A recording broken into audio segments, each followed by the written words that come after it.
Perhaps we can start with Yi Yunsheng. Yi Xen pondered for a moment, then said slowly. If the matter was related to Yi Jing'an, it was Yi Yunsheng who had initially proposed to the family that Yi Jing'an be expelled. Moreover, he also seemed to be the most direct beneficiary.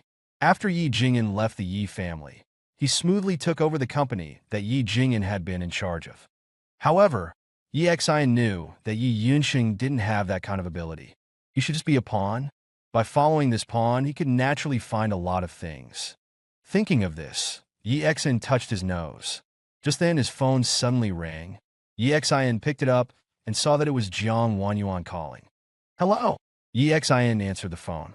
Hey Yi Xian, you're so mean. Jiang Wanyuan's voice came through the phone. You secretly came to Linhai and didn't even tell me? I'm your boss, you know. Do you still want your job? Clearly, Jiang Wanyuan didn't know about Yi Xian's resignation yet. He was about to speak when Jiang Wanyuan chuckled and said, Cici Xiaowei and I are together. Don't you want to come see us and treat us to a meal? All right, Yi Xian said. You guys pick a restaurant and I'll come find you. Okay, I'll pick a place and send you the location on WeChat. Jiang Wanyuan said with a smile. After hanging up, Jiang Wanyuan quickly sent the restaurant's location. Yi Xian hailed a taxi and headed towards the restaurant. Upon arrival, he entered the restaurant and found Jiang Wanyuan, Zhou Qianqian, and Qin Xiaowei.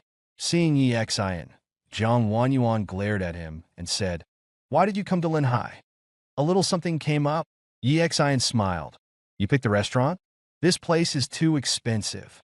If it wasn't expensive, how could I eat my fill? You rich dog with a Xinhai Bank diamond card. Jiang Wanyuan glared at Yi Xian and picked up the menu. Beside them, Qin Xiaowei and Zhou Qianqian both smiled and greeted Yi Xian. Yi Xian sat down helplessly, looking at Jiang Wanyuan who was ordering. Well, Jiang Wanyuan, I've actually resigned. Jiang Wanyuan was slightly stunned. She looked up at Yi Xian, frowning and asking, When did you resign? Why didn't my dad tell me? Yi Xian poured a cup of tea. I resigned yesterday, but Uncle Jiang wanted me to tell you personally, so he probably didn't tell you. Oh. Jiang Wanyuan lowered her head and continued ordering, but a hint of disappointment flashed in her eyes. When she saw that Yi Xian had a diamond bank card, she knew that he couldn't possibly keep working for her. It was just that she didn't know about Yi Xian silently protecting her, so she didn't know why he had become her assistant. However, she had a lively personality. After a brief moment of dejection, she quickly ordered. After finishing, she looked up at Yi Xian and asked, By the way, you coming to Linhai? You must be here for Bai Yao's engagement party, right? Yi Xian shook his head. Speaking of which, Bai Yao is really marrying Zhou Rui. Jiang Wanyuan said, The tragedy of the wealthy. I will definitely not become a business sacrifice for my dad. I must marry for love. After this topic was brought up, Zhou Qianqian quickly nodded. Yeah, in university, Zhou Rui kept pursuing Bai Yao, but she never even looked at him directly and even found him annoying. And during university, Zhou Rui chased Bai Yao while messing around with other women. He's just a playboy, but Bai Yao's family had problems, and her family had to sacrifice her, so there was nothing she could do. You saw it yesterday too, the kind of people Zhou Rui's friends are. They dared to touch Qianqian right in front of us, and Zhou Rui just acted like that. Jiang Wanyuan thought of Zhang Yu touching Zhou Qianqian's leg yesterday, and a look of indignation flashed across her face. Yi Xian raised an eyebrow and asked, Someone touch Manager Zhou? Qin Xiaowei nodded. Yes, a live-streaming influencer named Zhang Yu. Hearing this name, Yi Xian paused and asked, Is he a effeminate guy? Yes, that's him. He does live-streaming sales online, selling cosmetics and stuff. He seems to have quite a few female fans. Some young girls these days are really brainless. Jiang Wanyuan scolded. If we were in Jiangcheng, I would have slapped him. You know him too? Zhou Qianqian asked. He sat next to me on the flight here, Yi Xian said. Anyway, he's disgusting. Bai Yao marrying Zhou Rui. Really? Jiang Wanyuan sighed. Yi Xian touched his nose and didn't speak. While they were talking, two people walked into the restaurant. It was Zhang Yu and a fashionably dressed young man. Welcome. A waiter went up to greet them. Seeing Zhang Yu, Their eyes lit up, and they exclaimed, "Zhang Yu?" A smug look appeared on Zhang Yu's face, and he said, keep it down, keep it down. My friend and I are here to eat. This is young Master Yi Huan of the Yi family. Would you like a private room or a table in the main dining area?" The waiter quickly asked.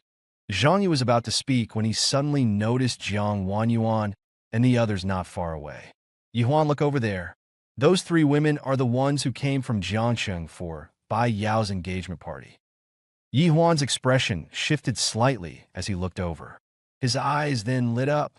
Because Yi Xian was sitting with his back to the entrance, they didn't see his face. "See, I wasn't bragging. These three are all top-notch beauties." Zhang Yu licked his lips. "They are quite beautiful." Yi Huan gulped, then said to the waiter, "Arrange a table for us next to theirs." The waiter nodded. "All right, this way, please." The two were led over. Zhang Yu, seeing the three women, pretended to say, "Yo, isn't this our three beauties from Jiangxing? What a coincidence meeting you here." Hearing the voice, Yi Xian and the other three subconsciously looked over. Jiang Wanyuan and the other two women immediately frowned. And Zhang Yu and Yi Huan, upon seeing Yi Xian, both froze. "It's you / Yi Xian." Indeed, Yi Xian and Yi Huan were both of the younger generation of the Yi family. They were relatives and knew each other. However, Yi Xian belonged to the collateral branch and didn't have a high status in the family, let alone being an heir. Yi Huan was different. He was Yi Xian's younger brother, from the direct line and the main branch. He was the younger brother of Yi Zikan, the current first in line to inherit the Yi family. He was also one of the heirs of the Yi family.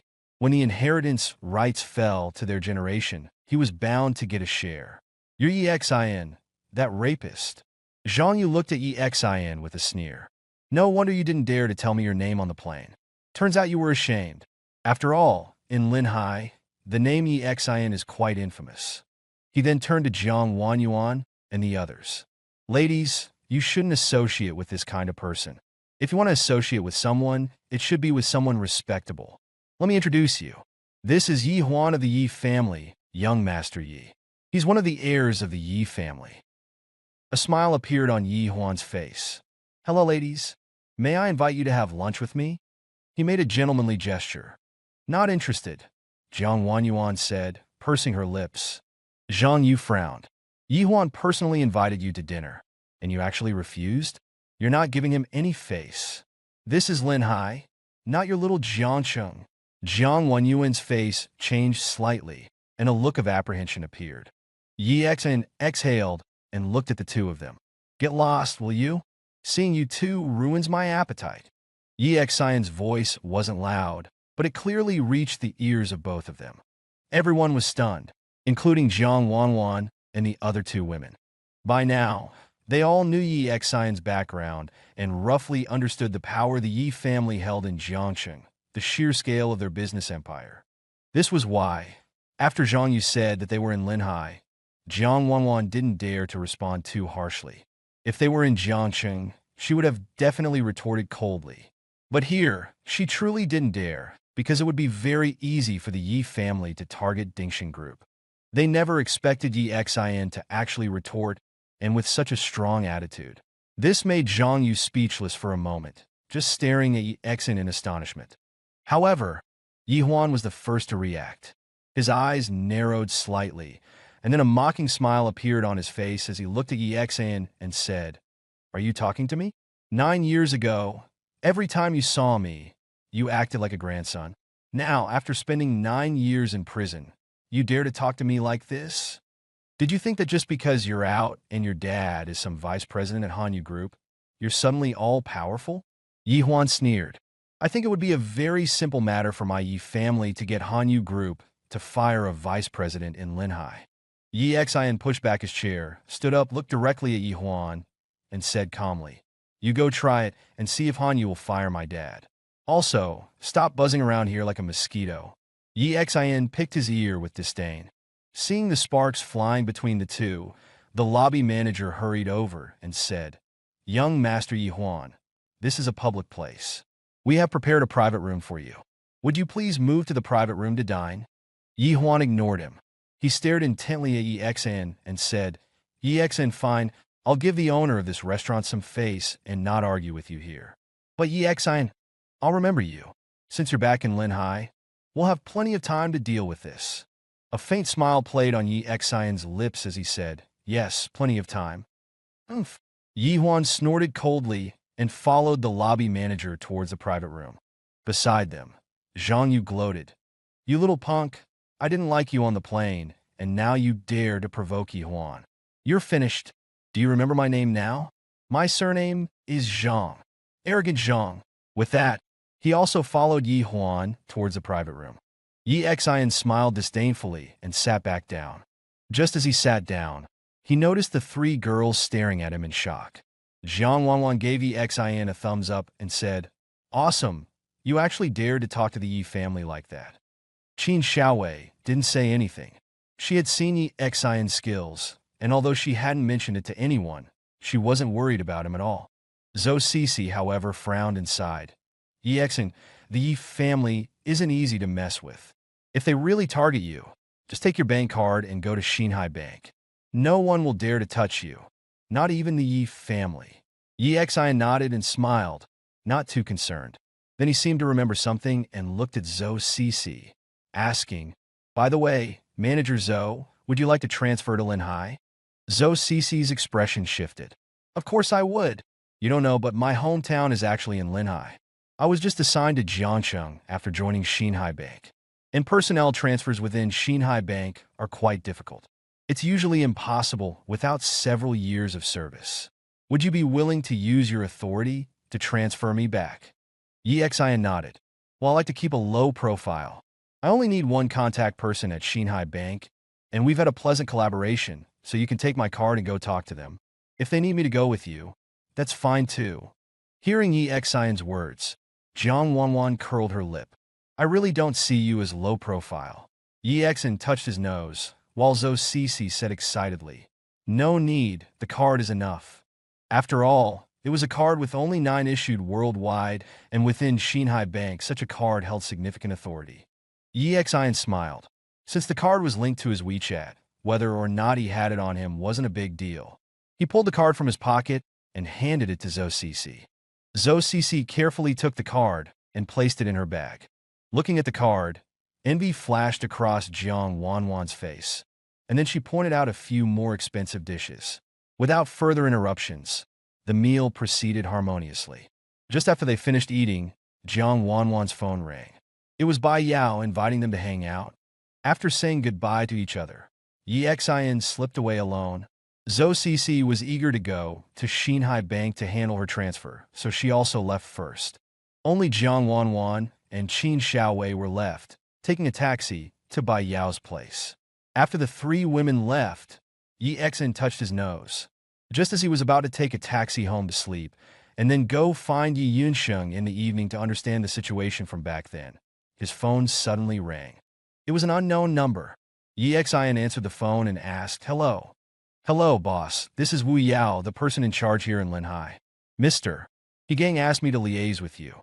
A polite voice came from the other end of the phone. Before coming to Linhai, Yi Xian had said he would help them resolve the warehouse issue. Yi Xian nodded. I know. Add me on WeChat, send me all the information, and then wait for me to resolve it. Okay. Wu Yao on the other end quickly agreed. He quickly hung up the phone and pulled out his phone to send Yi Xian a document. Yi Xian naturally wasn't going to handle it himself. This small matter could be handed over to Lei Bin. He forwarded the information to Lei Bin, explained the situation, and then put his phone away. He had originally planned to go home, but then he remembered that Chen Meixian had invited him to dinner that evening. He touched his nose, glanced around, saw an internet cafe, and decided to play a few games. In Jiangcheng, in a certain residential complex, Wu Yao sat on the sofa at home. He had just hung up the phone. Wu Yao was quite handsome, with a crew cut. After hanging up, he stared straight ahead and said, Master, our boss said I don't need to worry about it. What's our mission today? Kill Red Lotus.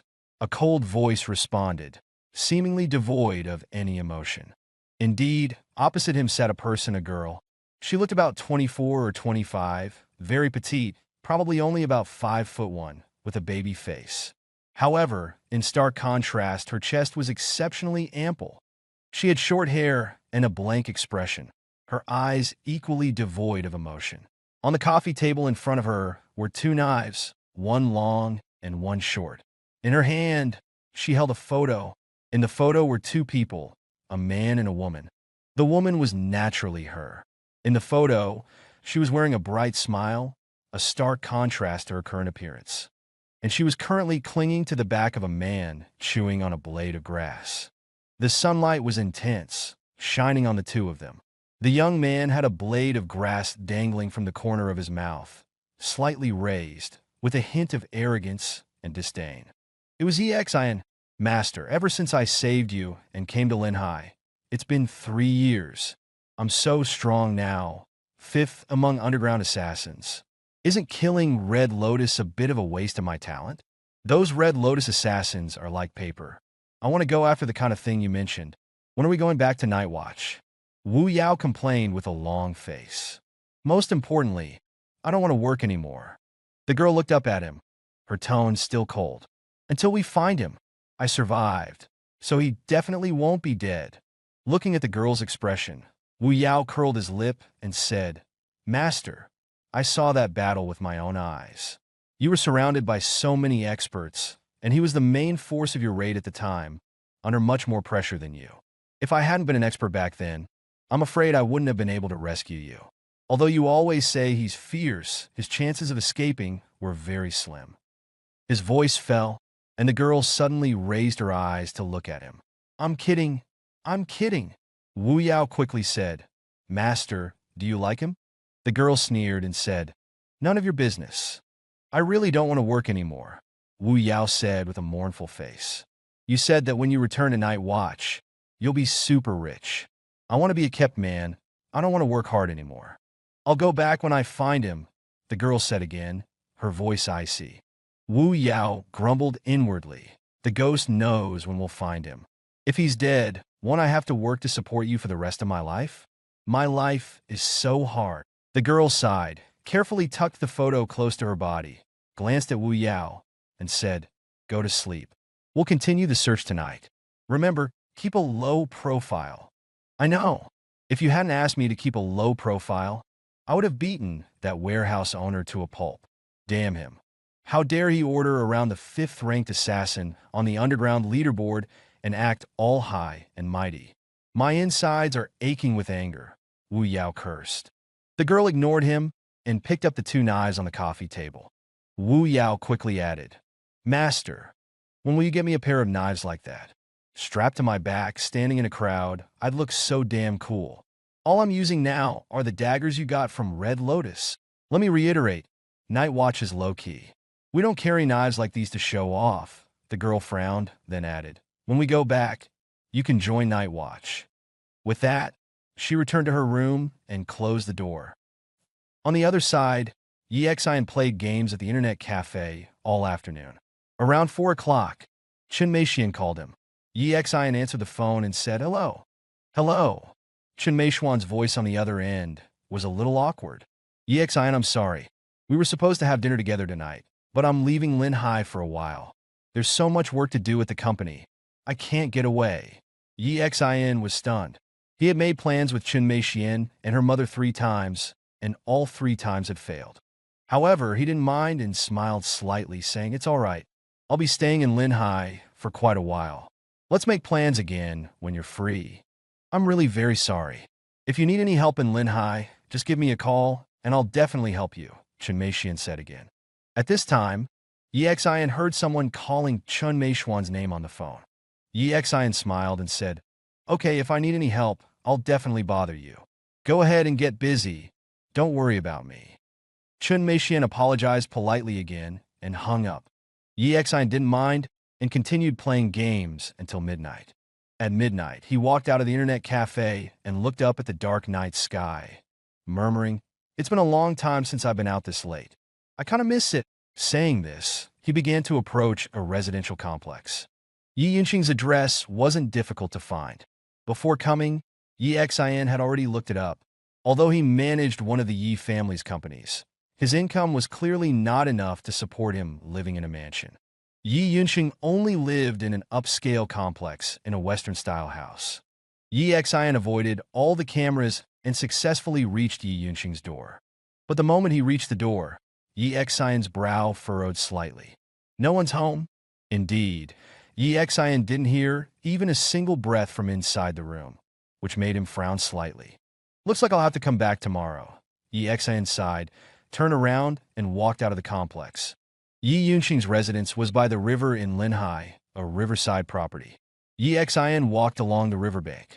After a while, his eyes suddenly narrowed, looking towards a shallow area by the river. Then, with a shift in expression, he jumped down. As he got closer, he saw a large pool of blood on the ground, and at the end of the blood trail lay a corpse. Yi Xian's expression changed as he considered whether to call the police. But as he approached, he noticed a lotus tattoo on the back of the person's hand. He took out his phone and shone it on the tattoo. The lotus was red. A red lotus assassin was dead? Yi Xian looked down, and then a look of joy flashed across his face. His heart filled with ecstasy. It's number two's handiwork. Indeed, number two was Yi Xian's closest comrade-in-arms and night watch, his best friend, someone he could trust with his back. Ever since he learned that she might still be alive, Yi Xian had been very happy, and now, having confirmed it himself, his heart was filled with immeasurable joy. After a brief moment of confirmation, he exhaled, took out his phone, found Jichiyu's number, and dialed. The call quickly connected, and Jichiyu's slightly lazy voice came through. "Hello, what's up? I found number two," Yi Xian said quickly. "What?" Jichiyu's voice was tinged with excitement. "Really? Where is she now?" "I didn't see her, but I saw a red lotus corpse." "It was definitely number two's doing," Yi Xian said, exhaling. "I saw the two bodies we found last time as well. Although the method was similar to number two's, the skill was much less refined." "Are you sure the body you found now is her work?" Jichiyu asked again. "Absolutely certain," Yi Xian said seriously. "I'll send you the location. Have someone from Linhai come and deal with the body." "Okay." Jichiyu nodded. "You must find her, understand?" Yi Xian licked his lips. "Understood. I want to fight alongside her again." Hanging up the phone, Yi Xian took a deep breath, looked at the river, and the corners of his mouth curled up slightly.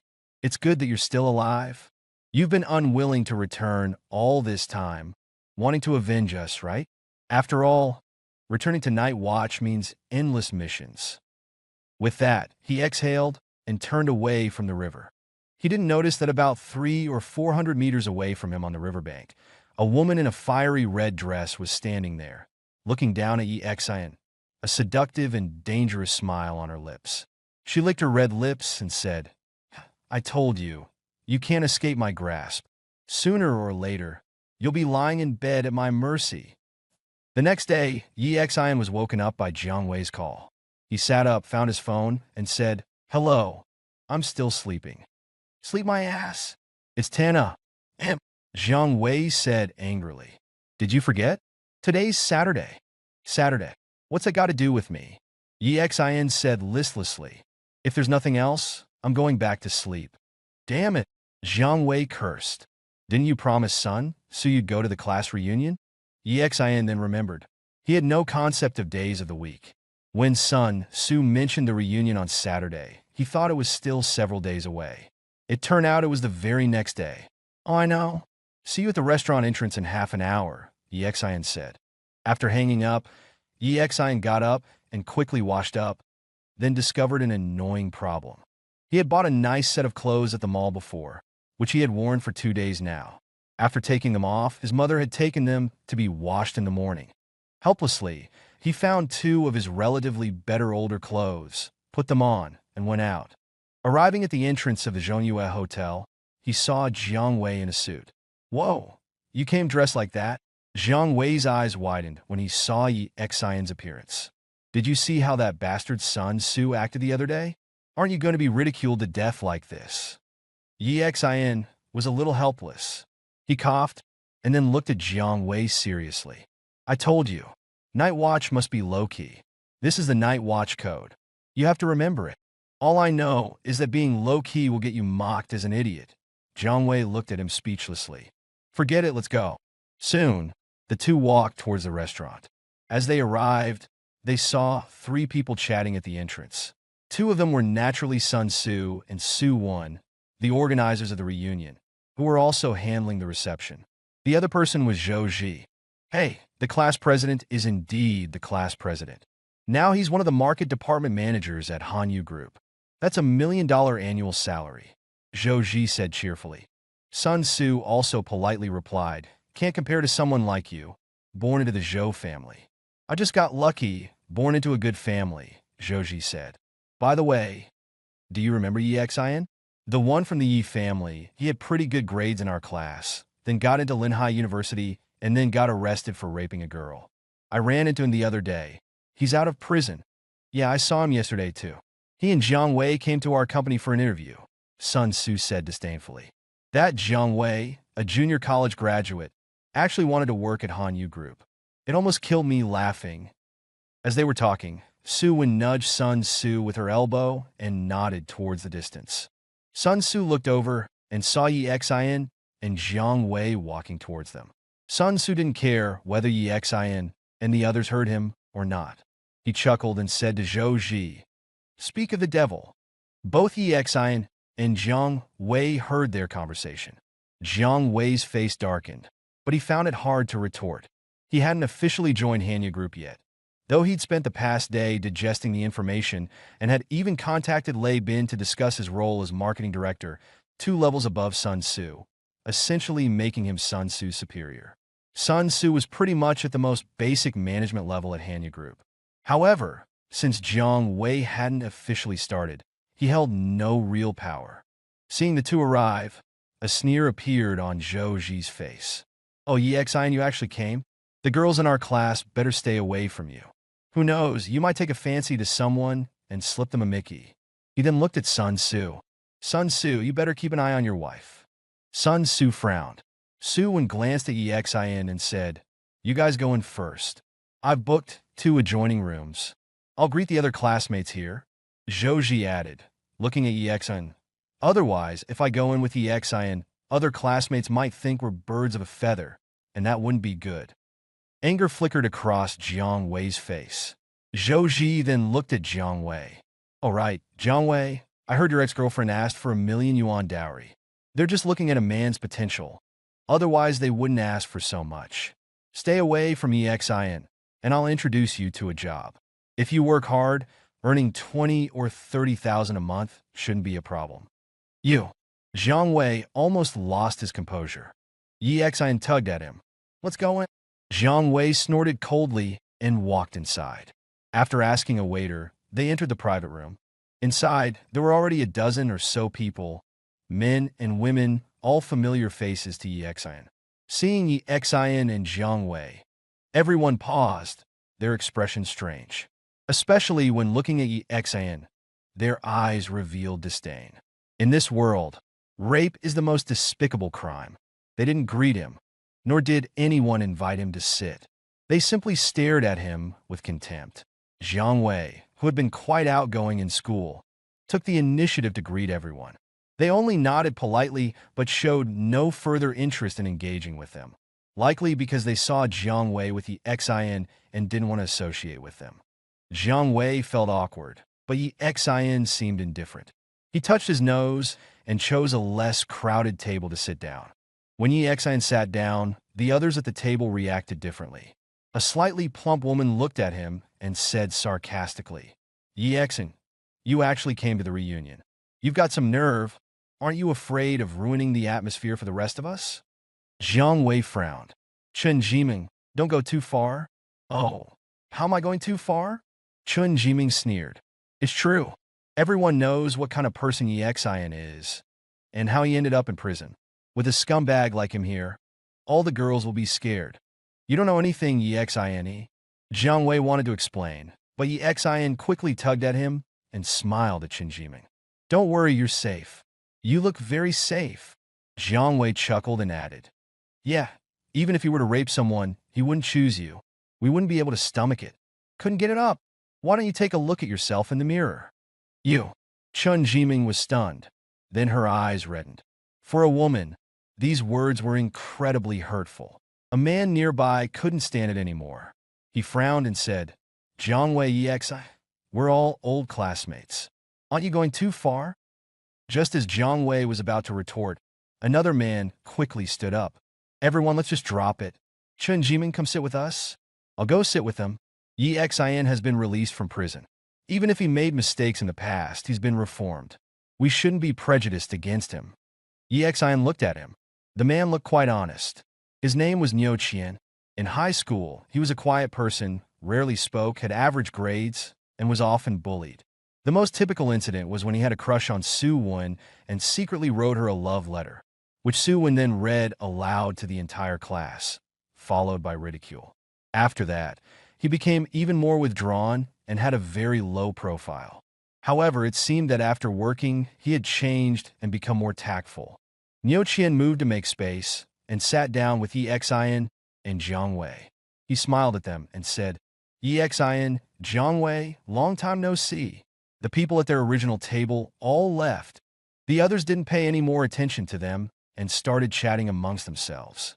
They talked about their jobs, salaries, clothing brands, handbags, and so on.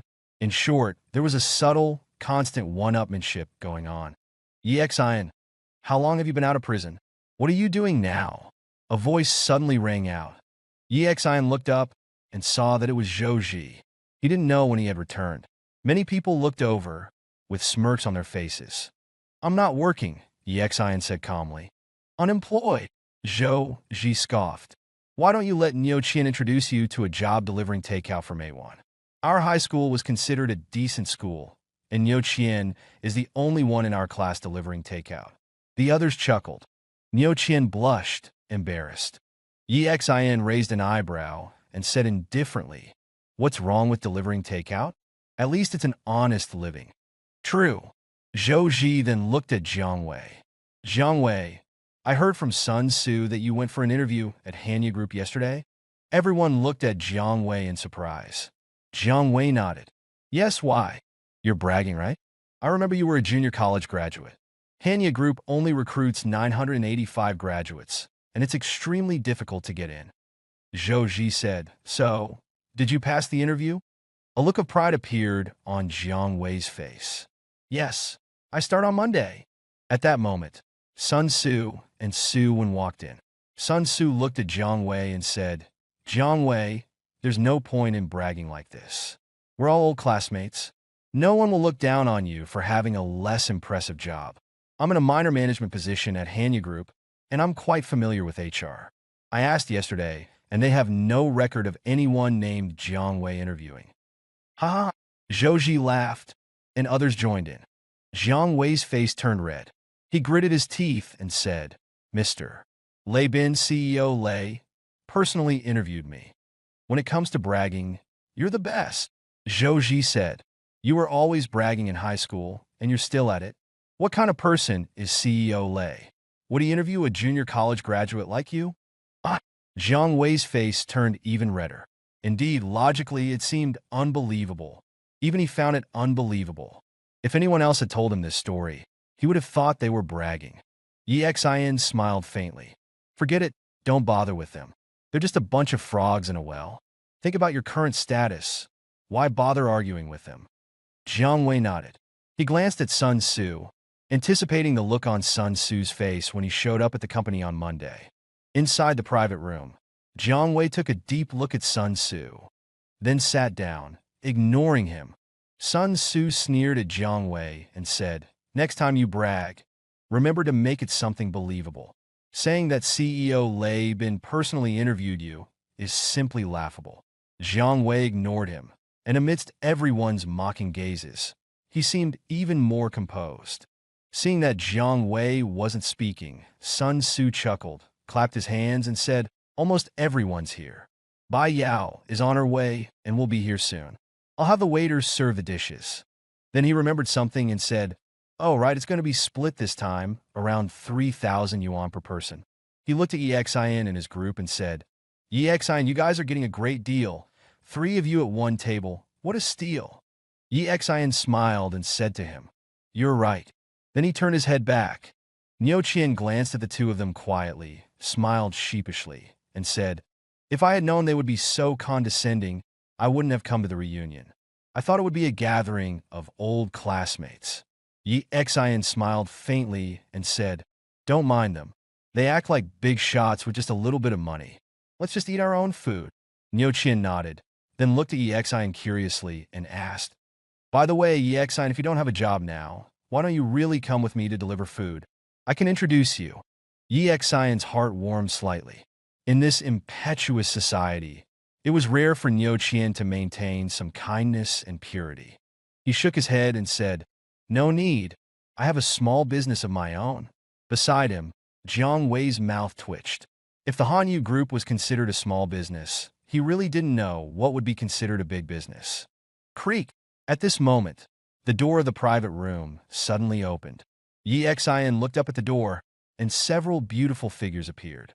At the front was Bai Yao in a white dress. She still had that indifferent look. She walked into the room, saw Sun Tzu, and smiled faintly. "Is it okay if I bring a few friends from out of town?" Hiss! At this time, there were gasps in the room, and everyone's faces showed amazement. Indeed, the people Bai Yao brought were Jiang Wanwan, Qin Xiaowei, and Zhou Qianqian. When four such women stood together, they were enough to attract the attention of any man. Even Su Wan, who was currently the most beautiful, was slightly overshadowed. Sun Tzu was also slightly stunned for a moment, then quickly nodded and said, "Of course, with so many beauties coming, you can see how excited these animals are." Bai Yao smiled slightly. Then her gaze fell on the empty table with three people sitting not far away. Seeing Yi Xian sitting there, her gaze paused. "Come, Bai Yao, please sit here. We've reserved a spot for you," Sun Tzu said. There were only about 20 people at this gathering. Sun Tzu had booked 3 tables, and 10 people could easily fit at one table. Jiang Wanwan and the others also noticed Yi Xian. Jiang Wanwan was stunned, then walked up to Yi Xian, slapped him hard on the shoulder, and said, "Yi Xian, why are you here too?" The people next to them were stunned. They never expected that the beautiful woman Bai Yao brought would actually know Yi Xian. Especially the male classmates. Their faces showed envy and jealousy. "Sister Bai Yao, I'll sit with Yi Xian," Jiang Wanwan said to Bai Yao with a smile. Bai Yao nodded, then said to Sun Tzu, "There are more people here. I'll sit over there too." Saying that, she beckoned to Zhou Qianqian and Qin Xiaowei and walked towards Yi Xian, then pulled out a chair and sat down. The people at the other 2 tables were completely dumbfounded. For beauties, actually all went to Yi Xian's side. They had initially discriminated against Yi Xian, wanting to isolate him and Jiang Wei, but they never expected that Yi Xian and Jiang Wei would end up with such an advantage. "What a bloody loss!" Sun Tzu coughed dryly, then said, "Everyone, let's chat." Despite saying this, everyone's eyes glanced towards Yi Xian and his group from time to time. When they saw Zhou Qianqian and Qin Xiaowei chatting and laughing with Yi Xian, they became even more envious. They didn't know how Yi Xian knew them, but being able to know so many top-tier beauties at the same time, even if they weren't together, was already something to brag about. Bai Yao looked at Yi Xian, frowned, and said calmly, "You shouldn't have come back to Linhai." "Why?" Yi Xian asked. "My brother won't let you off." Bai Yao pursed her lips and said, "And he already knows you're back in Linhai. Bai Xian won't let you off either, nor will her husband." Yi Xian shrugged and said, "I don't care." Seeing Yi Xian like this, a complex look flashed in Bai Yao's eyes. Then she smiled wryly. "Suit yourself?" Qin Xiaowei frowned at this time and said, "Yi Xian, why don't you come back to Jiangxing with us? There are too many people here who want to deal with you. That Yi Huan from the Yi family probably won't let you go either." Their conversation left Jiang Wei and Niu Qian somewhat bewildered. Their social circles naturally didn't reach the level of these top, rich, second-generation heirs of Linhai. Yi Xian waved his hand and said, "I have things to do in Linhai." Bai Yao looked at Yi Xian and didn't say anything more. At this time, Zhou Ji came over with a wine glass, walked to Bai Yao's side, and said with a smile, "Hey, the 2 flowers of our class. One was snatched by Sun Tzu, and the other is marrying the first heir of our Zhou family. Congratulations, your engagement is tomorrow." Speaking of which, after you marry Zhou Rui, we'll be relatives. Bai Yao smiled slightly, picked up a glass of juice from the table, her tone betraying no emotion, and nodded, "Thank you." Gradually, some people began to approach Bai Yao, and she responded to each with a smile, but her tone was indifferent, showing little joy. After a while, Zhou Ji stood up with a chuckle and leaned towards Exin, saying, "By the way, our old classmate Exin is here too. Niu Qian is right, we shouldn't be prejudiced against him. Although he once raped someone, it doesn't matter. He has reformed for 9 years. We should give him a chance to start over." He emphasized the words "start over." Then he walked to Yi Exin's side and said cheerfully, "Yi Exin, you don't have a job yet, right? You used to be one of the top students in our class. You still have a lot of potential. Do you want to come work at my company?" "Zhou Ji, you're too kind," Chen Jiming said beside them. Zhou Ji smiled and said, "We're all old classmates. It's okay to take care of each other. Of course, since you were a criminal, wanting a decent job isn't good for the company's employees. My companies also require university degrees, and you don't have one, so I'm afraid you can only be a security guard. Of course, as an old classmate, the treatment will definitely be higher than other security guards, and living in Linhai shouldn't be a problem." Jiang Wanwan and the others frowned. Qin Xiaowei and Zhou Qianqian both looked at him. He thought the two women were interested in him and continued to pat Yi Exin on the shoulder. "So, what do you say? Want to come?" "No need," Yi Exin said, Pizri curling his lip. Beside him, Chen Jiming said, "Yi Exin, don't be ungrateful. It's very difficult for someone like you to find a job in this society." "Oh well, everyone has different pursuits." Zhou Ji looked at Yi Exin and said, "If you miss this opportunity, I won't agree next time you ask." Beside him, Zhou Qianqian seemed to be unable to stand it anymore. She raised an eyebrow, took out a bank card, and handed it to Yi Exin. "By the way, Yi Exin, yesterday you gave me this card and asked me to transfer from Xinhai Bank's Jiangqing branch to Linhai. After I finished, I kept forgetting to give you the bank card back." Everyone looked at the bank card curiously, and when Zhou Rui saw it, his pupils shrank, his hands trembled slightly, and the wine glass in his hand fell to the ground. "Dia, diamond card," he gulped and said in shock. Seeing the diamond card, Yi Exin frowned slightly. He roughly understood Zhou Cici's intentions. Seeing him being spoken to like that, she couldn't stand it, especially since Zhou Ji's words had angered her. Yi Exin's Xinhai Bank diamond card happened to be in her possession, so she couldn't help but reveal it. Yi Exin didn't want to expose these things, which had something to do with his years as a night watchman. Of course, if it was exposed, it wouldn't matter. Now that he was back in Linhai and wanted to investigate some matters, baring his fangs a little wouldn't hurt. When Zhou Rui uttered the words "diamond card," his body trembled. Xinhai Bank cards were very popular among the wealthy, and Zhou Rui naturally had one, though his was the most basic silver card, obtainable with a 1,000,000 yuan deposit. Zhou Rui was somewhat capable. After graduating, he took over 3 companies arranged by his family. Although the companies weren't large, earning 1,000,000 or so a year wasn't a problem. Beside him, Sun Tzu's heart also pounded. His situation was the same as Zhou Rui's. He also had a silver card. In a way, this symbolized entry into the wealthy circle. Bai Yao's beautiful eyes were filled with shock. Looking at the azure card, her mind went blank. This was a diamond card. Xinhai Bank had only issued 9 of them. Even their entire Bai family, or the other wealthy families of Linhai, didn't possess one. The only person she knew who had a Xinhai Bank diamond card was a highly respected elder in Linhai.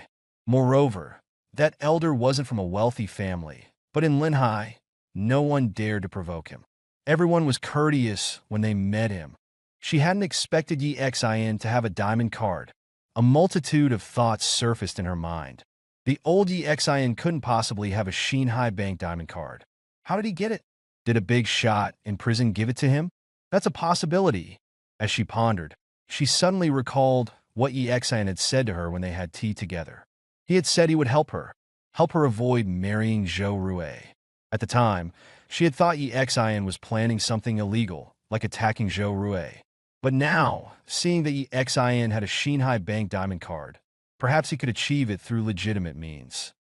Her family's business was facing problems. If they had Shinhai Bank support, overcoming this difficulty would be simple. Thinking of this, her eyes flickered. Apart from them, most of the classmates present, including Jiang Wei, looked bewildered. Shinhai Bank was a level most of them hadn't reached. Some might have heard that it was a place for the rich, but they naturally didn't know about Shinhai Bank's card tier system.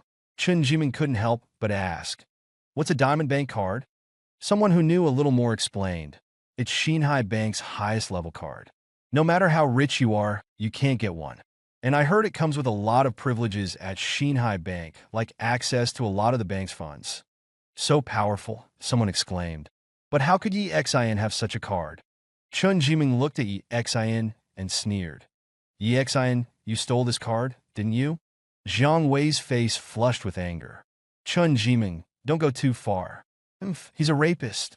Isn't it normal for him to do something sneaky?" Chun Jiming said disdainfully. "He was in prison for 9 years, and everyone knows he was kicked out by the Yi family. How could he possibly own something so expensive?" Her words resonated with many who found it unbelievable that Yi Xin possessed such a thing. Jiang Wei's anger intensified. He wanted to say something, but Yi Xin tugged his arm. "Jiang Wei, don't bother with this kind of person. Ugly and fat. Thinking she's a little fairy. Just a frog in a well." "What did you say?" Chun Jiming roared. If Yi Xion's previous words had been an insinuation, now he was directly calling her ugly. Her face turned red, and she pointed a trembling finger at him. "Knock! Knock! Knock!" At that moment, a knock came from the door. Sun Tzu frowned and went to open it. His expression suddenly changed, and he bowed hurriedly. Mr. Lei." Standing at the door was the one-armed Lei Bin. He glanced at Sun Tzu in surprise. "You're Bai Yao's classmate?"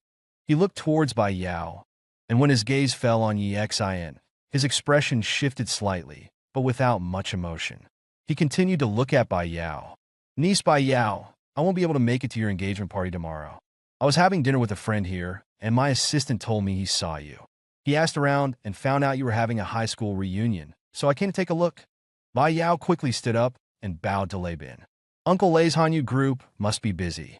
You could have just sent me a WeChat message. You didn't need to come in person." Lei Bin smiled. "All right, then I won't disturb your young people's gathering." He looked at Yi Xian, then at Jiang Wei, a slight smile playing on his lips. "Kid, have you recovered?" Jiang Wei quickly replied, "Yes, I have recovered." Lei Bin smiled. "Good. Remember to report to work on Monday and bring your ID card and onboarding documents." "Oh, okay." Facing this top Linhai tycoon, Jiang Wei was still a little nervous. After this exchange, everyone in the room gaped again. Jiang Wei was really going to work at Hanyu Group, and it was confirmed by the legendary one-armed CEO himself. Jiang Wei hadn't been lying when he said the CEO personally interviewed him. Sun Tzu's eyelids twitched violently. He was a small manager at Hanyu Group, but in all his years there, he had barely spoken to Lei Bin. Lei Bin was always meticulous at the company, yet he had spoken to Jiang Wei so cordially. What was going on? His head felt muddled. Lei Bin didn't pay attention to this. He smiled and said, "All right, I'll be going. Enjoy your meal. I've already settled the bill." Everyone gulped. This was a place with an average cost of 3,000 yuan per person. For over 20 people, that was tens of thousands of yuan. But considering Lei Bin's status, they felt it was understandable. Just as he was about to leave, Yi Xian suddenly spoke. "Mr. Lei, do you think my classmate here could work at Hanyu Group?" Lei Bin paused, turned around, and looked at Niu Qian, whom Yi Xian was pointing at. Niu Qian froze, looking nervous. He glanced around and stammered, I definitely don't have the ability. Hanyu Group only hires highly educated and capable people. I'm just a delivery." "Nonsense," Lei Bin interrupted. "This young man is honest. I like that. You come to the company with Jiang Wei on Monday. As for the position, marketing department manager, annual salary." He glanced at Yi Xian, a hint of questioning in his voice. 1 million. Yi Xian nodded slightly. Lei Bin breathed a sigh of relief. "All right, the annual salary is 1 million. Bring your onboarding documents and come to work with Jiang Wei on Monday." Sun Tzu was stunned. He had worked hard for so many years at Hanyu Group, finally climbing to the position of marketing manager. And now Niu Qian was coming in at the same level? The other's eyes widened. How was this possible? He just glanced at him and offered him a 1,000,000 yuan annual salary. At that moment, everyone went crazy. The moment Laban appeared, everyone forgot about Yi Xian's diamond card. A diamond card was too distant for them, something they would likely never attain in their lifetime. However, Niu Qian and Jiang Wei's situation was unfolding right before their eyes. That was Hanyu Group, a company countless people would kill to join. Now, with just a few words, Niu Qian was in, and with a starting annual salary of 1,000,000, the same level as Sun Tzu. This filled everyone with anticipation, hoping Yi Xian would mention them, or that Laban would glance their way and perhaps, by a stroke of luck, hire them too. An annual salary of 1,000,000 might be a lifelong goal for them, but for a large enterprise like Hanyu, most of the basic management could reach this level. And now, a person with 1,000,000 yuan annual salary was born right in front of them. And the reason was just Yi Xian asking an extra question. Moreover, this guy with 1,000,000 yuan salary was just a deliver man moments ago, someone they had completely looked down upon. The change was simply too drastic. They thought of Jiang Wei, whom Lei Bin personally interviewed. What was his salary? What was his position? Sun Tzu thought about this, looking at Jiang Wei, his heart filled with apprehension. Could Jiang Wei's position be higher than mine? However, Laban didn't continue to ask anyone else. He smiled, waved his hand, and said, "Have fun, everyone. I'll head out now." Only after Lei Bin left the private room did everyone sit down, looking disappointed. They glanced at Niu Qian and Jiang Wei, faces full of envy. They felt that the two were incredibly lucky, knowing that they had risen to prominence overnight. As the orchestrator of all this, Yi Xian remained unassuming. He smiled faintly, picked up his chopsticks, and started to eat. Niu Qian still wore an expression of disbelief. He looked at Yi Xian and asked, "Yi Xian, mister, Lei wasn't joking, was he? How could I possibly be qualified to work at Hanyu Group?" Sun Tzu wholeheartedly agreed. He roared internally, "Yes, you're damn well not qualified. You're just a deliver man. You're not qualified to be on the same level as me. But damn it, now that Mr. Lei has personally spoken, you're on the same level as me. I want to die." This made the others even more jealous. Bai Yao looked up and said, "Niu Qian, don't worry. Uncle Lei wouldn't joke about something like this. Go back and prepare your documents. You and Jiang Wei can go through the onboarding procedures together." Zhou Ji stood by the side, his face etched with embarrassment. He slunk back to the table and looked at Sun Tzu. "What the hell is going on?" "Fine, Jiang Wei, but how can an idiot like Niu Qian join your management?" "I have no freaking clue." The more Sun Tzu thought about it, the more annoyed he became. He picked up his chopsticks and took a bite of food. The usually delicious food now tasted bland, even a little bitter. After a brief period of shock, everyone started chatting again. Niu Qian and Jiang Wei, who had been ignored before, now had people toasting them with glasses of wine. There were even a few attractive female classmates who added Niu Qian on WeChat. Before, they wouldn't even look at him. The world is always this realistic. Of course, Yi Xian was still ignored. Even after the appearance of his diamond card, most people believed Chun Jiming's claim, thinking that he had probably stolen it. At the table, Jiang Wanwan glared at Yi Xian and whispered, "It must be this guy's doing again." Qin Xiaowei and Zhou Cixi also knew that both Jiang Wei and Niu Qian being able to join Hanyu Group was definitely related to Yi Xian. Of course, they didn't say anything. The gathering, after Niu Qian joined Hanyu Group and Kunhunisanla's son, Su Yibajang, severely slapped Sun Tzu in the face figuratively, became somewhat dull. Sun Tzu organized this gathering to show off how well he was doing. And initially it was like that. Many people envied him. But now, Niu Qian and Jiang Wei had become the center of attention.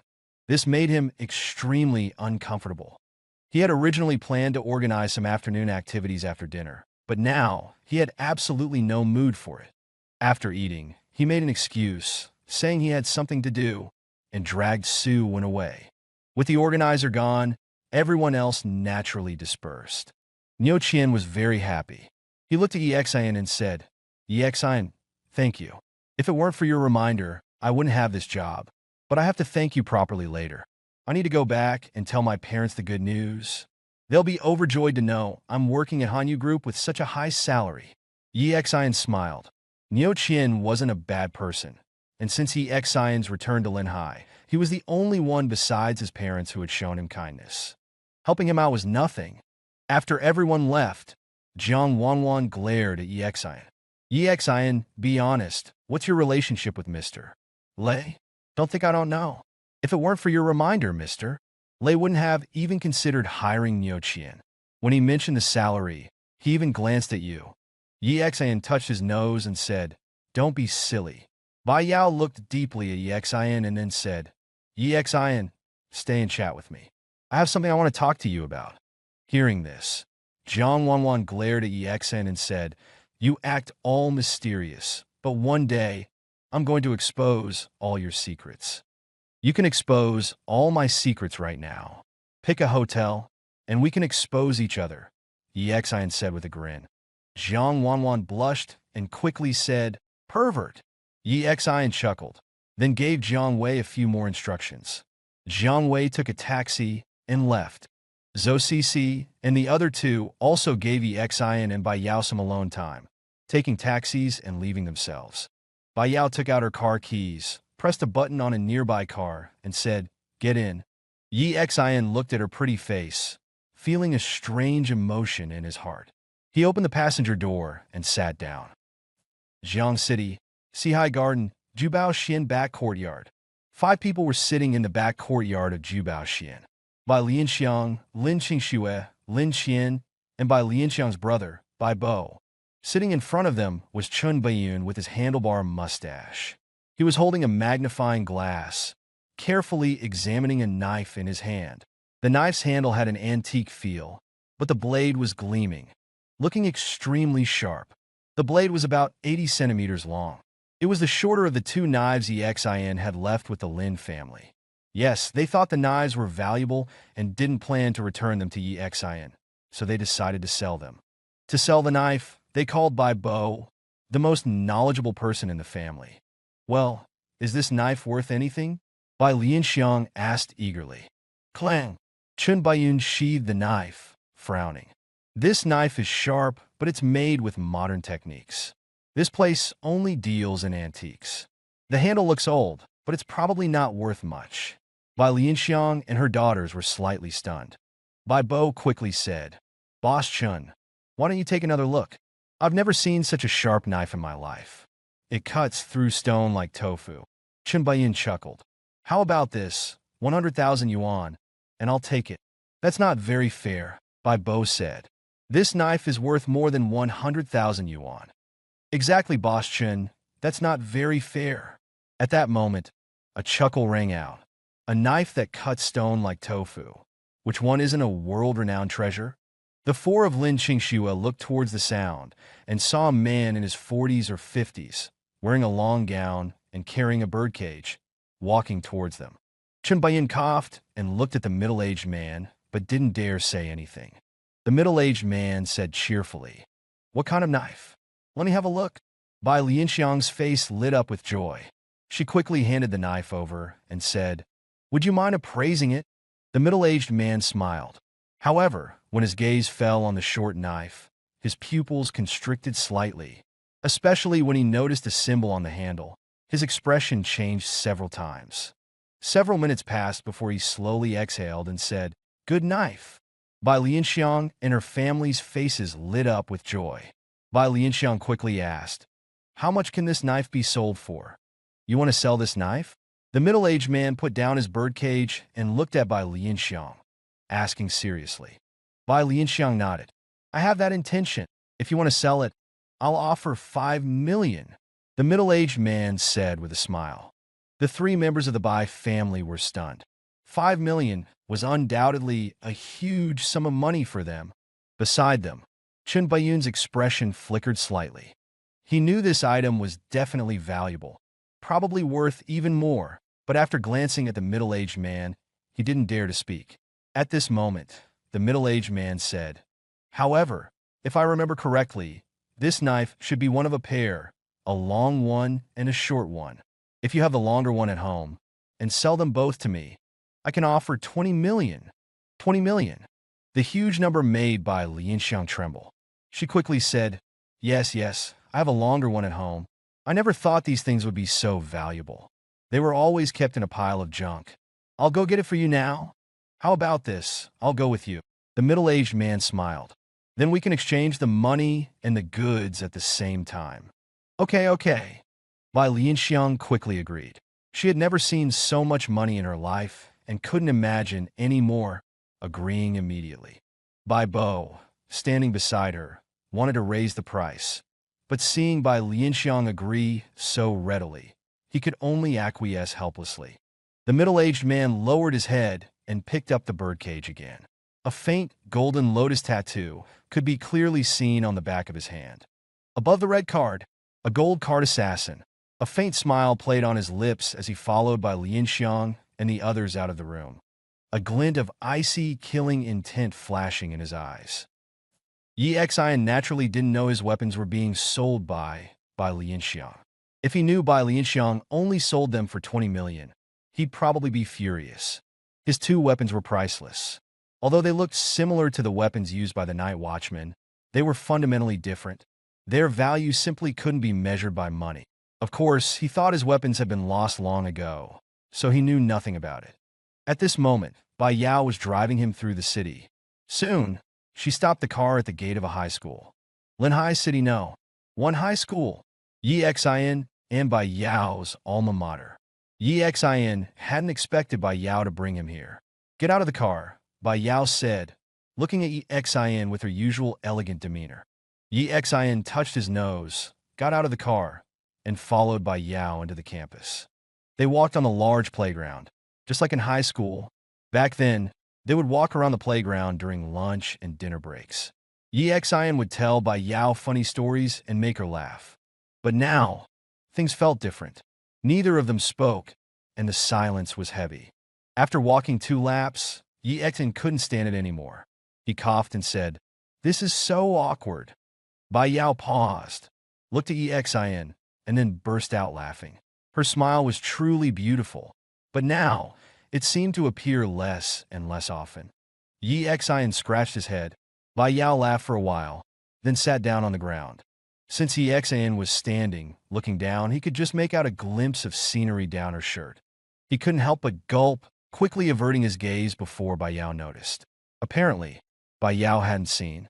Sitting on the ground, hugging her knees, she looked into the distance and asked, Tell me about your experiences over the past 9 years. Yi Xian frowned slightly, then said after a moment of thought, I can't tell you about the first 6 years. Let's just say I wasn't in prison. Later, I was injured and lost my memory.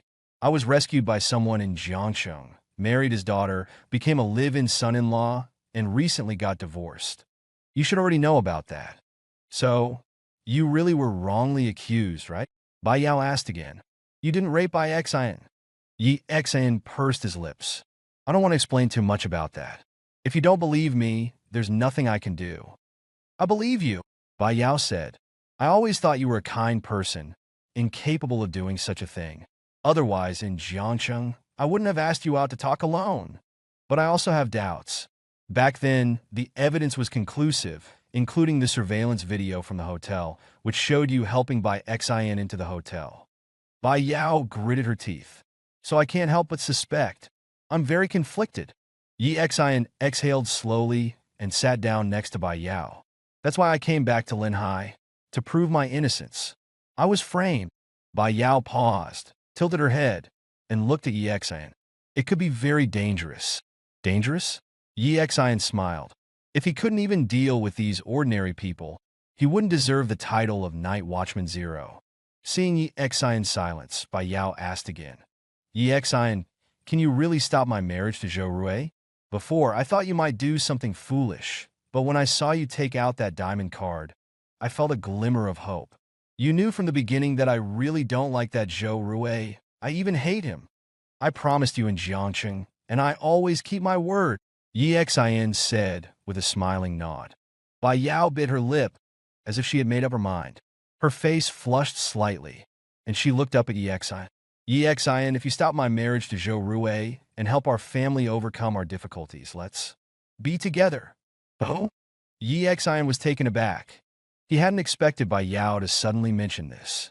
He abruptly turned to look at Bai Yao's pretty face, which was now flushed all the way to her neck. Just as Exin was about to say something, the sound of cars roared. 4 or 5 cars suddenly stopped outside the school playground. Then, the doors opened, and more than 20 people got out. Most of them were dressed in black, and all of them were carrying baseball bats. After getting out of the cars, they looked towards Exin and then began marching towards them. At the front was a burly man with slick-back hair. He walked at the forefront, also carrying a baseball bat. His face was dark, and his eyes were fixed on Exin. This person was Bai Yao's older brother, Bai Qi. Bai Yao naturally noticed the commotion. The moment she saw Bai Qi, her face changed drastically. Exin, run. We'll contact each other on WeChat. But after saying that, she realized Exin had no intention of leaving. He stood up from the ground, hands in his pockets, looking at the approaching crowd from afar. Bai Yao's face changed, and she quickly stood up, tugging on Exin's arm. Exin, run. Exin still didn't react. Looking at the menacing group, a faint smile even appeared on his lips. The group opposite quickened their pace. Bai Qi gritted his teeth, his entire body tense. His sleeves were rolled up, his thick right arm gripped a baseball bat tightly, veins bulging. He strode towards Exin with increasing speed. Bai Yao's face had lost all color. She knew Bai Qi's personality too well, and how much he hated Exin. For the past 9 years, he'd constantly brought up Exin's name. When he was with Bai Exin, he always lamented about how he hadn't protected her well enough. She knew if Bai Qi saw Exin, he wouldn't let him go. She didn't know how Bai Qi knew she was at the school, or how he'd followed her. At this moment, she didn't have time to think about it. She pulled Exin, shouting, Exin, run! Run! Exin, however, remained standing. He had warned Bai Qi once. Did he not hold any resentment towards the Bai family?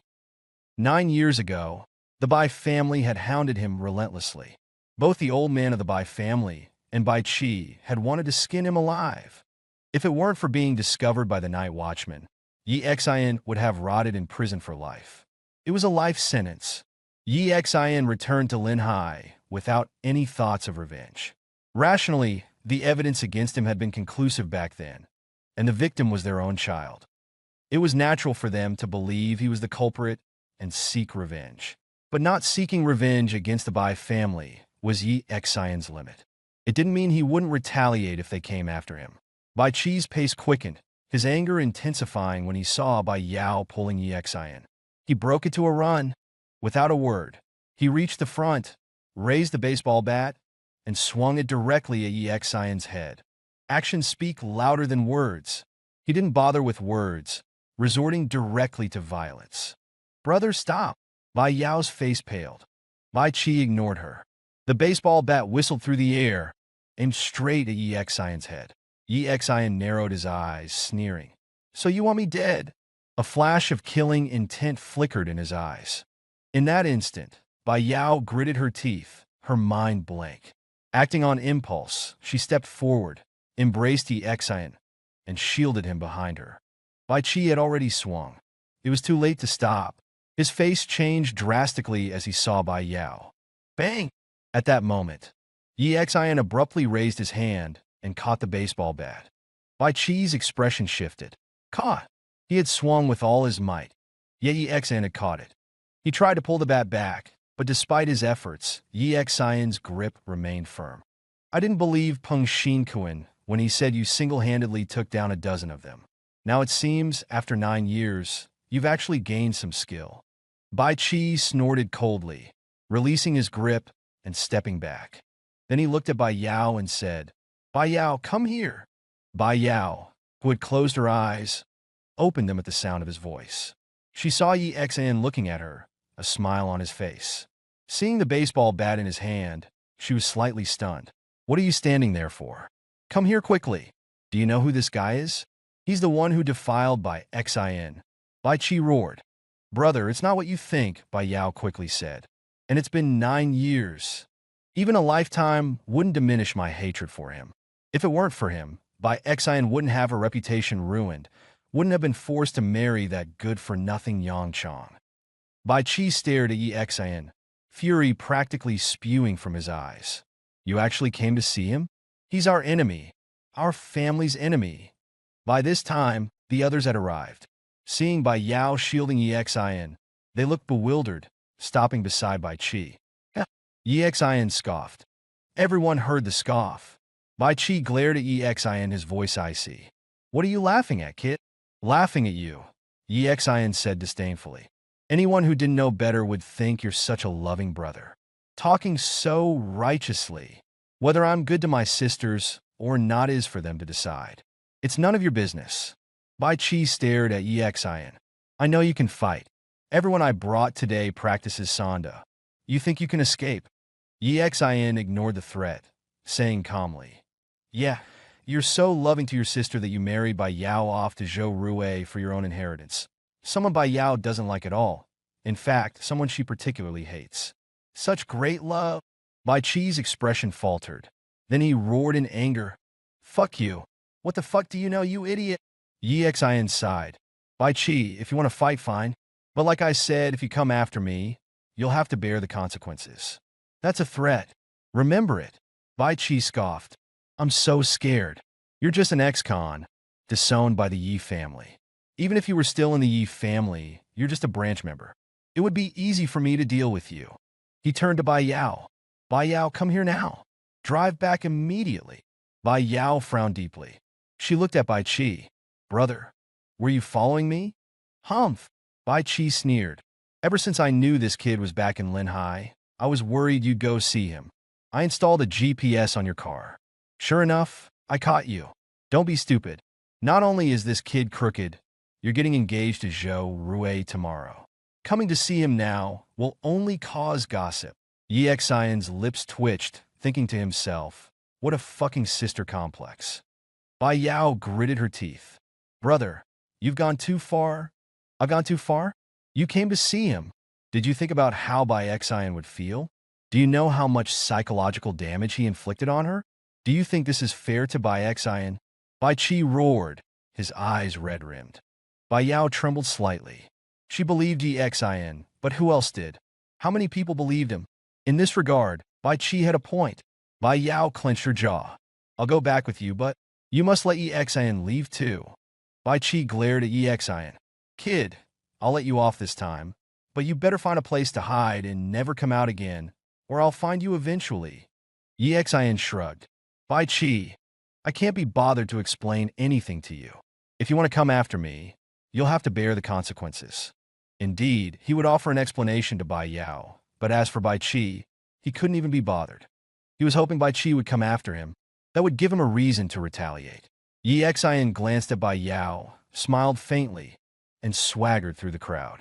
Excuse me, coming through?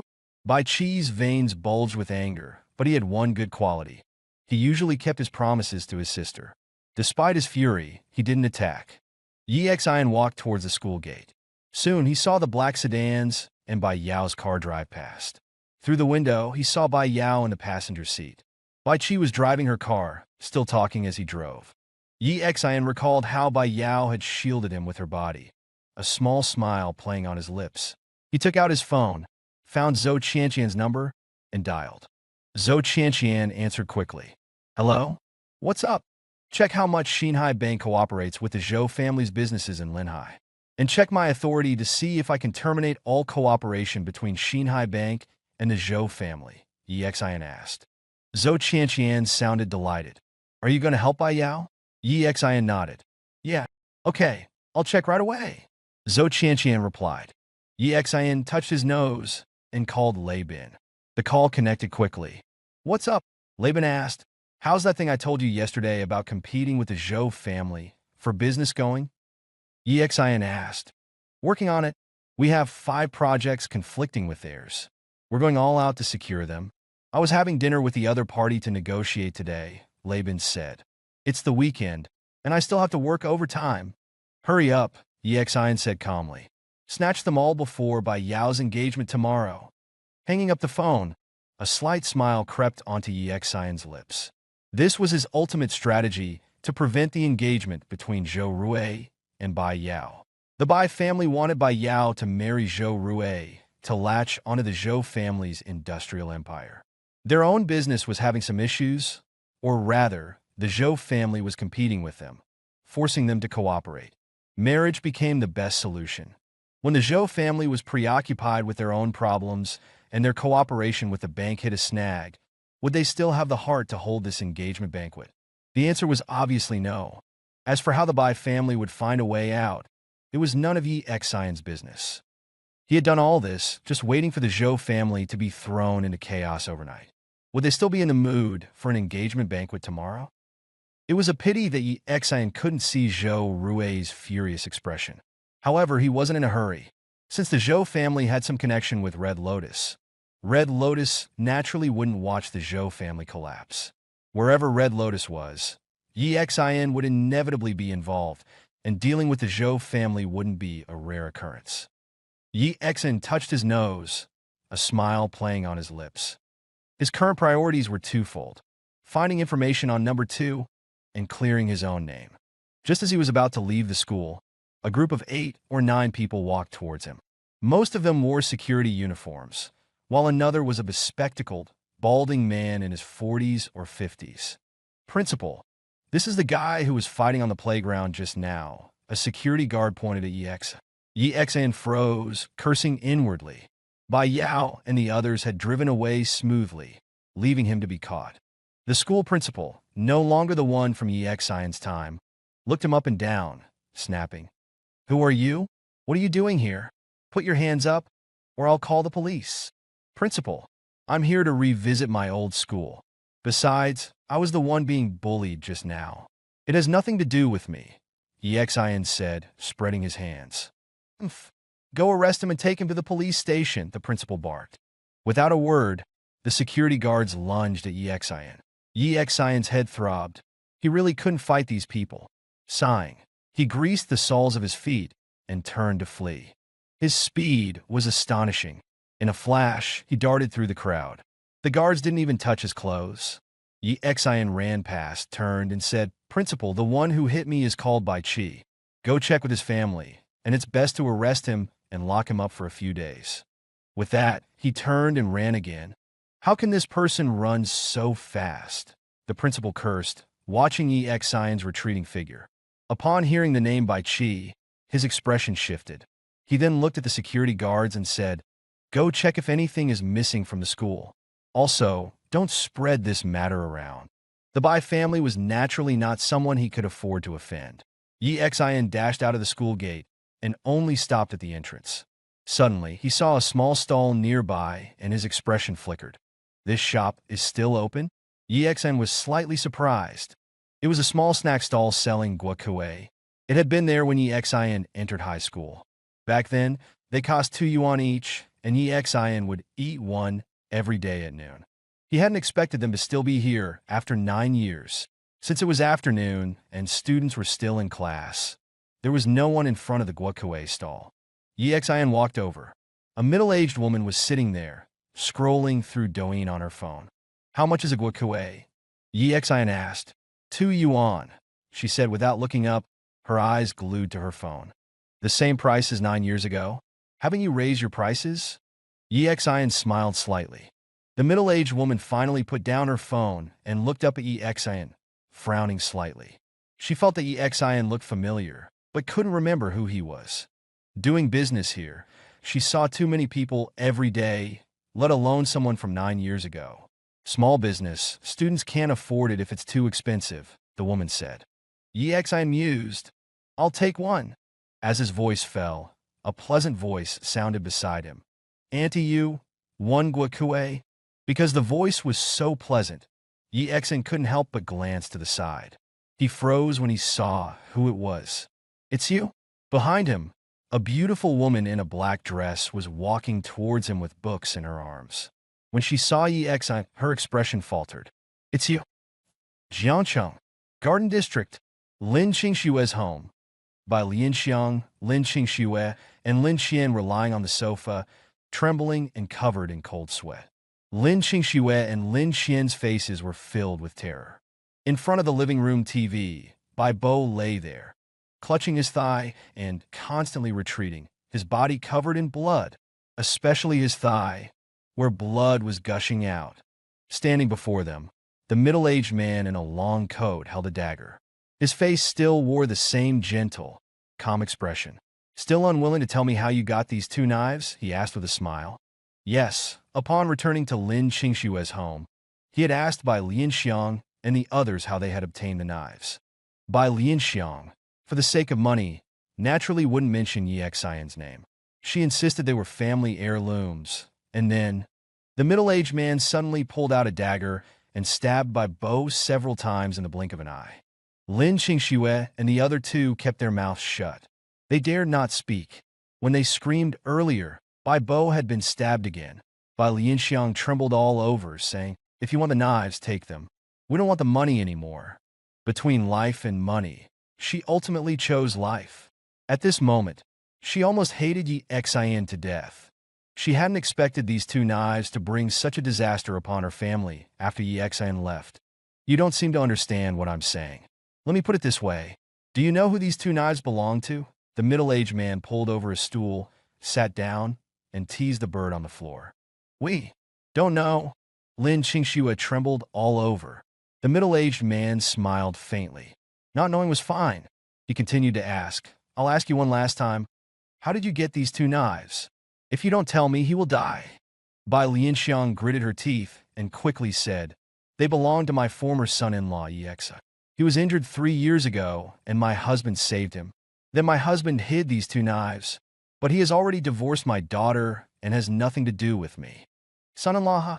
The middle-aged man stood up, picked up the two knives, one long and one short, from the coffee table, and said, "I was wondering why the young master would die in a small place like Jiangcheng. So, Night Watchman Zero is here." Then he smiled and said, "The three of you come with me?" He pointed to Lin Qingxue, Lin Qian, and Bai Lianxiang. "Oh, and act normal. Go downstairs and get in the car. If you try anything funny, you'll die. I won't show any mercy. He really has no contact with us. I don't know where he is now. I can't reach him at all," Bai Lianxiang said with a mournful face. The middle-aged man glanced at her with amusement, then looked at Bai Bo on the floor and said, "Find a way to contact the owner of these two knives and tell him to come to Linhai to find me. Give him 3 days. If he can't find me, I'll only have 3 corpses to send back." Lin Qingxue and the other two instantly paled. They just wanted to sell the knives, but never expected such a disaster. The middle-aged man picked up the two knives again and smiled at the 3 women. "Ladies, let's go." Far away in Linhai, Yi Xian naturally didn't know what was happening in Jiangcheng. In fact, it was quite difficult for Bai Bo to contact Yi Xian now. He could only ask Yi Gang of Shengshi Logistics for help. But because of his constant harassment at Shengshi, Yi Gang was already unwilling to see them. At this moment, Yi Xian was standing at the entrance of the Guokuei shop, looking at the woman in the black dress in front of him, and said in surprise, "Why are you here?" Yes, this woman was Chun Feifei, the woman he had met in the bar before. Chun Feifei, holding her textbooks, said, "I'm a teacher at this school. What are you doing here?" Yi Xian coughed, frowned, and said, "I used to study here. I came back to take a look." Chun Feifei stood next to Yi Xian. She looked at him awkwardly and said, "Well, I'm sorry about the trouble I caused you before." Because she had gone to find Yi Xian for a drink before, Zhou Ji had misunderstood, and then there had been some conflict with the people from the Liuhua bar. At the time, she even thought Yi Xian would be seriously injured. Yi Xian waved his hand, not taking it to heart. Chun Feifei gritted her teeth and asked, "Are you free tonight? I caused you some trouble that day, and although you're fine, I feel like I owe you one. I'd like to invite you to dinner. We were just strangers who met by chance. Don't worry about it," Yi Xian said calmly. Indeed, Yi Xian felt there was no need to get involved with a woman who could date Zhou Ji. This stunned Chun Feifei. Whether she was studying at school or now as a teacher, she never lacked pursuers. Every man would fawn over her, or at least try to please her. But the man in front of her, from the first time she met him in the bar, seemed to have hardly looked at her. She had practically thrown herself at him in the bar, but Yi Xian just drank by himself and didn't pay any attention to her. After they left, he even asked her for half the price of the drinks. Here you go. At this time, the middle-aged woman handed the warm guacamole to Yi Xian in a paper bag. Yi Xian took the guacamole, paid, then looked at Chen Feifei beside him and said, I'll be going now. Let's exchange WeChat contacts. Chen Feifei gritted her teeth and said, I don't like owing people favors. No need. We probably won't see each other much in the future, Yi Xian said, ignoring Chen Feifei further and turning to leave. Watching Yi Xian's retreating figure, Chen Feifei gritted her teeth. Teacher Chen, the guacamole shop owner asked, do you like him? Chen Feifei blushed slightly and said, I've only met him once. What's there to like? But he seems better than the last one, the middle-aged woman said with a smile. I'll make yours now. Chen Feifei looked up and asked, by the way, how are things going with your shop? We'll probably be closing in a couple of days, the middle-aged woman said with a sigh. It's hard to get anywhere without money these days. Chen Feifei gritted her teeth and said, those people are too much. What can we do? We're just small-time people with no money and no power. We tried to find a lawyer, but when they heard we wanted to sue the Yi family, they wouldn't take our case. We have no choice but to accept it, the middle-aged woman sighed. Chen Feifei pursed her lips, wanting to say something, but ultimately couldn't, only sighing along with her. On the other side, Yi Xian took the guacamole, took a bite, and grinned. Still the same taste, delicious. I feel like only Master Su could make it like this. He licked his lips contentedly. After a few bites, his phone suddenly rang. Yi Xian picked it up and saw it was a message from Red Rose. His heart stirred. Could it be that she had managed to lure out the leader of Red Lotus? He quickly answered the phone. Hello. Turn around. A sexy voice came from the phone. Yi Xian turned around and looked behind him. In the distance, a fiery red figure stood there. A red hip-hugging skirt revealed long legs and a perfect figure. Wherever she appeared, she always attracted the attention of all men. It was Red Rose. Yi Xian's expression shifted slightly. He walked over, his eyes sweeping up and down Red Rose's body. Were you following me? Even if I was, it's only because I crave your body. Red Rose chuckled, covering her mouth. Seeing the flicker of coldness in Yi Xian's eyes, Red Rose quickly said, you men really have no sense of romance. I just happen to be doing something here. Oh. Yi Xian lowered his guard and took a bite of the guacamole. What's up? Did that old man dare to show himself? It's quite difficult to lure him out. Red Rose shook her head. I just received a call that I think you'll be very interested in. Yi Xian raised an eyebrow. In Red Lotus, the color of the rose determines the killer's rank. Yellow is the lowest, followed by blue, red, and gold. Besides that, there are a few top killers like us who don't have a fixed color, Red Rose explained. Yi Xian glanced at Red Rose's chest. There was a seductive rose there, very eye-catching. Red Rose noticed Yi Xian's expression and grinned. Pretty, isn't it? Want to feel how it feels? It's quite nice. After she finished speaking, she licked her lips, infinitely seductive. Yi Xian's heart trembled violently. He took a fierce bite of the guacamole, suppressing his impulse. This woman was dangerous. I'm afraid it's poisonous. I might die there, Yi Xian said while chewing. I know your Red Lotus ranking system. Why are you telling me this? Giving me a lesson? I just got a call. It was from Birdman, the #1 gold-ranked killer in Red Lotus, and number 19 on the underground killer rankings. He's driving to Linhai right now, Red Rose said, looking at Yi Xian. And? Does he have a mission in Linhai? Or did he sleep with you and not pay? Do you want me to help you chop him up? Yi Xian asked. TSK. Who do you think I am, Red Rose? I'm the one who pays others to sleep with me. Okay. No one's ever paid me. Red Rose gave Yi Xian a coquettish look. Then she chuckled and said, he has 2 things that you should be very interested in. Yi Xian raised an eyebrow. What? 3 people and 2 knives, Red Rose said lightly.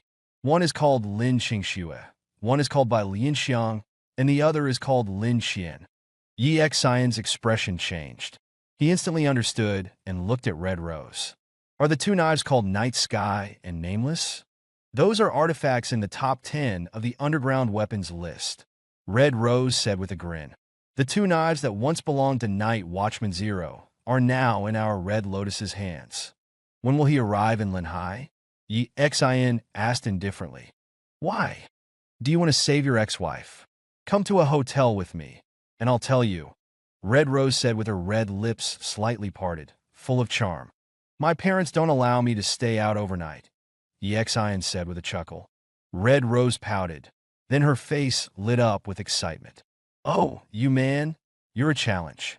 I like that. What a pervert, Yi Xian cursed in his heart.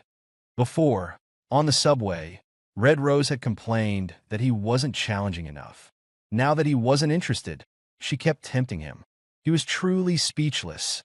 I'll tell you when he arrives in Linhai, Red Rose said with a smile. Yi Xian nodded. At this moment, Red Rose asked, Is your goal to retrieve your two knives or to save your ex-wife? Yi Xian pondered for a moment, then smiled and said, As long as the result is the same.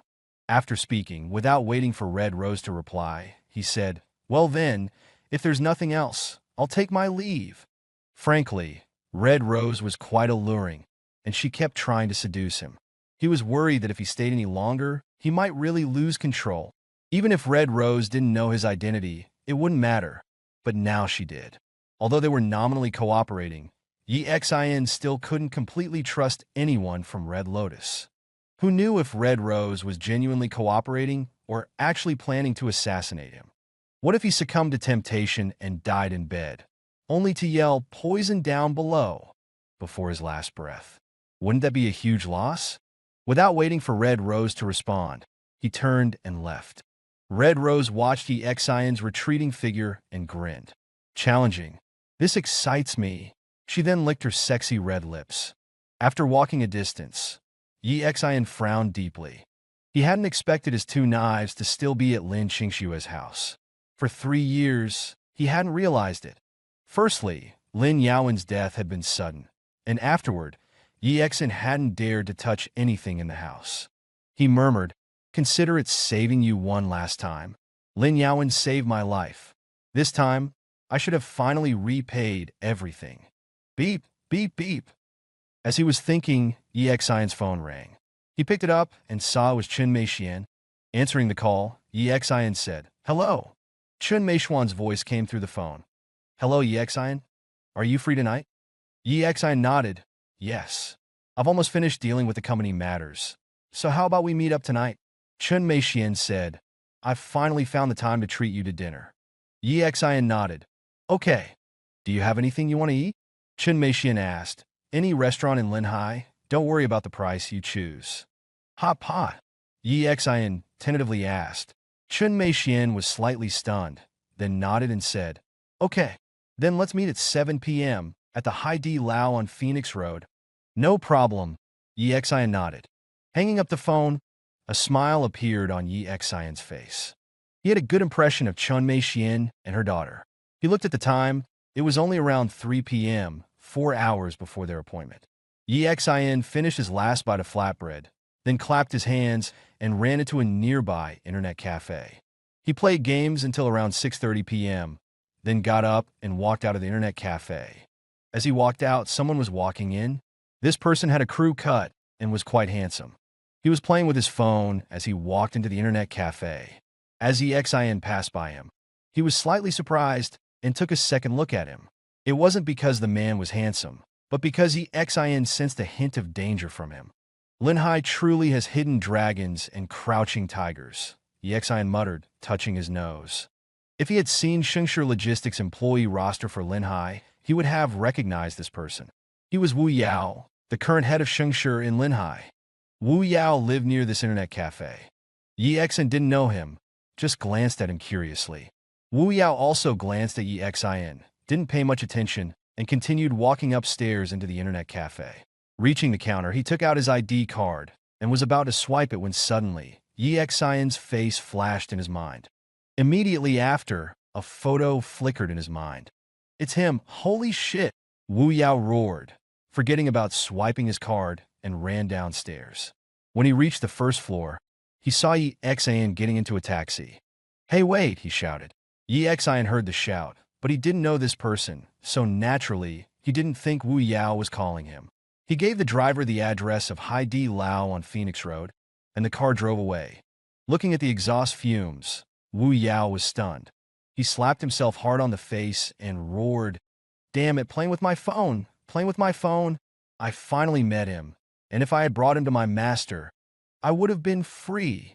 Wu Yao lost interest in going online. He put away his ID card and ran towards the nearby apartment complex. He ran all the way to his room.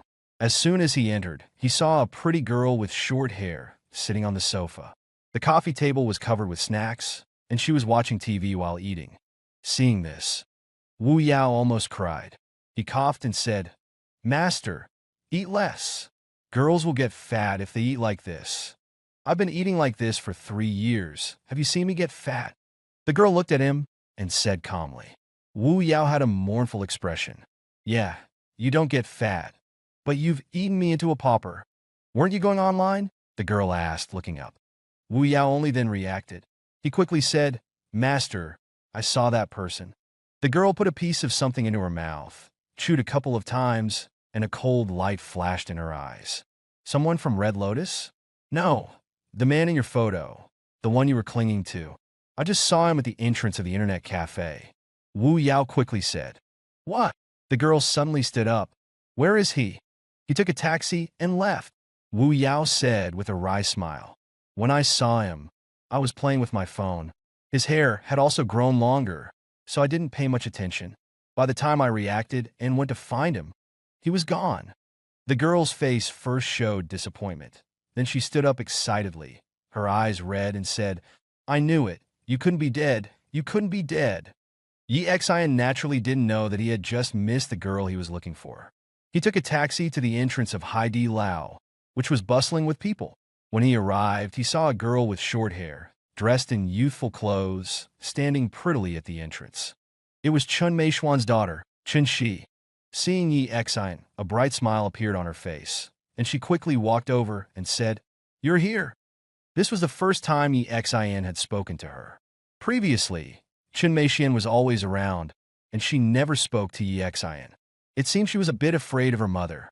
"Yeah, this meal wasn't easy to come by," Yi Xian said, touching his nose. Chun Shi laughed, revealing 2 dimples. She said, "Let's go inside first. My mom is on her way. There's a bit of traffic." Yi Xian nodded. Inside, they originally wanted a private room, but were told there were none available. Helplessly, they chose a table in the main dining area. After sitting down, Chun-Shi said, "Sorry, we should have treated you to dinner and apologized earlier, but my mom's company seems to have encountered some problems, so she's been very busy since she came back." Yi Xian nodded and said, "It's okay. Are you still studying?" "Studying painting." Chun-Shi nodded slightly. "Yes, at Linhai Art Academy. I'm still in my 2nd year. Art Academy is good. I heard there are a lot of beautiful girls there." Yi Xian smiled subconsciously. After saying that, he regretted it a bit.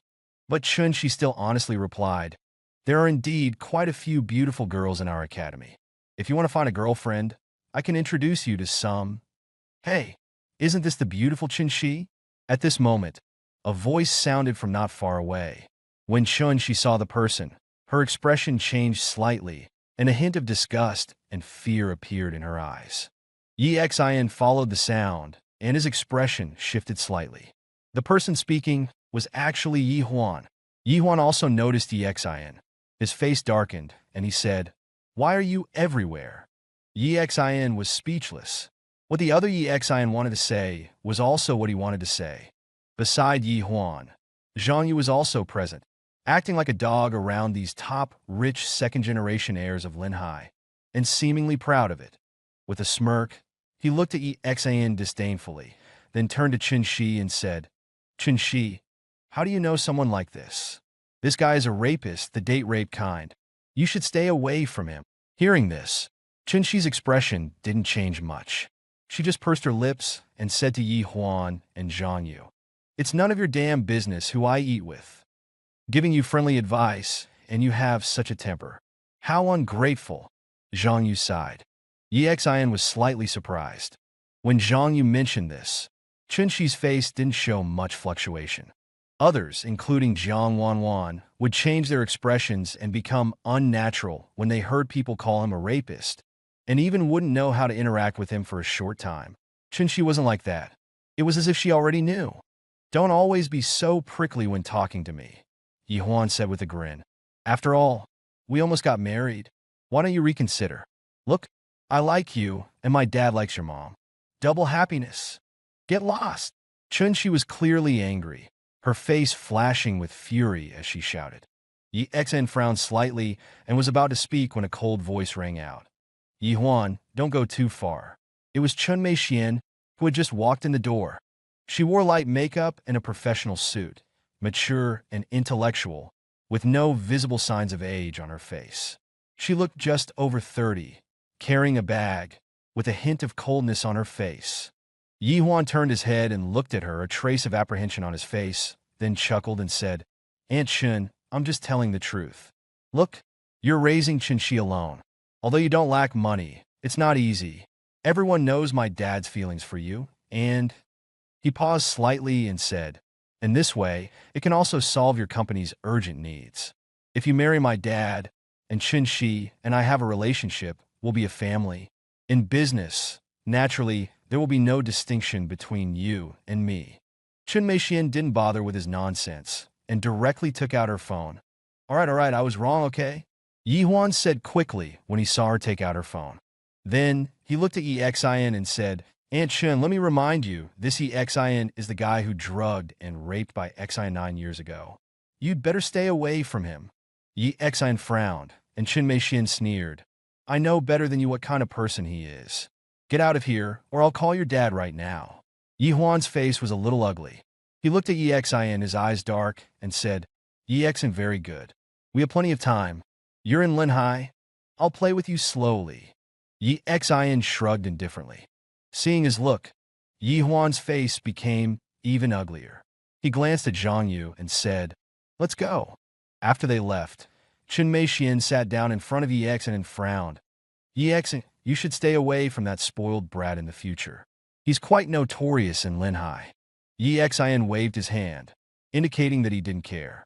Since someone within the Yi family had targeted his father and was a key reason for his imprisonment, there was likely no way to reconcile with the Yi family. So whether Yi Huan provoked him or not wasn't that important. He might just teach Yi Huan a lesson along the way. What about you? Yi Xian asked. Yi Huan just mentioned that you have business competition with the Yi family. Chun Shi gritted her teeth and said, It's all because of Yi Huan and his father. Yi Huan is chasing me, and his dad is chasing my mom. We didn't agree, so they're putting pressure on us in this way. Yi Xian was stunned. What a bizarre father and son. But rich second-generation heirs like Yi Huan, when they see a beautiful woman, regardless of whether they can get her or not, they all want to try their luck. Chun Mei Xian glared at Chun Shi and said, Chun Shi, don't talk nonsense. Then she looked at Yi Xian and said, We're not talking about work today. We invited you to dinner mainly to thank you. You know about what happened to me 9 years ago? Yi Xian asked. Chun Mei Xian looked at Chun Shi again, and Chun Shi quickly shook her head. Mom, I didn't say anything this time. Yi Xian explained. I just saw Yi Huan mention it, and seeing that your reactions weren't significant, I guessed. Chun Mei Xian looked at Yi Xian in surprise, obviously not expecting him to be able to connect so much from these details. But she still nodded. We do know. Back at the airport, you said you were from Linhai and hadn't been back for several years. Chun Shi was a little curious about you and searched for your information online, finding the old news. She frowned and said, But I'm quite good at judging character. You were willing to help us strangers back then, so I don't think you're someone who could do such a thing. Of course, it's just my guess, and besides, it's been 9 years. I didn't take it to heart. Yi Xian was surprised. Since he returned to Linhai, everyone he met who knew about his past held prejudice against him. Chun Mei Xian and her daughter were the only ones, besides Jiang Wei, who didn't have any prejudice against him. In Yi Xian's heart, his favorable impression of the two increased once again. I was framed, Yi Xian added. I came back to Linhai this time to clear my name. I don't really care about it anymore, but I don't want my parents to be looked down upon by relatives and friends." Chun Meixian paused, pursed her red lips, and said, "I have some connections in Linhai. If you need my help, call me anytime." Yi Xian nodded. At the same time, in a certain office building in Linhai, a huge conference room was filled with 20 or 30 people. Zhou Rui was among them, but he sat relatively far back. At this moment, everyone in the conference room was a pillar of the Yi family or a senior executive in the Zhou family's businesses. In the main seat was an old man in a wheelchair, but even sitting there, he still exuded an air of authority. Beside him stood a middle-aged man, looking dignified and imposing. This was the current head of the Zhou family's businesses, and Zhou Rui's father, Zhou Xian. His gaze slowly swept over everyone, and he said, "Slam." He slammed a document onto the table, his eyes scanning everyone. "All of you think carefully. Recently, who exactly offended that bastard Lei Bin? And who offended the people at Xinhai Bank? Think about it. Now, all 5 of our major projects have been snatched by Hanyu Group. The prices they offered are completely unacceptable to us, and Xinhai Bank suddenly terminated all cooperation with us." He glared and roared. "Do you know how big this loss will be?" Below, Zhou Rui's face suddenly changed. This came too suddenly. Of course, he didn't think about how much damage this would bring to his family. He was thinking about whether his engagement banquet with Bai Yao tomorrow could still go smoothly given this huge change in the family business. As for the crisis the family was facing, he believed in the family's strength and that they would definitely overcome it. Naturally, he didn't realize that the one who brought such a huge crisis to his family was himself. "I asked someone inside Xinhai Bank." A person stood up and said, "The manager in charge of this matter at Xinhai Bank is named Zhou Cece. She just transferred from Jiangcheng. The one who proposed to terminate cooperation with us is a Xinhai Bank diamond card holder, but he didn't show up. We don't know who it is." Fu Shishi? How could it be her?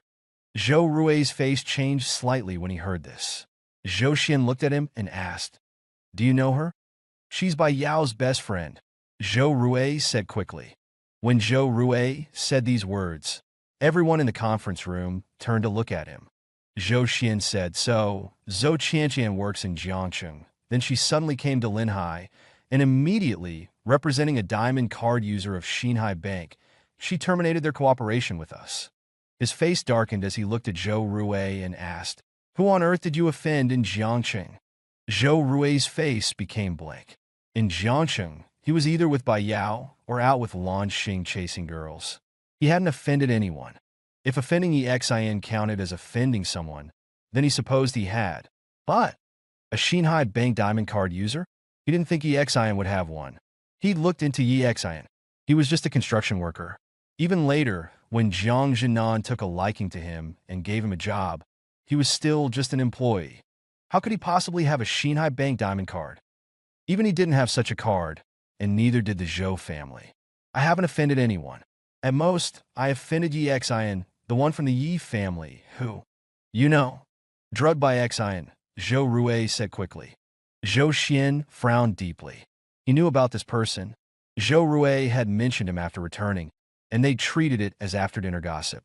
He also knew that Exin came from a branch of the Yi family and couldn't possibly have something like a Xinhai Bank diamond card. He sighed slowly and said, "Think carefully. If you can't, then find that Zhou Qianqian and talk to her. Ask her who is targeting us. Money isn't an issue. If she can be bought, buy her." He then looked around at everyone and said, "Xinhai Bank terminating the cooperation might cause a temporary funding gap, but we should be able to fill it. The key issue is what's going on with Hanyu Group. These 5 projects are among our key projects this year. Hanyu Group's actions are like they're trying to destroy us. Even if they win these projects, they won't make any money. Think about it. Who offended Lei Bin?" Everyone was bewildered. After a while, the meeting ended without any conclusions. When almost everyone had left, Zhou Rui hurried over and asked, "Dad, what about my engagement party with Bai Yao tomorrow night?" Zhou Xian looked at him, frowned, and said, "We'll talk about it tomorrow." Zhou Rui's face suddenly changed, flickering between various emotions. Phoenix Road, Hai Di Lao. The hot pot was boiling. Yi Xin and Chun Meixian were chatting as he ate heartily, unconcerned with his image. After a while, Chun Shi, whether from the heat or something else, had a flushed face. She looked at Yi Xin and said, Yi Xin, you seem to be in good shape. Yi Xin looked at her in surprise, coughed, and said, Isn't it a bit inappropriate to say this in front of your mother? Chun Meixian blushed slightly at Yi Xion's words and glared at Chun Shi. Chun Shi blushed even more and quickly said, Don't misunderstand. I want to ask you to be a life model for me and my friend. Yi Xian. Chun Meixian's face relaxed a bit. She looked at Yi Xian and said, Why don't you consider it? Sure. Call me when you need me. I should be free. Yi Xian scratched his head. It's a deal then. I'll call you another day, Chun Shi said with a happy expression. Chun Meixian looked at Yi Xian and said, By the way, don't you have a job? Yi Xian froze. He suddenly thought of a problem. Now that he was back, Hanyu Group was his, but he couldn't tell his parents. He also couldn't tell his parents about being a night watchman. If his parents found out he was always wandering around, they would definitely say he was idle, and his aunt and the others would gossip about him. Then his parents would probably be looked down upon. It seemed he needed to get a position at Hanyu Group. I work at Hanyu Group, Yi Xian said with a smile. Chun Meixian looked at him in surprise. Hanyu Group? That's a big company. Just lucky, Yi Xian said with a smile. They didn't notice that while they were talking, not far away, Yi Huan was carrying a pitcher of juice. A sinister smile on his face, he walked past Yi Xian. As he passed, he pretended to stumble, falling towards Yi Xian. The juice in his pitcher splashed out, heading straight for Yi Xian. Careful, Chun Shi exclaimed. At that moment, Yi Xian, who was sitting, stood up with incredible speed and moved to the side. As he moved, he lightly hooked Yi Huan's leg with his foot. Yi Huan, who was pretending to fall, instantly lost his balance and fell towards a chair. Bang! His head slammed hard against the chair. The chair slid away, and he continued to fall to the ground. Crash! The glass pitcher of juice in his hand shattered, shards of glass embedding themselves in his right hand. Yi Huan landed face first on the floor. Ah! The pain in his hand made him cry out. Across from him, Chun Meixian and her daughter were stunned. They hadn't even seen how Yi Xian had left his seat. Oh dear, young Master Yi Huan? Are you all right? Seeing Yi Huan sprawled on the ground, his hand bleeding, Yi Xian squatted down and asked with feigned concern. Not far away, Zhang Yu, who had been watching the scene unfold, paled. He and Yi Huan had planned this. He knew Yi Huan wouldn't actually fall. He was just pretending to spill juice on Yi Xian. Now that he had fallen, it must have been Yi Xian's doing. He rushed over, helping Yi Huan up while cursing at Yi Xian.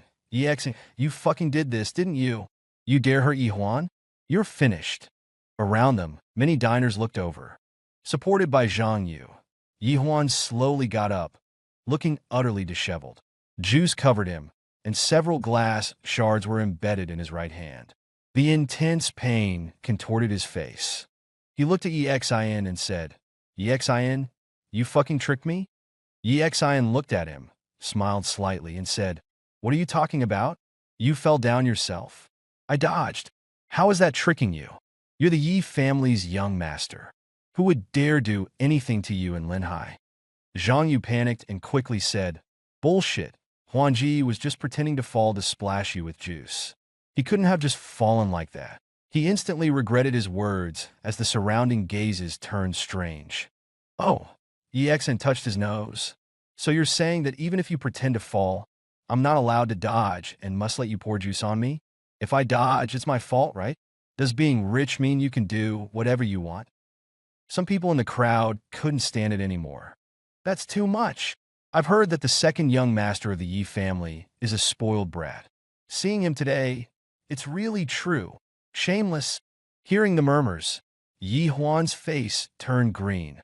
Others didn't know, but he knew very well that he had fallen because Yi Xian had tripped him. The sharp pain in his hand made his face twist. He stared at Yi Xian, gritting his teeth. Yi Xian, I'll remember this. Yi Xian shrugged indifferently. Let me give you a piece of advice. Remember, don't court death, understand? Seeing Yi Xian's nonchalant attitude, Yi Huan trembled with rage. What happened? At that moment, a voice came from behind them. Yi Xian turned to see a beautiful woman in her 20s walk over. Seeing Yi Huan, concern filled her face. Yi Huan, what happened to your hand? As she spoke, she reached out to support him. At that moment, Yi Xian's eyes narrowed.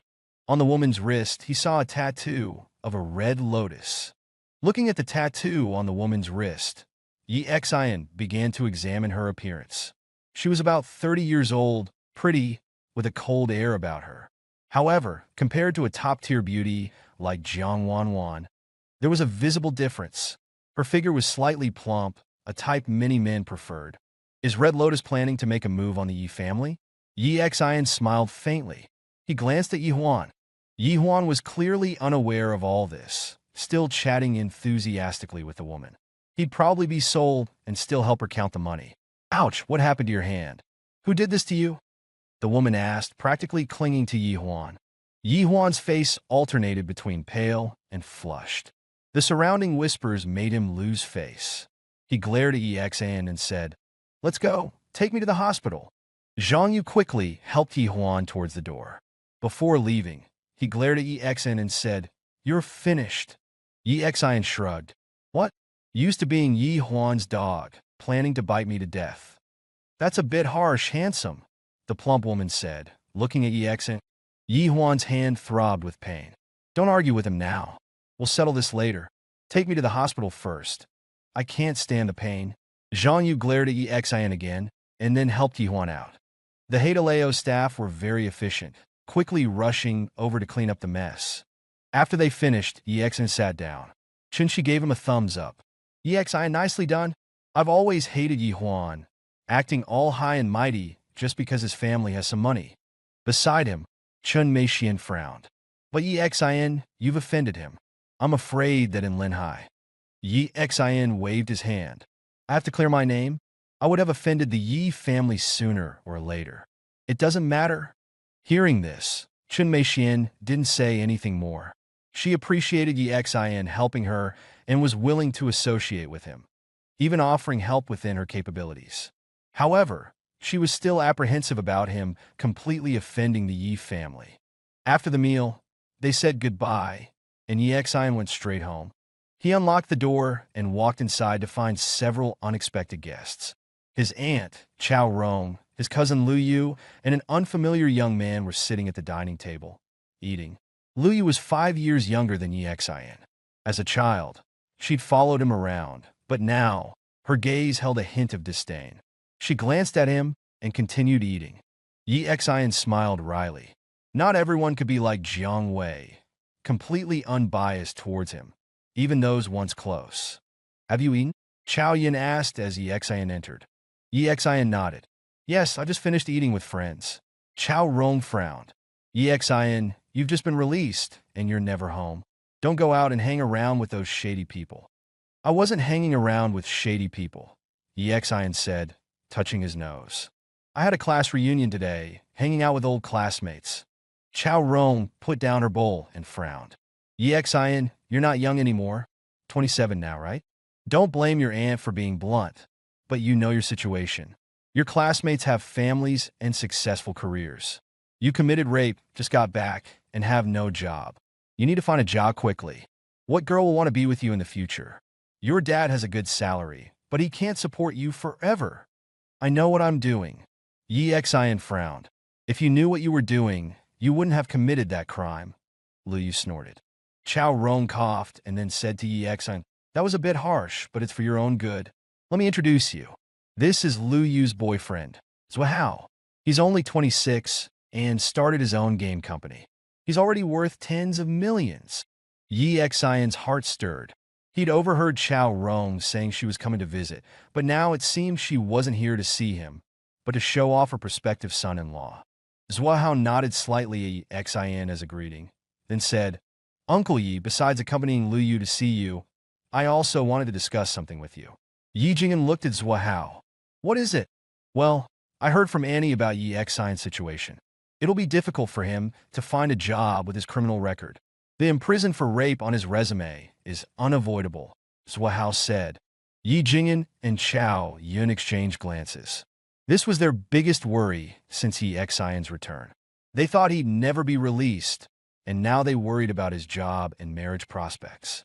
Such as the way of parents. I can hide Yi Xian's record at my company. It's my own company, so it's no problem, Zhuo said. And Annie will introduce him to a girl. Chao Rong nodded. Yes, a colleague of mine has a daughter. She's quite pretty. Although Yi Xian has some blemishes, brother-in-law's income is very high. So he's still a good catch. She's willing to meet Yi Xian and see. Yi Jingyan and his wife's eyes brightened. However, experienced as he was, Yi Jingyan asked Zhuo, "What do you need me to do?" "I want to develop a large-scale game and get investment from or collaborate with Hanya Group," Zhuo said calmly. Uncle Yi is the vice president of Hanya Group. After all, Yi Xian thought the owner of Hanya Group is right here. Yi Jingyan pursed his lips.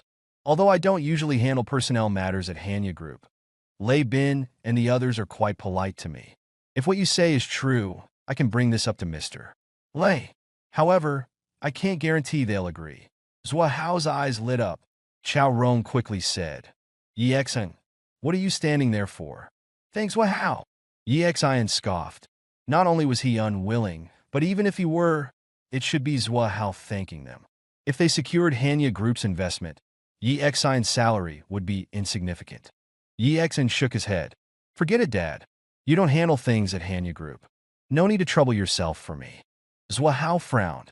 Beside him, Lu Yu's face darkened. She looked at Yi Xian. "Ungrateful. I have a job," Yi Xian said, touching his nose. "Oh." Lu Yu sneered. "Doing what? Construction work? Bouncer at a bar?" Yi Xian sighed.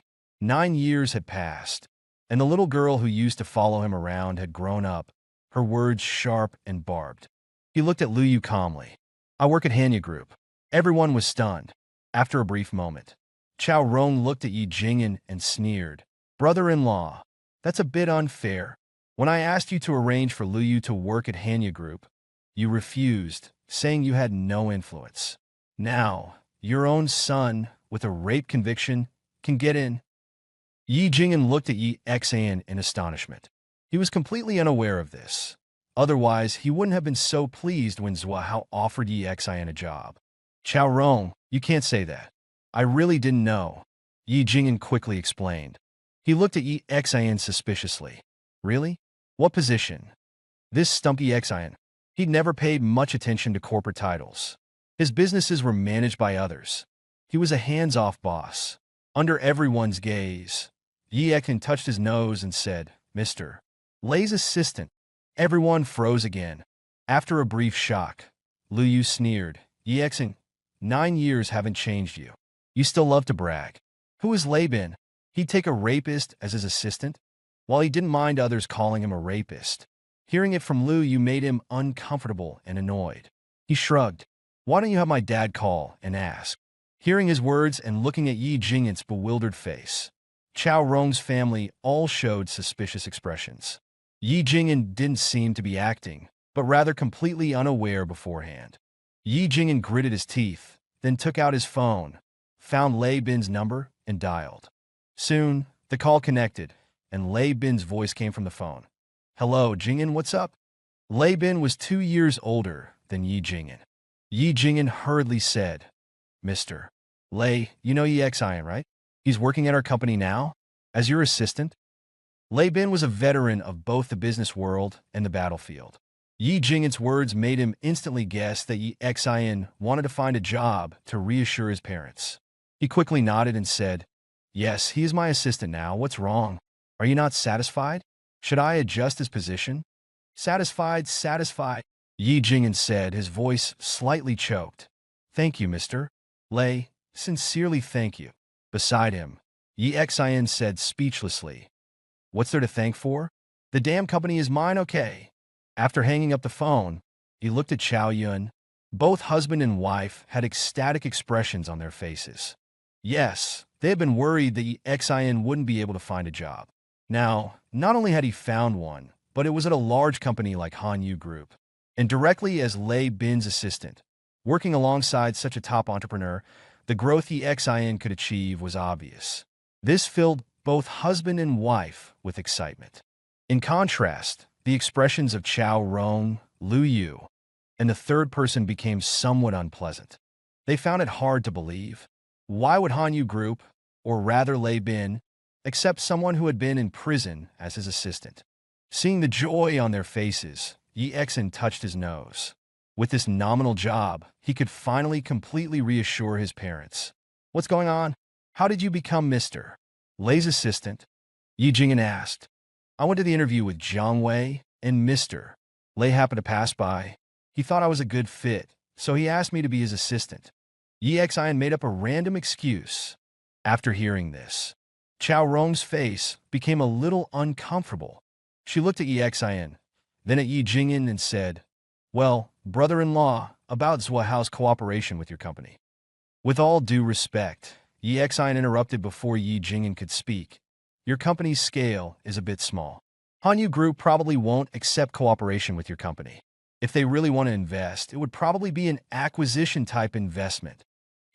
At this time, Lu Yu sneered and said, He hasn't even gone to Hanyu Group yet, and he's talking about Hanyu Group like it's his own. No matter how small Zhuahao's company is, it's something he built up himself bit by bit. Yi Exin didn't bother arguing with him and calmly looked at Zhuahao and said, If you accept an acquisition, there might be something to talk about. Of course, the premise is that your game project is indeed something that interests Hanyu. If the game project can't pass Hanyu Group's evaluation, it's estimated that it will be difficult to get investment. Zhuahao frowned and looked at Yi Exin and said, So, you can make decisions for Hanyu Group now? Yi Exin shrugged his shoulders and said, Just a suggestion, whether you listen or not is your business. You can consider me farting. You did fart, Lu Yu quickly said. Yi Exin frowned at her and then said, Mom and Dad, you stay with Annie and them. I'm going back to my room to sleep. Finished, without waiting for his parents' consent, he went directly to his room. Zhuahao and the others came only to ask his father for help, but they still acted superior, as if his family was taking advantage of them. Especially Lu Yu's hostility towards Yi Exin made him very uncomfortable, and he didn't want to waste any more words with them. Seeing Yi Exin ignore them and return to his room, Chao Rong sneered and said, Sigh, he really has been in prison for so many years. He doesn't understand any rules. Yi Jing'an frowned and said, Can you stop bringing up prison and criminal all the time? Seeing that Yi Jing'an seemed a little angry, Chao Rong-sisan smiled awkwardly and didn't speak. Yi Exin lay on his bed and took out his phone to play. After dinner, Chao Rong's family left. When they were leaving, Yi Exin's mother kept asking Chao Rong about the girl, seemingly anxious for Yi Exin to get married. This made Yi Exin, who heard it from his room, feel extremely annoyed. He played on his phone until past 11. Then Yi Exin fell into a deep sleep. In another part of Linhai, in a villa, Yi Yunxing held a briefcase and rang the doorbell at the villa's entrance. Soon, a somewhat impatient voice called out, Coming, coming! Soon, the door opened, and a middle-aged man in a bathrobe stood at the door. Seeing Yi Yunxing, a look of impatience flashed across his face as he said, What's the matter? Yi Yunxing was about to speak. The middle-aged man impatiently waved his hand and said, This family business assessment, you handle it yourself. Don't think about coming to me for help every time. Damn it, back when the company was in Yi Jing'an's hands, it was thriving, developing towards a first-class company. In your hands, within 3 years, you've almost ruined it. Master Hung, Yi Yunxing hurriedly said, I'll handle the assessment myself. Then what are you doing here? The middle-aged man frowned and asked. Yi Exin is back, Yi Yunxing quickly said. The middle-aged man froze for a moment, then said impatiently, So he's back, what waves can he make? After all, I was the one who suggested to the family to kick them out. I'm afraid he'll take revenge on me. I ran into him the other day, and his look was so scary. Yi Yunxing said, It's made me stay in a hotel these past few days, and I've sent my wife and children back to our hometown. I just haven't felt at ease. The middle-aged man said speechlessly, That's your business, don't bother me. After all, it was Master Hung who told me to make that suggestion to the family, so I... Yi Yunxing frowned and asked. Just then, a sweet voice came from inside the house. Honey, What are you doing? I've been waiting for you in bed for a long time. The middle-aged man frowned, then looked at Yi Yunsheng and said, "Oomph. What waves can a jail dog make? If he dares to look for you, just find someone to beat him to death.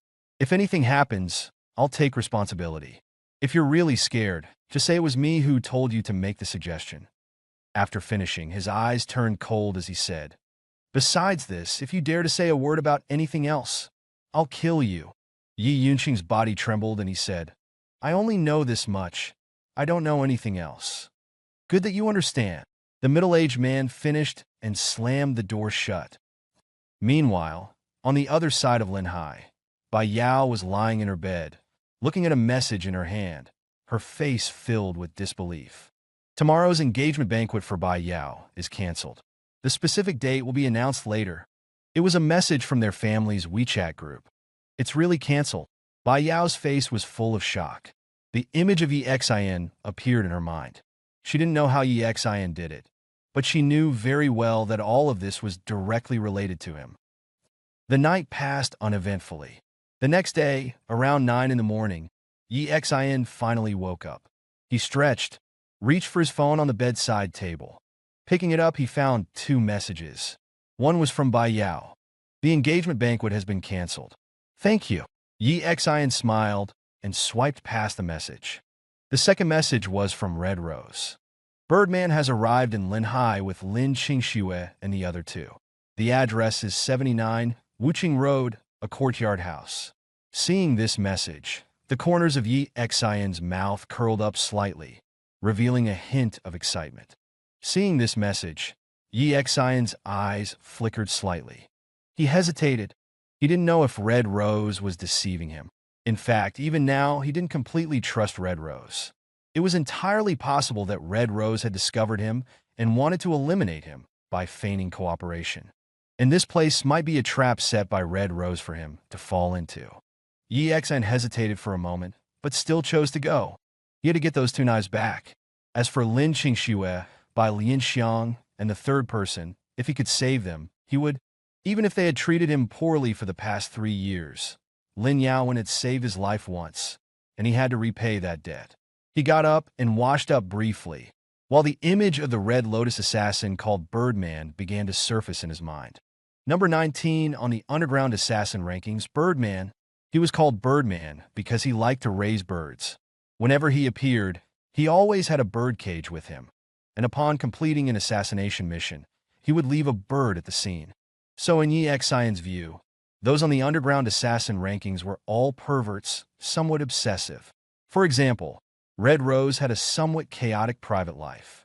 The more a man rejected her, the more she wanted him, and she found excitement in this. Birdman was the same, including the legendary number 1 assassin on the rankings. They all had some special quirks. After saying goodbye to his parents, Yi Xin left home lightly. Downstairs, he took out his phone and dialed a number. "Hello." On the other end of the phone, Zhiqiu answered. "What's wrong?" "Birdman kidnapped my ex-wife and the others, and my 2 knives fell into his hands. I'm going to retrieve them now." Yi Xin said, "Red Rose told me the address. I'm worried it's a trap. Contact the night watch in Linhai. The address is 79 Wuqing Road. If I don't come out by 11 o'clock, have them break in. If I come out, have them go in and clean up." Zhiqiu's expression shifted slightly. "Don't be impulsive. Red Rose is very likely feigning cooperation with you. If this is a trap they set, If it's a trap they set, I'll just take them all out in one go." Yi Xin licked his lips. "So I forget it? I can't persuade you. If there's danger, remember to retreat immediately, and then we'll make further plans," Zhiqiu said. Yi Xin nodded and hung up the phone. He smiled and said, "Sai, I didn't want to have any contact with that family anymore, but I didn't expect to be involved with them in the end." He shook his head and walked towards the entrance. Just as he reached the entrance of the complex, his brow furrowed slightly. He noticed several people looking at him. Yi Xin glanced at them, and a smile tugged at the corner of his mouth. He saw a car parked not far away, and through the windshield, he saw Zhang Yu sitting inside. "It seems Yi Huan hasn't learned his lesson yet. He's even started blocking the entrance to my complex." Yi Xin touched his nose. If he didn't have something to do, he wouldn't mind playing with these people for a bit. He glanced at them and quickened his pace. Those people quickly followed, but how could they keep up with EXIN? After a few minutes, EXIN shook them off, hailed a taxi, and headed towards his destination. In Linhai, at Zhou Cici's house, the three girls, Jiang Wanwan, Qin Xiaowei, and Zhou Cici, were sitting on the sofa. Jiang Wanwan's eyes lit up. Bai Yao and Zhou Rui's engagement party has been postponed? Qin Xiaowei smiled and said, I really hope it's canceled altogether. Someone like Zhou Rui doesn't deserve Bai Yao. Beside them, Zhou Cici just smiled faintly. She knew very well that all of this had a direct connection to EXIN. But since EXIN didn't want others to know, she didn't reveal it.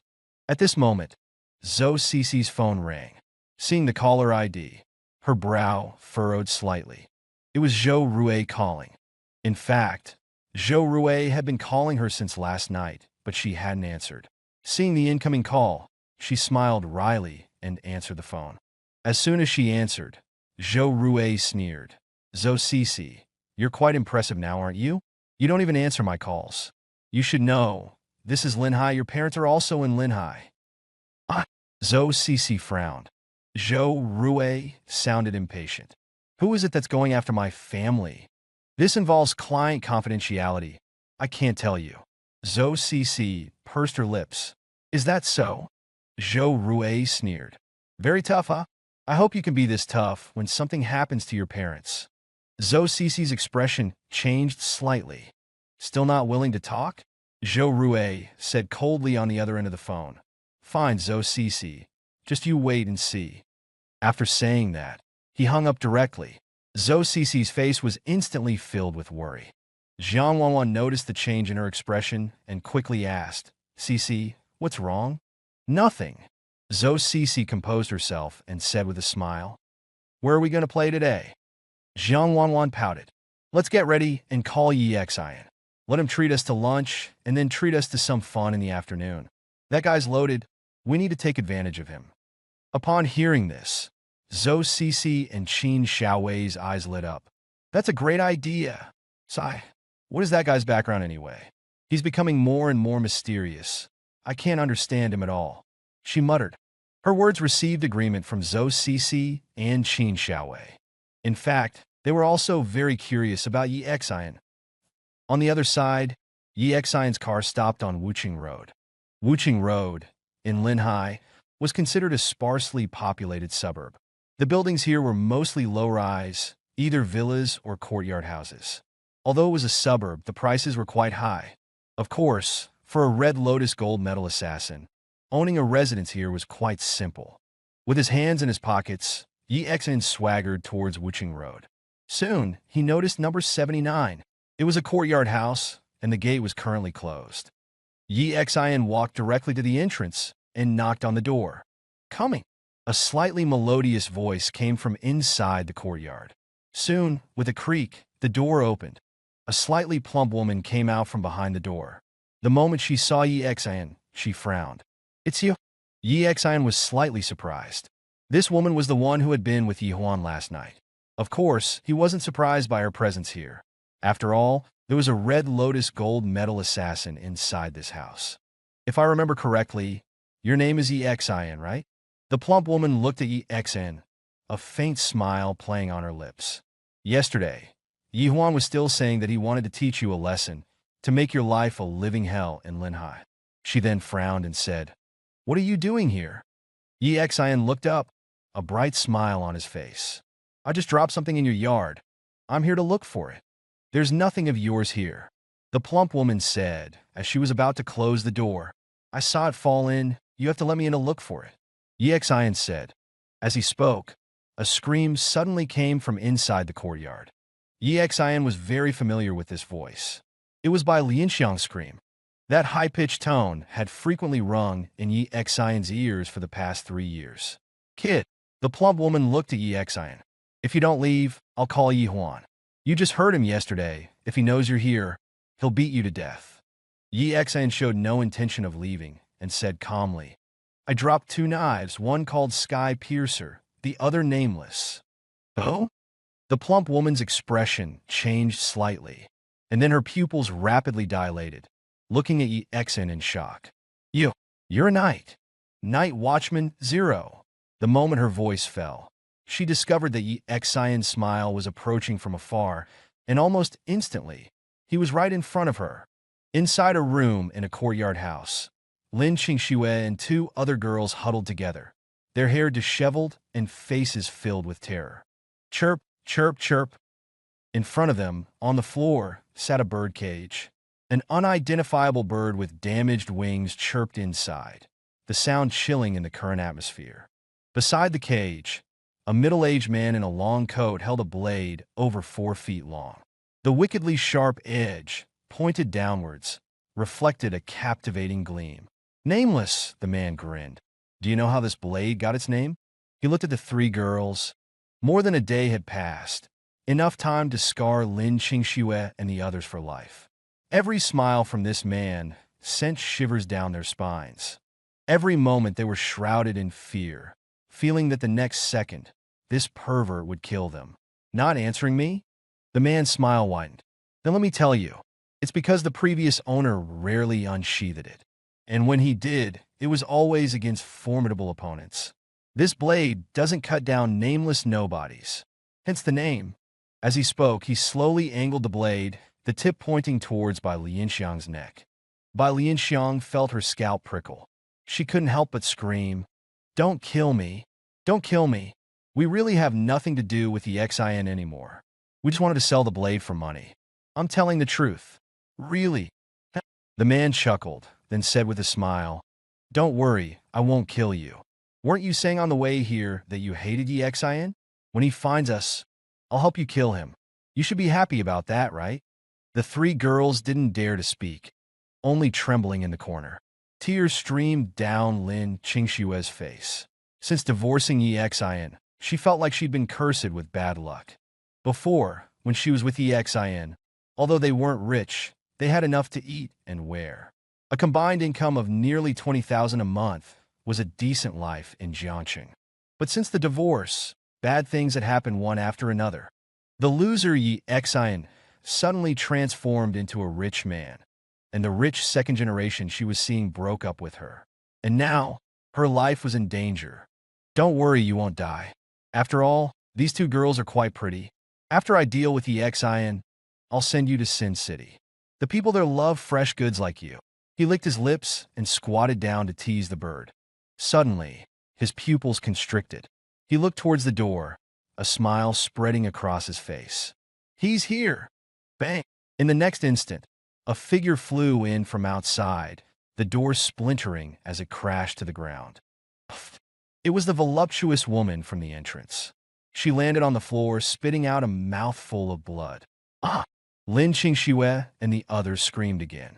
Yi Xin, arms crossed, walked through the doorway. He squinted, his gaze sweeping over the 3 girls, then landing on the man, and then on the long blade in his hand. His brow furrowed. Worthy of the former night, Watchman 0. I gave you 3 days, but I didn't expect you to find me so soon after I arrived in Linhai. The man stood up, sheathed his blade, and picked up the birdcage. Yi Xin touched his nose, glanced at him disdainfully, and asked indifferently, "Tell me, how do you want to die?" In the corner, seeing Yi Xion's familiar figure at the door, the 3 women felt a flicker of hope. Tears flowed freely from Lin Qingxue's eyes, and Bai Lianxiang, forgetting that this was the son-in-law she had despised and abused for 3 years, screamed, "Yi Xin, help! Save us!" Yi Xin frowned, glanced at them, and then returned his gaze to the man. Clap, clap, clap. The man applauded. Indeed, worthy of the former night, Watchman 0. Confident, arrogant, he narrowed his eyes. Have you ever wondered why I, ranked 19th on the assassin leaderboard, dared to provoke you, dared to let you come here? Yi Xin touched his nose. Not interested. Without another word, he shot forward like an arrow, his right fist clenched, veins bulging, aimed directly at the man's head. Against the Red Lotus, Yi Xin showed no mercy. The man's expression changed drastically. He pushed off the ground, trying to escape. Bang! Yi Xion's foot connected, sending the man crashing into a pillar and then to the floor. An instant takedown. The man coughed up blood, climbed to his feet, and said with a grimace, "No wonder the leader didn't dare to show himself. You truly are worthy of being Night Watchman Zero." He yelled towards the outside, "Red Rose, time to show yourself." Yi Xion's expression shifted slightly. The sound of high heels clicking approached. Click, click, click. A fiery red figure appeared at the door. She had a seductive figure and a stunningly beautiful face. Leaning against the wall, she chuckled at the man. My, look how pathetic you are." The man's face changed slightly. "Why are you alone? Where are the others?" "I dismissed them," Red Rose said, covering her mouth with a laugh. The man's face paled. "Are you crazy? We're dealing with the former Night Watchman Zero." Red Rose's smile became even more enchanting. She looked at the man with amusement. "Silly, haven't you figured it out yet? He and I are on the same side." The man froze, his mind reeling. Suddenly, many things became clear. Why had Yi Xian shown up so quickly after he arrived in Linhai last night? It was obvious now that Red Rose had betrayed him. Yi Xian glanced at Red Rose, his wariness easing slightly. He had been worried that this was a trap set by Red Rose and the Red Lotus. But now, it seemed his worries were unfounded. "Red Rose, are you insane? The leader won't let you get away with this." Sweat dripped down the man's forehead. "That old geezer, Helan Tian, doesn't even dare to show his face. He just hides in the shadows. Why should I be afraid of him?" Red Rose retorted. "Then they won't let you off," the man said again. Yi Xian sighed, tired of the man's rambling. He charged forward again, and as he passed the table in the middle of the room, he swept his hand across it, drawing the shorter of the two blades. Clang! The blade flashed, slicing across the man's throat. Blood spurted from his neck. "Ah!" Bai Lianxiang and the other two women had never witnessed such a scene before.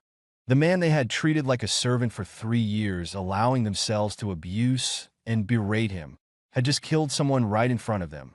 In this seemingly peaceful era, they had only seen murder on television. When it happened in reality, coupled with the day's tension, they couldn't handle the shock, their minds collapsing. The man slumped to the ground. The bird in the cage flapped its wings frantically. Ignoring them, Yi Xian sheathed the blade and looked at Red Rose. "Leave now. The night watchmen are coming." Inside the room, after a brief scream, Bai Lianxiang and the other two trembled even more violently. Their eyes filled with fear as they looked at Yi Xian. This was murder. Murder that happened right before their eyes. At this moment, in their eyes, Yi Xian was completely different from the person they knew. They knew Yi Xian as a cowardly man, subservient to them, not even daring to speak loudly. Even after he became rich, he was at most a little tougher on them. But in that instant just now, Yi Xian's actions were decisive, his eyes cold. After killing the man, he was incredibly calm, clearly indicating this wasn't his first time doing something like this. Thinking about the past, all three of them couldn't help but tremble, fearing that Yi Xian would turn the knife on them next. Clearly, they were overthinking. Yi Xian wasn't interested. He simply looked at Red Rose. With a hint of admiration in her beautiful eyes, Red Rose said, "TSA, worthy of the former Night Watchman Zero. Even though I saw you take action 3 years ago, seeing it again is still amazing. In that battle 3 years ago, 3 of the top 10 Night Watchmen were lost, 1 died on the spot, and 2 went missing. Red Rose was also a participant in that battle. At that time, the Red Lotus almost went all out. But even so, they only managed to make Yi Xian and number 2 disappear." Yi Xian smiled and looked at Red Rose, saying, "You should leave first. The Night Watchmen are coming." Red Rose pursed her lips and looked at Lin Qingxue and the others, asking, "What about your ex-wife and her family? I guarantee they'll go to the police the moment they leave." "That's my business," Yi Xian said indifferently. "All right," Red Rose grinned. "I'll continue to try and lure out Helan Tian. I'll let you know as soon as I have any news." After speaking, she turned around, swaying her hips, leaving a captivating figure for Yi Xian and the other 3. Yi Xian checked the time. There were still more than 20 minutes until his 11 o'clock appointment with Shichuyu. He exhaled and sat down at the table. He glanced at the trembling Lin Qingxue and the other two, but didn't speak or leave. He just held the two knives, a hint of nostalgia on his face. Seeing that Yi Xian didn't intend to retaliate against them, Lin Qingxue and the others gradually calmed down. Yi Xian. After a while, Lin Qingxue gritted her teeth and mustered the courage to speak. Who are you really? Yi Xian turned his head and glanced at her, but said nothing. The aftermath, not just the body disposal, but also the handling of Lin Qingxue and the other two, he would leave to the night watchmen who were coming soon. They would find a way to stabilize their emotions and also find a way to make them keep their mouths shut, just like what he did with Jiang Jinan, whom he rescued before. You came to save us, right? Lin Qingxue asked again. Yi Xian put down the knives, looked at the three of them, and then calmly said, You could say that. Uncle Lin saved my life once. I don't like owing people favors. Now, I've paid him back completely. Lin Xian huddled in Lin Qingxue's arms, her hair a mess.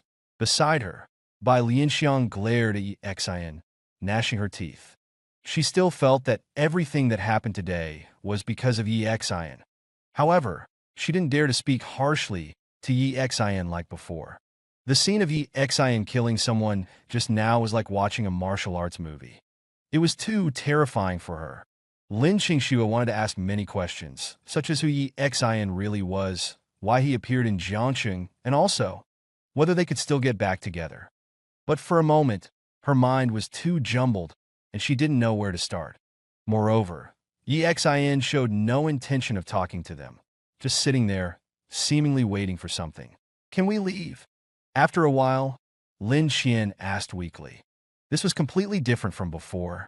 Before, she always looked down on Yi Xian, always with a look of disdain and an expression of contempt. Not yet, Yi Xian said calmly, without looking at them. Now that this debt was paid, he was finally completely free from this family. Knock, knock, knock. At this moment, a burst of footsteps sounded from outside the door. Yi Xian checked the time. They were about 15 minutes earlier than he expected. Then, a group of about a dozen people rushed into the courtyard and headed straight towards them. They were all dressed in ordinary clothes. The leader was a middle-aged man in a suit. He walked into the room, saw the voluptuous woman and Birdman lying on the ground, and frowned. Why did you kill them all again? Couldn't you have left one alive? Yi Xian looked at him. After finishing his sentence, the man smiled again, walked up to Yi Xian, and gave him a big hug. Brother! Yi Xian also smiled. Captain! Yes, this person was his former captain, Qin Guosheng, night watchman number 13. Qin Guosheng released Yi Xian and then frowned. These three are your ex-wife, ex-mother-in-law, and sister-in-law? Yi Xian gave a wry smile. It seems doctors have told you everything. Hey, everyone in the night watch is going crazy, saying that this mother and daughter are blind. Losing such a golden son-in-law like you. Qin Guosheng chuckled. At the same time, he looked at Bai Lianxiang, Lin Qingxue, and Lin Xian, and said cheerfully, Ladies, do you know this young man's wealth and abilities? He's one of the most capable people in the world. Of course, he used to follow me. I trained him. Yi Xian couldn't help but roll his eyes. His captain was good in every way, except that he was talkative, had a big mouth, and liked to brag. He frowned and said, I'll leave the cleaning up to you. Saying that, he threw the two knives directly to Qin Guosheng. Take these two knives back. I'll use them when I come back. Qin Guosheng put the knives away and nodded. All right. Yi Xian took one last look at Bai Lianxiang, Lin Qingxue, and Lin Xian, and turned to leave the courtyard. After leaving the courtyard, he felt much lighter. Not long after he went out, his phone rang again. He picked it up and saw it was a video call from Jiang Wanwan. He answered the call, and three beautiful girls appeared on the screen. Hey, hey, hey. Jiang Wanwan looked at Yi Xian and said with a grin. Something up? Yi Xian asked. Look at what you're saying. It's your honor that three beautiful ladies are calling you, okay? Jiang Wanwan pouted and then said with a grin. Now's your chance to treat us to dinner. Yi Xian was speechless and rolled his eyes. What do you want to eat? Anything's fine, I don't mind, Jiang Wanwan said. Zhou Cici's eyes suddenly lit up. I know a place that serves rabbit. It's delicious.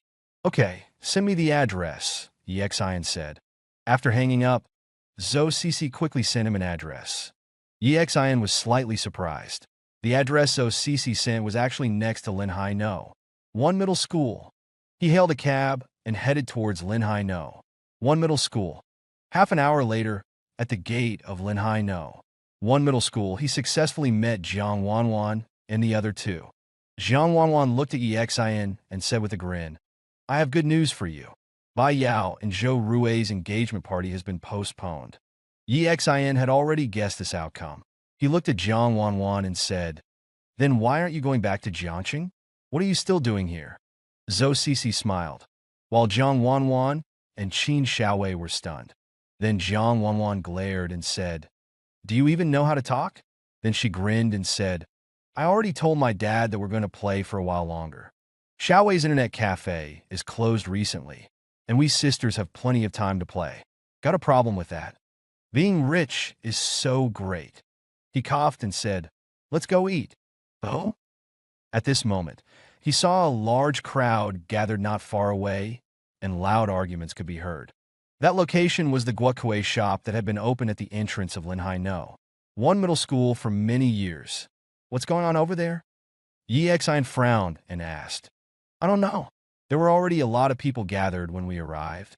I thought they were queuing up to buy food," Zhou Cece said. Yi Xian looked over, and his eyes narrowed slightly. In the crowd, he saw a very familiar person, Yi Yunsheng, who had disappeared for several days. On a street near the sea, an SUV was slowly moving forward. In the front, a young man was driving, his mouth twitching constantly. In the passenger seat, Qin Guosheng was sitting there, talking nonstop. In the back, Lin Qingxue and two others were sitting. At this moment, they weren't very calm because what Qin Guosheng had just told them was completely beyond their comprehension. Something about night watchmen, a mysterious organization, guardians of the peace of this world. Something about Yi Xian being the most powerful person in the world, with immeasurable wealth, and the richest man in Jiangxing not even qualified to kiss Yi Xian's boots. This series of statements had a huge impact on them. Yi Xian had just revealed his abilities in front of them, so his night watchman identity couldn't be hidden anymore. Qin Guosheng simply laid everything out and then asked them to keep the secret, just like Jiang Zhenan before. So Qin Guosheng told the three of them about Yi Xian's identity and the existence of the night watchman. At this moment, he was still talking nonstop. "Yi Xian is really awesome. He was the strongest person in our night watchman before, you understand? That is, within our night watchman, no one could beat him. This kid is a ruthless one, the kind who gets the job done without much talking." Qin Guosheng said, "You've seen these two knives, right? You actually tried to sell them? These two knives are in the top 10 of the weapon rankings. Their value can't be measured by money.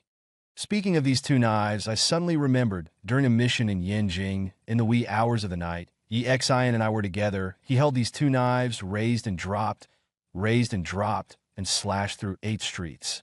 That battle, TSK. Qin Guosheng said, his face full of reminiscence. The driver couldn't help but ask, "Captain, I've heard about that battle. I didn't expect it was you and Zero together." Qin Guosheng coughed dryly and said, "I was mainly in charge of commanding. You know, I'm a person who fights with my brain. The main fighting was done by him, and number 2. The driver couldn't help but roll his eyes. In the back, Bai Lianxiang asked, then Yi Xian, "Is he really rich?" "Money," Qin Guosheng said disdainfully. "How can I describe it to you?"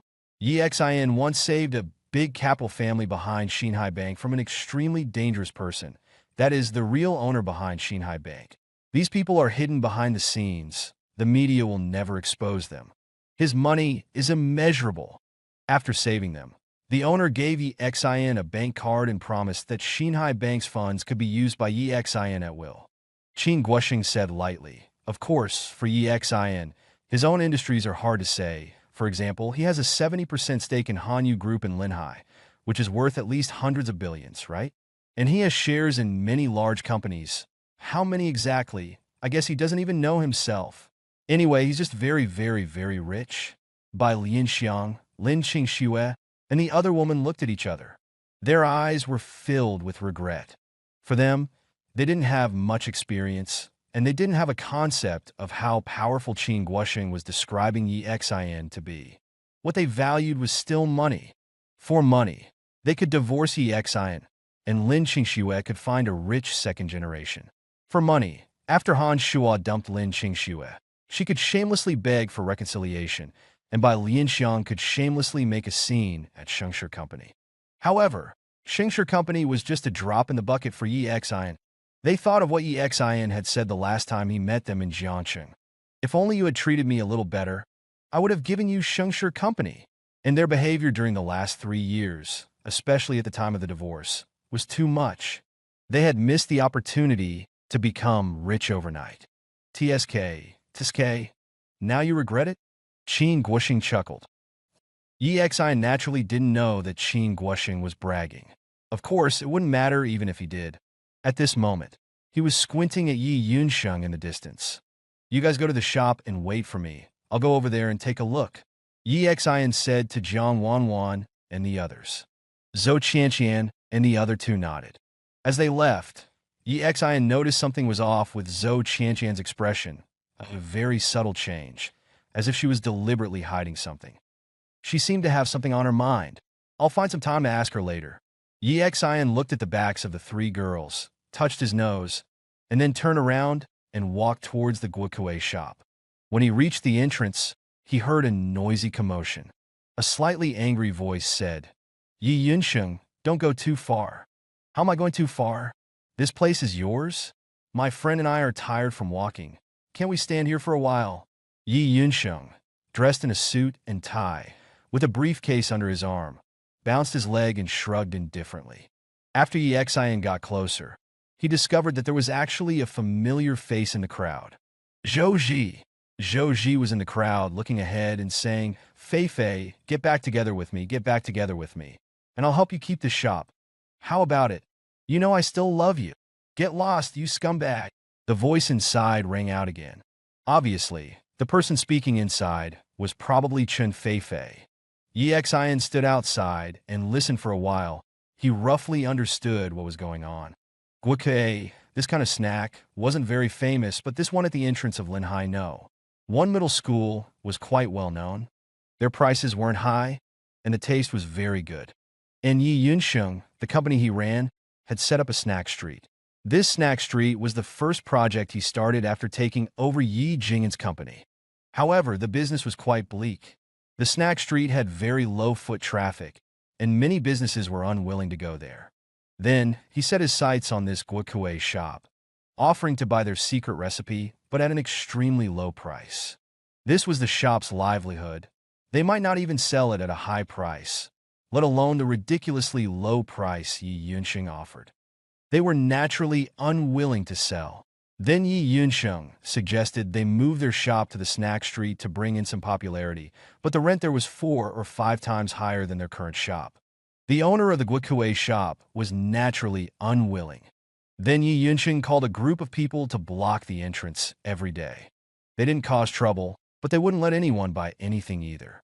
After figuring out the cause and effect, the coldness in Yi Xin's eyes towards Yi Yunsheng deepened.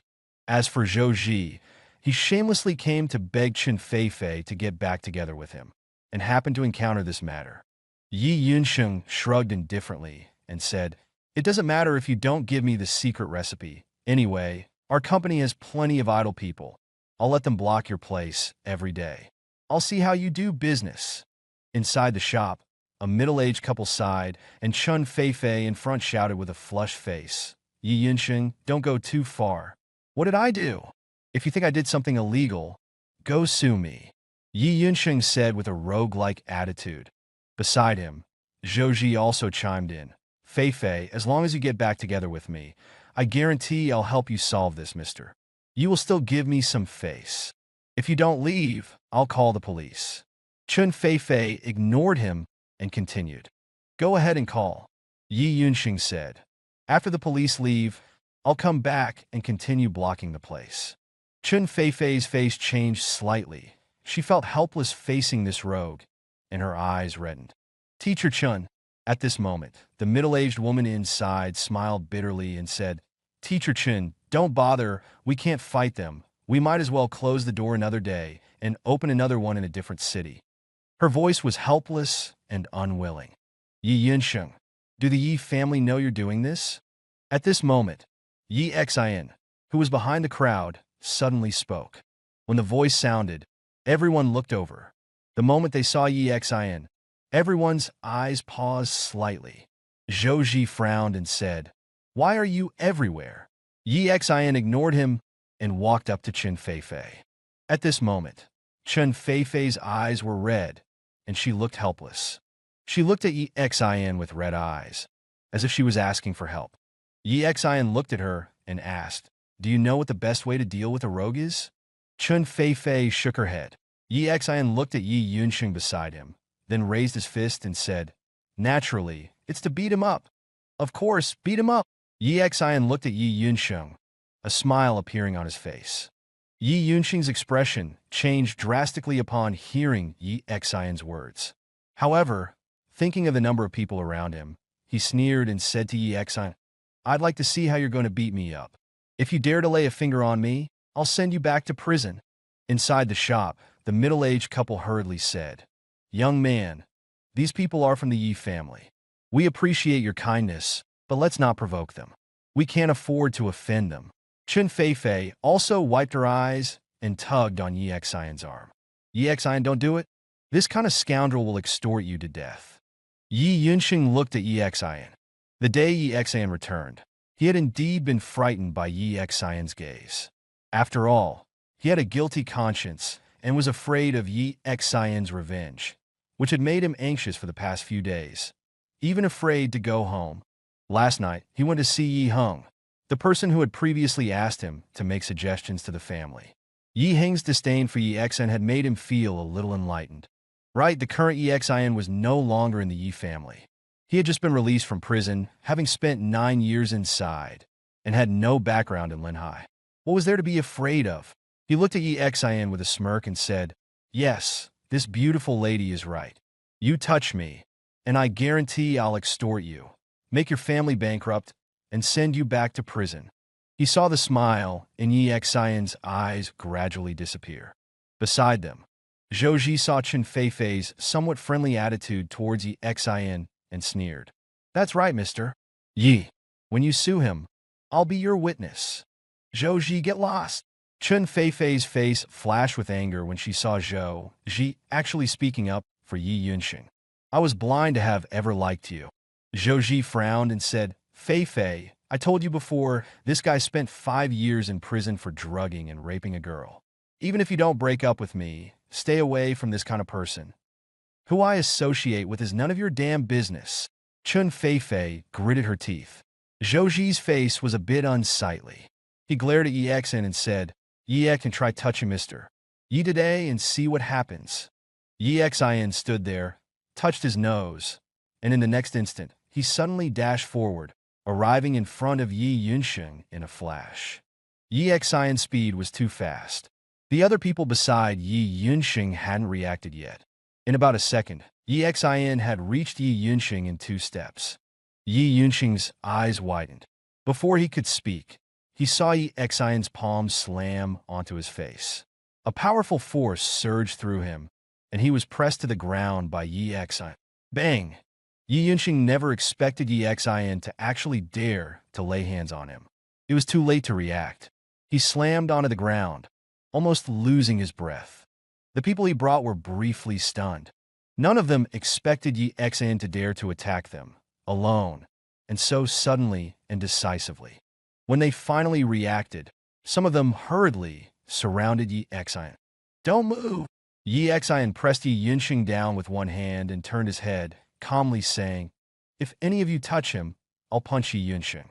Yi Yunsheng, in excruciating pain from being slammed to the ground, gritted his teeth and said, "Yi X, you actually dared to hit me. You're finished. I'll sue you until you're bankrupt." Zhou Ji also hurriedly said, "Mr. Yi, I'll be your witness." Yi Xin ignored them completely. He was certain Yi Yunsheng wouldn't dare to actually sue. If he did, they could just make a big fuss about it. The Yi family's business was huge. If this kind of forced buying and selling were exposed, the damage to their reputation would be enormous. In fact, the situation with the sesame cake shop was easy to resolve. Just make a big deal out of it, and the Yi family would naturally back down. Of course, this method also had its drawbacks, namely the fear of the Yi family's retaliation. For a large family like the Yi family, one of the top two in Linhai, it would be too easy to retaliate against a small street shop without leaving a trace. But while they were afraid, Yi Xin was not. Yi Xin was eager for the Yi family to come and cause him trouble, so he could follow the clues and dig out who had framed him all those years ago. He looked at Yi Yunsheng and said indifferently, "Sue if you want. I'd like to see who suffers more when this blows up and the Yi family's forced buying and selling is exposed." Yi Yunsheng's face changed slightly. "Two things now," Yi Xin said calmly. "One, get your pack of dogs out of here quickly. If you dare to come here and harass them again, I'll really beat you to death." As he spoke, he punched Yi Yunsheng in the leg. He didn't use his full strength. Otherwise, this punch could have broken Yi Yunsheng's leg. However, this punch was enough to ensure Yi Yunsheng was in agony. Sure enough, after Yi Xion's punch, Yi Yunsheng screamed, and cold sweat immediately broke out on his forehead. Then, Yi Xion calmly said, "Second, who told you to suggest to the Yi family that my father and I be removed from the family register?" Hearing this, Yi Yunsheng's body trembled on the ground, looking at Yi Xion's icy gaze, as if he wanted to devour him, and feeling the intense pain in his leg, he was filled with fear. Remembering what Yi Heng had said to him before, he hurriedly said, "It was Yi Heng who asked me to suggest it. It has nothing to do with me." Hearing this name, Yi Xion's heart stirred slightly. If it was Yi Heng, then it made sense. 9 years ago, Yi Jing'an was highly regarded by the Yi family. The company he managed had excellent performance, and the family business intended to promote Yi Jing'an to the CEO of a larger company. However, at that time, it was a competitive process, and the other competitor was Yi Heng. In order to suppress Yi Jing'an, he certainly had sufficient motive. He released his grip on Yi Yunsheng's head, stood up, and said, "Get these scoundrels out of here." At this time, two people rushed over and helped Yi Yunsheng up. He didn't dare to stay any longer and called his group to leave. Zhou Ji frowned as he watched Yi Yunsheng leave. "That coward." Then he looked at Yi Xian provocatively and said with a hint of threat, "Yi Xian, I advise you to stay away from Fei Fei. She's my girlfriend." Chun Fei Fei blushed and glared angrily at Zhou Ji. "I said, I've already broken up with you." Yi Xian waved his hand. He didn't want to get involved in their affairs. He turned to the shop owner, a smile appearing on his face. "Don't worry, they won't dare to harass you anymore. You can continue your business peacefully." The shop owner thanked him profusely. If possible, they naturally wanted to continue operating here, as they had been open for many years and had accumulated a loyal customer base.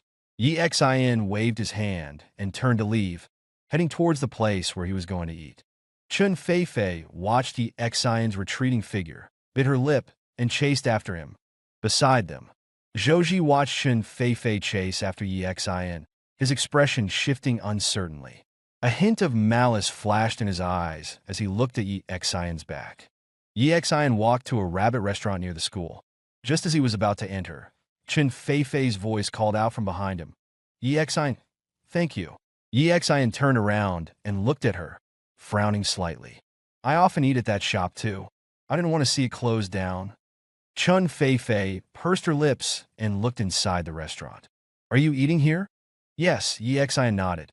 "Yes, I'm having dinner with a friend. Is something the matter?" Chun Fei Fei blushed. Then, she took out her phone and looked at Yi Xian. "I think we're quite fated. Linhai is so big, and we've run into each other 3 times in a row. Let's add each other on WeChat, become friends." Yi Xian's expression shifted slightly. Looking at Chun Fei Fei's pretty face, this time he didn't refuse. Initially, he hadn't wanted to have much interaction with Chun Fei Fei, thinking that if she could date someone like Zhou Ji, she probably wasn't much better herself. But today, seeing her stand up for the shop alone had changed his impression of her. After adding each other on WeChat, Chun Fei Fei bid farewell to Yi Xian, and Yi Xian entered the restaurant. After dinner, Jiang Wanwan invited them to the amusement park in the afternoon, and then somehow managed to coax Xin into treating them to dinner again. It wasn't until 8 or 9 in the evening that he finally returned home. The next morning, around 7 o'clock, he was woken up by Yi Jingyan, who wanted Xin to go to work with him. Xin was dumbfounded. He had previously said he had found a job just to appease his parents. Now, since they were in the same company, Yi Jingyan had ample reason to have Xin go to the company with him. Unable to disobey, Xin got up early, washed up, ate breakfast, and then headed to the company with Yi Jingyan. Naturally, a beating. Xin grinned at Yi Yunsheng. Yi Yunsheng's face went pale. He considered the crowd around him and scoffed. "Let's see how you're going to beat me up. If you even touch a finger of mine, I'll get you locked up again." Inside the shop, the middle-aged couple quickly said, "Young man, these people are from the Yi family. We appreciate your kindness, but please don't get involved. We can't afford to offend them." Chun Fei wiped her eyes, tugged on Xin's arm, and said, "Xin, don't fight. This guy's a troublemaker. He'll see you into bankruptcy." Yi Yunsheng glared at Xin. The day Xin returned, he'd been truly intimidated by Xin's gaze. After all, he'd done something wrong, fearing Xin's revenge, keeping him up nights and preventing him from going home. Last night, he'd met with Yi Heng, the man who'd previously urged him to give advice to the family. Yi Heng's disdain for Xin made him realize something. Xin was no longer part of the Yi family. He'd just been released from 9 years in prison and had no connections in Linhai. What could he possibly fear? He gave Xin a sly smile and said, "Right, beautiful lady. If you lay a finger on me, I'll ruin you. I'll get your family into debt, and I'll make sure you go back to prison." Xin's smile vanished. Zhou Ji, noticing Chun Fei's kindness toward Xin, sneered. "Exactly. Mr. Yi, count me as your witness when you sue him." "Zhou Ji, get out of here." Chun Fei was furious, her voice sharp. "I was blind to pick you in the first place." Zhou Ji frowned. Fei, I told you this guy's been in prison for 5 years for statutory rape. Even if you don't break up with me, stay away from him. Who are you to tell me who to associate with?" Chun Fei snapped. Zhou Ji looked annoyed and glared at Xin. "Xin, dare you touch Mr. Yi today?" Xin smirked, then took a swift step toward Yi Yunsheng, reaching him in an instant. Yi Yunsheng's eyes widened. Before he could react, Xin's hand slammed into his face, sending him crashing to the ground with a thud. Yi Yunsheng was stunned.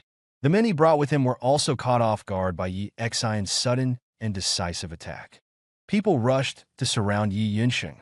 "Don't move anyone," Xin said calmly, holding Yi Yunsheng down with one hand. "If anyone touches him, I'll punch Yi Yunsheng." Yi Yunsheng in agony snarled. "Xin, you dare touch me? You're finished. I'll ruin you." Zhou Ji quickly added, "Mr. Yi, I'll be your witness." Xin ignored them. He was confident that Yi Yunsheng wouldn't actually pursue legal action. If he did, then he would make the issue public. The Yi family's reputation would suffer greatly if this forceful business deal came out. The situation was easily fixable. The Yi family would surely back down. However, there was a risk. The Yi family was a powerful force in Linhai, and they might retaliate. But Xin was prepared for it. He wanted the Yi family to come after him, to find out who had framed him years ago. "Sue me if you like. I'll see who loses more when this whole thing blows up in the Yi family's face." Yi Yunsheng's face paled. "2 things," Xin said coldly. "First, get out of here. All of you. If you dare come back, I'll beat you senseless. Second, who told you to suggest to the Yi family that I and my father be removed from the family tree?" Yi Yunsheng's body trembled. Facing Xin's icy gaze and the sharp pain in his leg, he was terrified. He quickly said, "It was Yi Heng. It has nothing to do with me." Xin's eyes narrowed slightly. "Yi Heng. That made sense.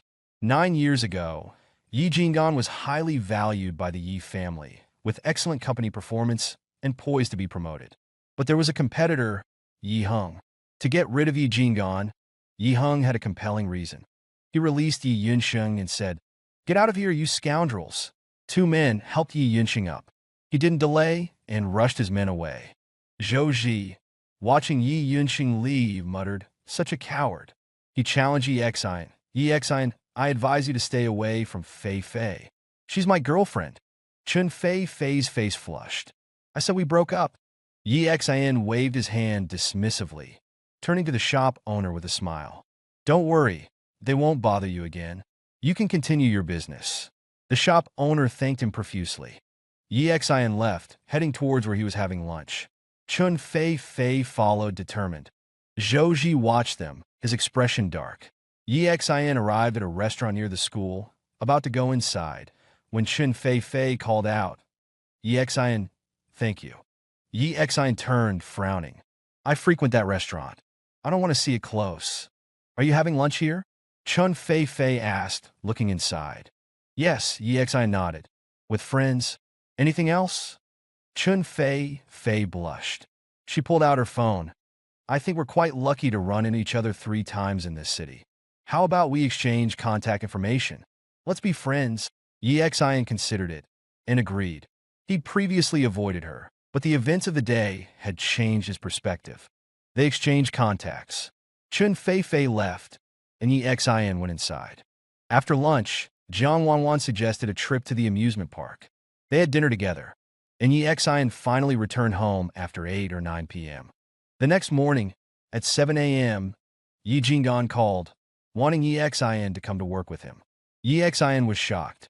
Yi Xian reluctantly agreed and went to work with his father.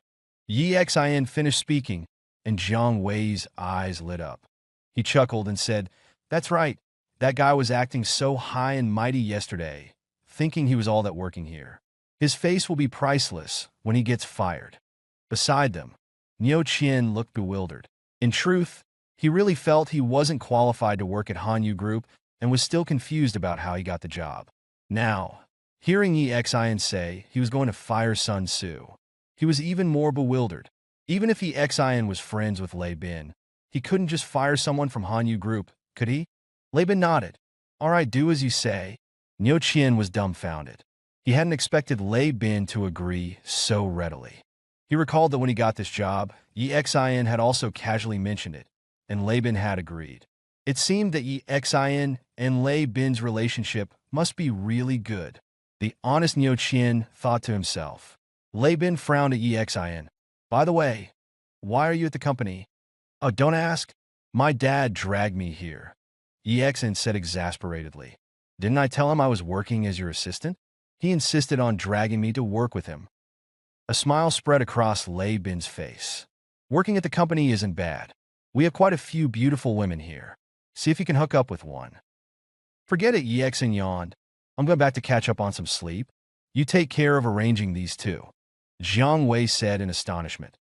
You don't want to see Sun Tzu's face after he gets fired? Just thinking about it makes me feel good. Yi Xian waved his hand. Not interested. If you are, you can record a video and post it in the high school alumni group chat. Good idea. Jiang Wei's eyes gleamed. Then I'm going back. Yi Xian chuckled and turned to leave. It was already past 9, and there were fewer people at the entrance. Yi Xian reached the door. He was originally planning to take a taxi home to sleep, but remembering Chao Rong was at home and would likely lecture him if she saw him return, he decided to call Zhou Cece and see if he could crash on her sofa. He took out his phone, found Zhou Cece's number, and dialed. Hello, Yi Xian. Zhou Cece answered quickly. Hey, Yi Xian said. Do you live alone? Zhou Cece paused. Yes, I live alone, but Wanwan and Xiao Wei are also here right now. What's up? I didn't get enough sleep and want to crash on your sofa. Yi Xian coughed. My dad dragged me to work, and if I go back now, my lie will be exposed. I'm at the bank now. It's Monday, but I can send you my address. Wanwan and Xiao Wei are home. You can ask them to open the door for you, Zhou Cece said. Yi Xian nodded. Okay. By the way, you seemed to have something on your mind yesterday, and you didn't want Jiang Wanwan and the others to know, so I didn't get a chance to ask you. Zhou Cece was silent for a moment, then sighed. Someone from the Zhou family probably works at Xinhai Bank. They knew I was in charge of the Diamond Bank cards. The bank stopped cooperating with the Zhou family because of me, and then Zhou Rue found me and threatened me. Yi Xin frowned. This was something he hadn't considered. He pondered for a moment. With me around, I won't let that happen. Don't worry. There was a silence on the other end of the phone. Then Zhou Cece said, I trust you. After hanging up, Zhou Cece sent him her address. Yi Xin hailed a cab and headed towards her place. In a 3-bedroom apartment in a Linhai residential complex, Wu Yao sat on a stool, looking wryly at the short-haired girl on the sofa. The girl's hair was slightly damp, and she was holding a bowl of beef noodle soup. There were also some dumplings and other food on the coffee table. Wu Yao said with a mournful face, "Master, if you keep eating like this, my salary won't be enough." He couldn't understand how a girl could eat so much. It was one thing to love food, but this short-haired girl not only loved to eat, she also ate a huge amount. And the worst part was she didn't gain any weight. It was really frustrating for Wu Yao. The short-haired girl looked at him and asked, "I've taught you so much over the past 3 years. What's wrong with you buying me some food? And I told you, once we find Zero and return to Night Watch, I'll have a lot of wealth. But we haven't gone back yet," Wu Yao said with a bitter smile. "My credit card is almost maxed out. I wanted to take on some assassin jobs underground, but you wouldn't let me. We're Night Watch. Even though you're on the assassin rankings, you must remember you're a night watchman. Night Watch only kills those who deserve to die, understand? Don't lose Night Watch's dignity for a little money." The short-haired girl said seriously. Without waiting for Wu Yao to explain, she continued, "Have you found any news about Zero? Where am I supposed to find him?" Wu Yao said helplessly, "I've been waiting at the entrance of that internet cafe for a day and a night, and I haven't seen him at all." He coughed. "Master, now that we've confirmed he's alive, he might have already returned to Night Watch. If we go back, we might be able to find him. Why don't we go back? We'll be rich when we go back. I don't want to work hard anymore." The short-haired girl looked up at him and shook her head. "It's not time yet. If we go back and become night watchmen again, there are some people we won't be able to kill. Number 7's revenge might not be avenged." She raised her head and said, "You continue to guard the internet cafe entrance tonight. I'll continue to track those people." "Ah," Wu Yao said with a long face. "I still have to work. Do you want to work me to death?" The short-haired girl ignored him. She took out the photo with the XN and murmured, "EXN, it's been 3 years. I miss you." Inside Hanyu Group, after Lei Bin took Jiang Wei and Niu Qian to complete the onboarding procedures, he led them towards the marketing department. Inside a marketing department conference room, all the marketing department managers were seated. Sun Tzu's face was grim. He still hadn't recovered from what had happened in the lobby. He couldn't understand how Yi Xian could be Lei Bin's friend. This doesn't seem like a regular meeting. What is the general manager waiting for? I don't know. Seems like someone is joining the company. Beside him, people were discussing, but he couldn't hear a word. Clack, clack, clack. Footsteps sounded, and Lei Bin walked in with Niu Qian and Jiang Wei. Upon entering the conference room, the marketing department general manager quickly stood up. "Mr. Lei, all the marketing department managers are here." Lei Bin nodded, then walked over with Jiang Wei and Niu Qian. He leaned on the table with one hand and glanced at Sun Tzu. Sun Tzu also looked up, and when he saw Niu Qian and Jiang Wei, his eyes flashed with a hint of malice. "Two announcements," Lei Bin said. "2 new people are joining the marketing department management. Let me introduce them. This is Niu Qian, marketing department supervisor." He paused, then looked at Jiang Wei. "This is the marketing department's new director, Jiang Wei. Marketing department director. So young. Only 1 level below the general manager. Wow, what's his background?" Amidst the discussion, no one noticed Sun Tzu's pupils constricting as he stared at Jiang Wei in shock. He had assumed that Jiang Wei would start from the bottom. He never expected Jiang Wei to be directly parachuted into the position of marketing director. Just a few days ago, he had completely looked down on Jiang Wei, thinking that someone like him was at the bottom rung of society. He thought it was unbelievable that Jiang Wei even came to Hanyu Group for an interview and had even wanted to give him a hard time during the interview. But now, Jiang Wei was 2 levels above him. Impossible. This is impossible. he muttered, cold sweat appearing on his forehead. At this moment, Laban spoke again. Quiet down, everyone. I have a second announcement. He looked at Jiang Wei. Jiang Wei, you announce it. Jiang Wei was stunned for a moment. Then his expression brightened as he turned his gaze toward Sun Tzu. A sense of unease welled up in Sun Tzu's heart. Then he saw Jiang Wei walk down from the platform, straight towards him. Jiang Wei grinned, a mocking smile, then calmly said, Sun Tzu, you and Su Wen are fired. Sun Tzu, you and Su Wen are fired. Jiang Wei stared at Sun Tzu, a mocking smile on his face. A wave of satisfaction washed over Jiang Wei. From his first day at Hanyu Group, showing off, to the repeated confrontations at the class reunion, it all led to this moment. Only now, after firing the arrogant Sun Tzu, did he feel the full impact of Yi Xian's return to Linhai. He had changed. He knew he'd finally broken into Linhai's elite. His perspective felt wider, burdens lifted. He was finally over his girlfriend. Even though Yi Xian had given him 5 million to humiliate her family, he'd still felt a lingering sense of disbelief and regret. Now he saw clearly. That woman, that family, they weren't worthy. Unlike Jiang Wei's elation, Sun Tzu's eyes widened. Then he collapsed into his chair, mind blank, gaze unfocused. He stared at Jiang Wei, then at Niu Qian. 2 days ago, he'd looked down on them. Now, Niu Qian was his equal, Jiang Wei his superior, and he and Su Wen fired. The drastic fall from grace was devastating. Hanyu Group wasn't easy to get into. He was young and climbed the ranks, proving his competence. Now he had to start over. Laban glanced at him. That's all. Meeting adjourned. Sun Tzu, you and your girlfriend can collect your things and process your termination. Yi Xian didn't bother witnessing Sun Tzu's dismissal. It was a trivial matter. He was on his way to Zhou Qianqian's apartment. She didn't live with her parents. They were teachers, Linhai natives, and had their own place. Zhou Qianqian was successful in her own right, working at the prestigious Xinhai Bank. Within a few years, she'd become a branch manager, earning around 2 million a year. She owned apartments in both Jiangxing and Linhai. She'd expected to stay in Jiangxing, but thanks to Yi Xian, she transferred back to Linhai. Following her directions, Yi Xian arrived, bought breakfast as Jiang Wanwan had requested, and headed to her apartment. Zhou Qianqian had already told them he was coming. He knocked. Jiang Wanwan opened the door, grinning, and took the breakfast. Thanks. Yi Xian stepped inside, changing his shoes. Qin Xiaowei was practicing martial arts in the living room. Yi Xian's eyes lit up. Unlike Jiang Wanwan's modest attire, Qin Xiaowei wore a crop top and shorts, revealing her toned physique. She'd always dressed boldly, but this was distracting. She continued practicing, unfazed by his presence.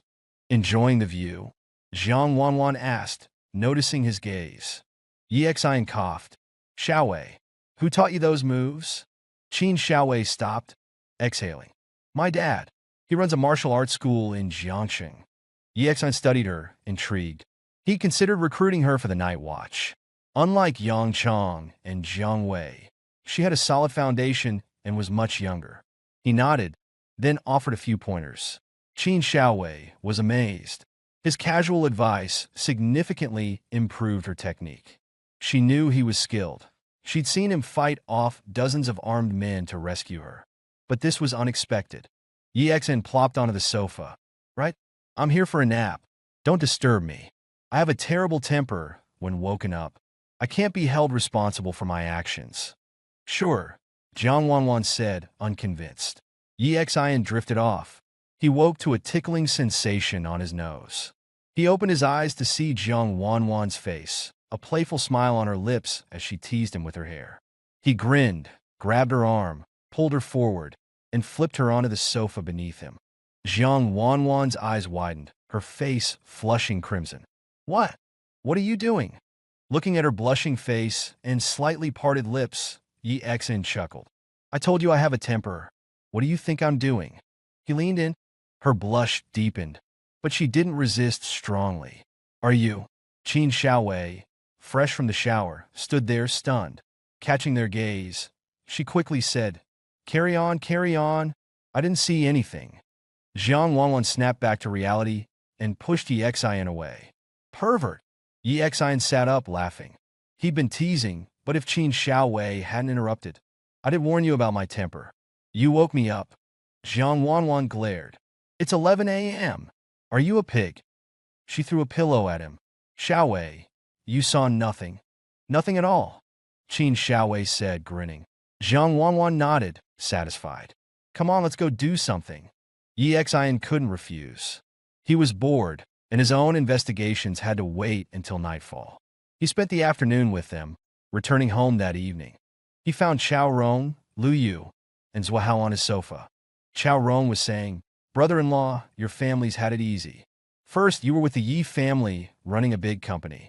Then, after Yi Xian's incident, you became a vice president at Hanyu Group, making millions. We're family, but I've never asked you for anything, have I? She continued. The one time I did, asking you to get Liu a job at Hanyu, you refused. This time, you have to help me. Yi Jinggan looked uncomfortable. It's not that I don't want to. I don't have any real power at the company. I just collect a paycheck. Chao Rong scoffed. I don't believe that. Hanyu wouldn't pay you millions to do nothing. And you obviously got Yi Xian that job. You all put on an act for me the other day. The more I think about it, the less sense it makes. Why would the CEO hire an ex-con with no degree as his assistant? You just don't want to help your poor relatives. Hearing this, Yi Xian frowned, walked into the room, pulled a chair, and sat down. Seeing Yi Xian, Lu Yu snorted coldly. Zhuahao sat there, his expression calm, and Yi Xian could even detect a hint of arrogance in his eyes. Chao Rong felt she had spoken too harshly, so she quickly added, I shouldn't have said that. I really don't handle anything at Hanyu Group. I just occasionally attend events for them. I don't even interact much with the internal staff, so I'm really not refusing to help you. Chao Rong sneered. Those are just excuses. It's like I said, you were able to get Yi Xian into Hanyu Group and placed directly as Lei Bin's assistant. You just don't want to help us. Second sister, after Yi Xian's incident, did any of your relatives from Yi Jingyan's side even talk to you? They all give you the cold shoulder. What about our side? Chao Rong asked. Yes, second sister married beneath her when she married you, but after that incident, we took care of your family, right? We didn't exclude you from family gatherings, right? When Lu Yu graduated last year and wanted to join Hanyu Group, you kept making excuses. Yi Xian sat beside them, frowning slightly. Yi Jingyan sighed and said, Chao Rong, you can't say that. When your house needed renovations, and when Lu Yu's father was sick, we lent you money, and we never rushed you to pay it back. We remember all the kindness you've shown our family. Chao Rong didn't appreciate it. She snorted and said, Anyway, you have to help us with this. No matter what, you have to facilitate the cooperation between Zhuahao and Hanyu Group. Yi Jingyan frowned and looked at Zhuahao. In Chao Rong's mind, she had clearly already regarded Zhuahao as her future son-in-law. Young, with his own company, clearly a golden catch, but Yi Xian didn't have a good impression of him.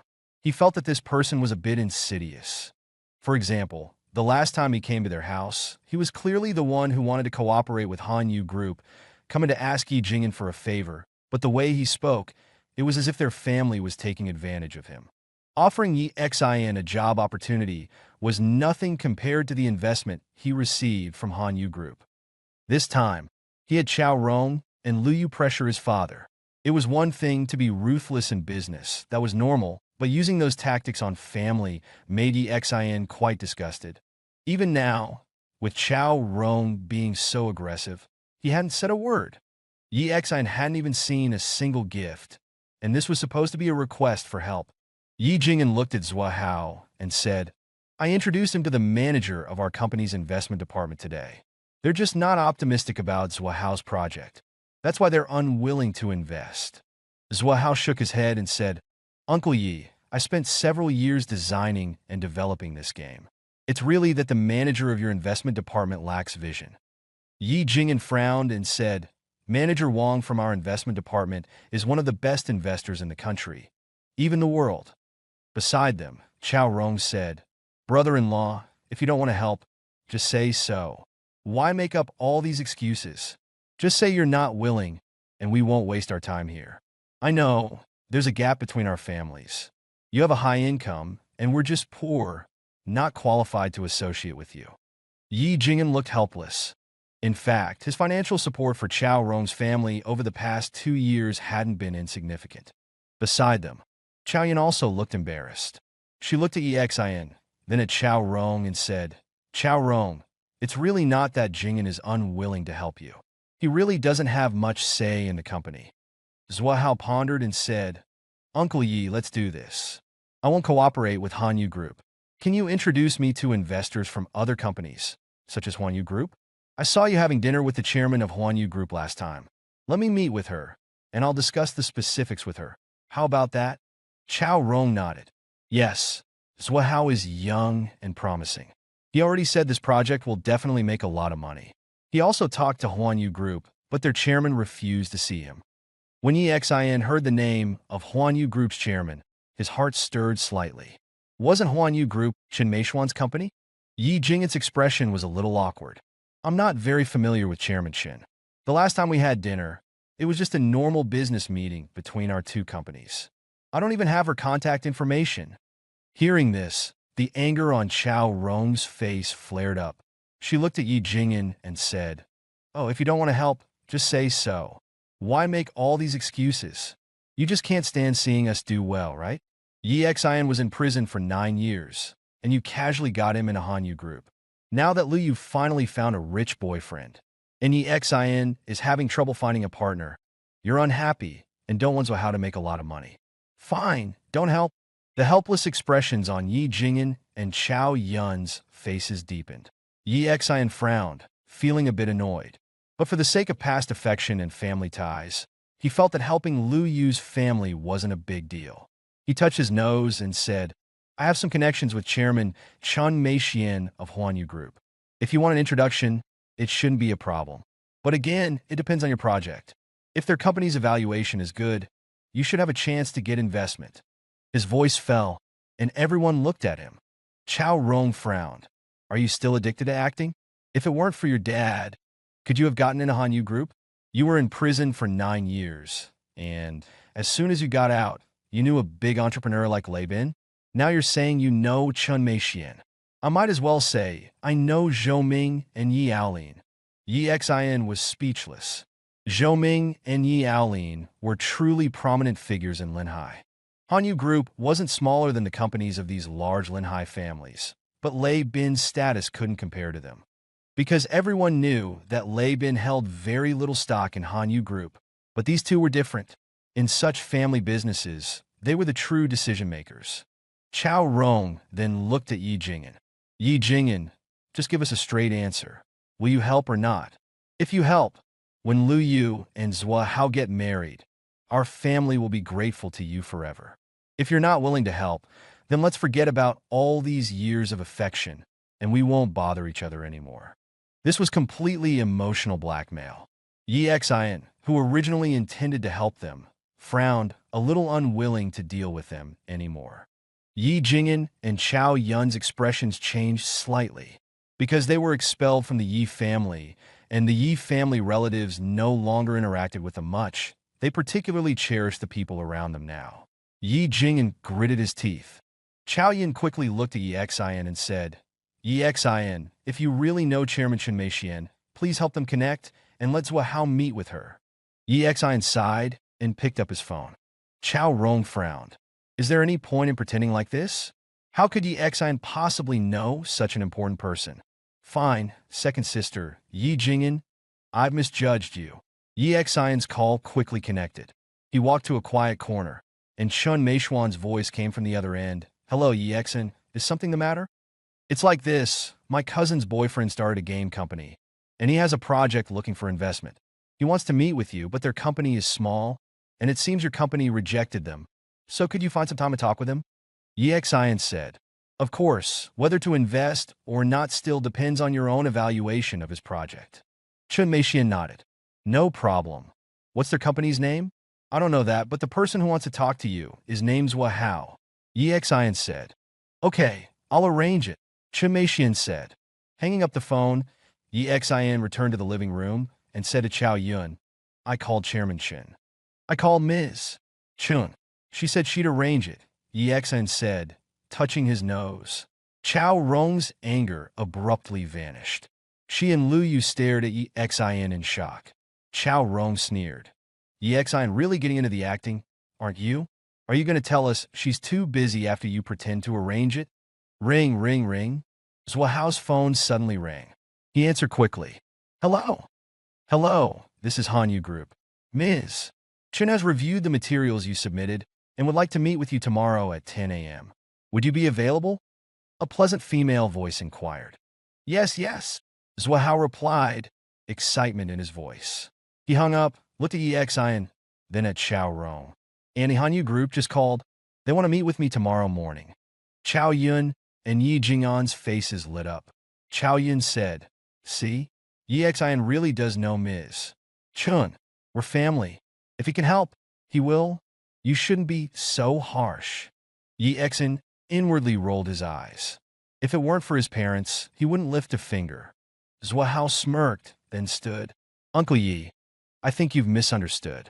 Hanyu Group said Ms. Chun reviewed my materials. It has nothing to do with Yexin. Like Annie Chow said, he just got out of prison and only works at Hanyu because of you. I doubt he has these kinds of connections. It's probably just a coincidence that he pretended to make a call right before Ms. Chun saw my proposal. Chao Rong nodded vigorously. Exactly, Ms. Chun saw Zhuao's potential. You don't need to keep up this charade. Honestly, she continued, we're family, and you not only refuse to help, but you put on this whole performance? I'm truly disappointed. I was even going to set Yexin up on a blind date, but forget it. Once Zhuao gets Hanyu's investment and marries Lu Yu, you'll be the ones asking for our help. Yexin's eyes narrowed, a flash of anger directed at Zhuao. Chao Yun and Yi Jing'an exchanged uneasy glances. Yi Jing'an sighed. Forget it. Believe what you want. Umph. Chao Rong stood, pulling Lu Yu with her. Lu Yu, Zhuao, let's go. The three left. Lu Yu silent until the very end, when she gave Yexin a strange look. Chao Yun asked Yexin suspiciously, Yexin, were you just pretending to make that call or? Yexin sighed, exasperated. Mom, Dad, don't you get it? I got the Hanyu job myself. And he thinks we're putting on a show. What can I do? I do know Ms. Chun, and we're on good terms. I did call her, and she agreed to meet Zhuao. He frowned. Something's off about that guy. Lu Yu shouldn't be with him. He pulled out his phone. I'll call Mei Xian and cancel the meeting. Chao Yun stopped him. Yexin, let it go. If your aunt finds out, she'll never speak to us again. Yexin hesitated. His parents valued family ties too much. He didn't want to upset them. He sighed and put his phone away. Fine. By the way, Chao Yun said, your grandmother's 80th birthday is the day after tomorrow. She's been asking about you ever since. Well, you haven't had a chance to visit since you got back. We'll all go together. Yi Jing'an nodded. I'll ask Mr. Lei for a day off tomorrow, and I'll give you some money to buy her a gift. A smile touched Yexin's face. He'd always been close to his grandmother. Okay, but I have money, Dad. You don't need to give me any. All right, go do your thing. I'm going to watch some TV and go to bed. Yexin nodded and went to his room, where he began to meditate. In a small village near Linhai, the temporary base of the Night Watch, people moved about, many carrying swords. Lin Qingxue and her mother and Zhou Qianqian sat in a car, observing their surroundings. People sparred, blades flashing like in a movie. Someone punched a stone, shattering it. Despite being warned, they were stunned. Such an organization existing beyond the ordinary. It was hard to believe. Lin Qingxue was struck by the realization that her ex-husband, the man she'd divorced for being poor, was one of them, and the most skilled among them. What a foolish mistake she'd made. People gathered around as Qin Guosheng got out of the car. Captain, where's Zero? Someone asked. He hasn't rejoined the Night Watch. And even if he did, he wouldn't be on our team. Why the rush? Qin Guosheng grumbled. It's been 3 years. We miss him. And the new recruits want to see the legendary Zero in action. A man with a crew-cut grinned. Don't tell anyone, but when Zero and I joined, he had to call me Brother You. Qin Guoxing's team was Night Watch Squad 1176. Yi Xian had been a member. The man, Qi Huayu, had indeed joined the squad with Yi Xian. Yeah, right? You're always hiding in the back during missions, someone scoffed. Show off. Hey, Captain, why'd you bring back 2 girls? Another voice asked suspiciously. You went to a massage parlor without me? Shut up, Qin Guoxing snapped. Don't be disrespectful. This is Yi Xian's ex-wife and her mother. Whoa, these are the 2 who dumped him for being poor. Qi Huayu exclaimed. Unbelievable. Someone thought Yi Xian was poor? I've never met anyone richer. All eyes turned to the car. Inside, Lin Qingxue and her mother and Zhou Qianqian shifted uncomfortably under their mocking gazes. Their perception of Yi Xian's poverty was clearly a joke to these people. Enough! Find 2 female officers to debrief them. Everyone else, prepare for a mission in Linhai, Qin Guoxing ordered. A mission? Qi Huayu's eyes lit up. What kind? Qin Guoxing's expression turned serious. We've found traces of number 2. Tonight, we bring him in. At midnight, Yi Xian slowly opened his eyes. After cultivating for several hours, he felt refreshed. He looked out the window. It was pitch black outside. Yi Xian exhaled and walked out of the room. He hadn't found Yi Heng's address yet, so he couldn't ask him about the truth. After learning from Yi Yunxing yesterday that Yi Heng had instructed him, Yi Xian thought about it carefully. Yi Heng had a motive. At the time, he and Yi Jingyan were competitors. To make Yi Jingyan lose the competition, framing him was a possibility. He had sufficient motive.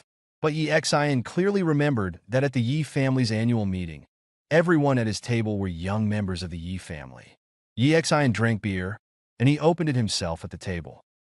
This meant that if he had been drugged and passed out, it must have been one of the young people at the table. At the time, because of Yi Xian's good grades and the family's favor, the people at his table were mostly children of the direct line of the Yi family, not the collateral branch. So when Laban told Yi Xian that this matter involved someone from the Yi family, thinking about the whole situation, Yi Xian felt it should be related to someone from the direct line. And Yi Heng, like Yi Jingyan, was from the collateral branch.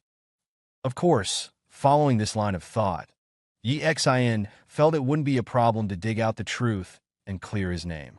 After organizing his thoughts, Yi Xian decided to have Lei Bin investigate Yi Heng's address tomorrow, and then he would make a night visit. Thinking of this, he frowned slightly, lay down on the bed, and continued to sleep. The night passed uneventfully. The next day, he was woken up early by Yi Jingyan again and driven to the Hanyu group. Yi Xian felt it was necessary to move out. Otherwise, he wouldn't be able to sleep in, and it would be much easier to move around. However, he had just returned to Linhai and hadn't seen his parents for 9 years, so he should spend more time with them. Arriving at the company, Yi Xian found another excuse to slip away, running to Zhou Qianqian's house to continue sleeping. At 10:00 a.m., in an office at Chen Meishuan's Huanyu group, Chen Meixian, dressed in a white OL outfit, led several people holding folders into a conference room. Zhua Hao and Lu Yu were already sitting inside the conference room. Seeing Chen Meixian enter, Zhua Hao quickly stood up. His face no longer held the arrogance he had shown towards Yi Xian and the others. Instead, it was filled with flattery. He bowed and said, Ms. Chen, hello? Chen Meixian smiled and looked at Lu Yu, saying, You're Yi Xian's cousin? Hearing this, Lu Yu and Zhua Hao were both stunned. Seeing their expressions, Chen Meixian immediately understood and said, It seems Yi Xian is indeed very low-key. He quietly introduced you to me, but didn't tell you that you have a good cousin. The last sentence was directed at Lu Yu. Both Lu Yu and Zhua Hao couldn't help but gulp. Chen Meixian actually knew Yi Xian. This extremely famous and beautiful CEO of Linhai knew Yi Xian. And the fact that they were able to be interviewed was really because Yi Xian had called. He wasn't acting yesterday. Zhua Hao was dumbfounded. He swallowed, remembering the harsh words he had said when he left yesterday. But Yi Xian hadn't called to cancel. In fact, Zhua Hao truly looked down on Yi Xian from the bottom of his heart. He had worked hard and achieved a net worth of tens of millions at a young age. While Yi Xian had been in prison for 9 years, just released and for rape. Facing Yi Xian, he felt a sense of superiority. But now, Yi Xian actually knew a top Linhai figure like Chun Meixian, which surprised him and also puzzled him. Beside him, Lu Yu was first stunned. Then, after figuring things out, her expression became complicated. She couldn't help but ask, Ms. Chun, how did you meet Yi Xian? Chun Meixian smiled and said, it was a coincidence. He helped me with something, and then we got to know each other. As she said this, she sat down and continued, please sit down. Tell us about your project and plans. This is our company's evaluation team. Yi Xian has given you this opportunity, but our company won't invest blindly. It depends on whether your project is solid.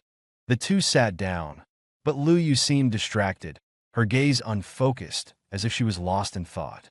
Zhua Hao sat down and began to speak eloquently. This is a game project. I've been conceiving it for a long time. It's bound to become a hit game, not much worse than popular games like LOL and Honor of Kings. Then he started a PowerPoint presentation and began to talk in detail. Chun Meixian listened attentively, her brow furrowed, while the evaluation team members constantly exchanged opinions. Half an hour later, Zhua Hao finished his presentation and looked at Chun Meixian. Chun Meixian sat there, her face showing few signs of age, but instead possessing a kind of intellectual beauty. Zhua Hao couldn't help but secretly gulp. Chun Meixian frowned slightly and then said, we'll discuss it. Please wait a moment. After about another 10 minutes, Chun Meixian looked up and said, I'm sorry, mister. So, we're not very interested in your game project. Zhua Hao was stunned. Then his face changed slightly as he said, we can discuss the investment amount. This is truly a promising project. I'm sorry. Chun Meixian shook her head.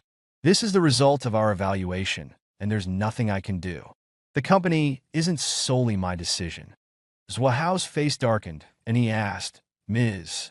Chun, did Yi Xian say anything to you yesterday? Like asking you not to invest in me? Chun Meixian frowned and said, why would you say that?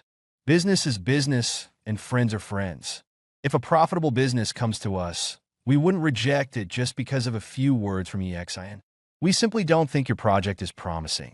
Of course, this is just our opinion. You can seek investment and cooperation from other companies.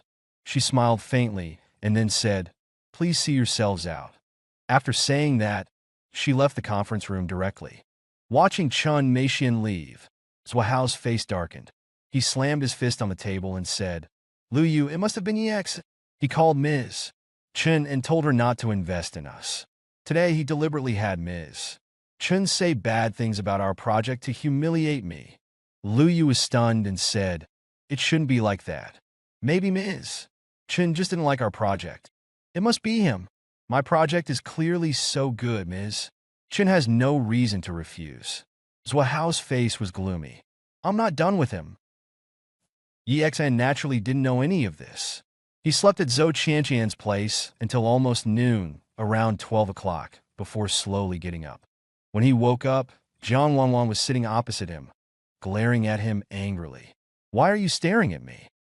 Yi Xian rubbed his eyes and asked, you pervert, you tried to kiss me yesterday. Jiang Wanwan glared at Yi Xian. Take me out to dinner, and I'll forgive you. Just say you want me to treat you to dinner. Forgive me and all that, Yi Xian said, speechless. Jiang Wanwan then smiled, revealing 2 dimples. It's not you treating me. Someone else is treating me. My college roommate invited me to dinner, but there's an annoying guy coming too, so you have to pretend to be my boyfriend again. Yi Xian said helplessly. Again? Why don't we just make it real? Otherwise, I'll have to charge you.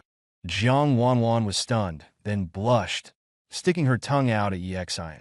In your dreams. In your dreams. Jiang Wanwan smiled, then asked, how about I pay 2,000 yuan? Deal. Yi Xian grinned. Then he looked around and asked, where's Qin Xiaowei? She went out to meet her friends. Jiang Wanwan said, you men are all perverts. You just think Xiaowei is sexy. Your eyes almost popped out yesterday. Everyone appreciates beauty. Yi Xian coughed, went to the bathroom to wash his face, and then left Zhou Qianqian's place with Jiang Wanwan. The two took a taxi to a restaurant. When they arrived at the entrance, Jiang Wanwan and Yi Xin got out of the taxi. At that moment, two women and a man were standing at the entrance. Seeing Jiang Wanwan, the two girls hurried over and hugged her. One of them said, "Wanwan, it's been so long. I missed you so much." "Me too," Jiang Wanwan said with a smile. It was clear that she had a good relationship with the two girls, and her smile was genuine. "Is this your boyfriend?" At this time, one of the girls looked at Yi Xin with a smile, and then subtly frowned when she saw his attire. Yi Xin clearly caught her change in expression, but he didn't mind. Beside them, the other girl, who was at least 175 meters tall, said with a smile, "You're so lucky." "You don't know, Jiang Wanwan was the campus belle of Linhai University. Back then, so many guys in school were chasing her. Now you've got her." Jiang Wanwan hummed at Yi Xin and said, "Hear that? You're lucky." Then she said with a smile, "Let me introduce everyone. This is my boyfriend, Yi Xin. These two are my college roommates." She pointed to the taller girl and said, "This is He Yi. This is Li Ying." Li Ying was a slightly chubby girl. It was obvious that neither of the girls were wealthy, just ordinary office workers. They only had the opportunity to treat Jiang Wanwan to a meal during their lunch break. Jiang Wanwan looked at the only man, a thin young man with glasses, and said, "This is our university classmate, Wang Yao." Yi Xin extended his hand and said, "Hello." Since he was here to pretend to be Jiang Wanwan's boyfriend, he naturally had to play the part. However, Wang Yao didn't extend his hand. He just touched his glasses and said in front of Yi Xin, "Wanwan, your taste in boyfriend seems pretty poor. You actually found such an ordinary person. He looks like he's in his late 20s, yet he doesn't even have a car and took a taxi to bring you to dinner." He then smiled at Yi Xin and said, "Brother, what do you do for a living? Do you make over 10,000 yuan a month?" Yi Xin laughed. Since he was just pretending to be Jiang Wanwan's boyfriend, he shrugged indifferently and said, "I don't have a job. I'm unemployed." The mockery on Wang Yao's face deepened. He shook his head and said in front of Yi Xin, "Wanwan, you actually found such a person. You should break up with him and be with me. I'm now working at the Yi Group and have accumulated some connections. In 2 years, I'll start my own business, and then—" Jiang Wanwan glanced at him and directly took Yi Xion's arm, saying, "What kind of boyfriend I have is none of your business. Even if Yi Xion was a beggar, so what? I like him. And sorry, I don't lack money, and I'm very rich." Wang Yao was stunned. That's right, Jiang Wanwan's father was the richest man in Jiangcheng, with a net worth in the tens of billions, so he wouldn't care whether his future son-in-law was rich or not. And Jiang Wanwan's words, "I like him," really made him look bad. He looked at Yi Xin and found him looking innocent, shrugging and spreading his hands, as if saying, "She likes me, what can I do?" Wang Yao was fuming. Beside them, Li Ying quickly said, "All right, Wang Yao, you promised you wouldn't cause trouble. That's why we agreed to let you come. Say less. I've already booked a table. Let's go upstairs to eat." Wang Yao's face was unsightly. He took a deep look at Yi Xin, and then the group walked into the hotel.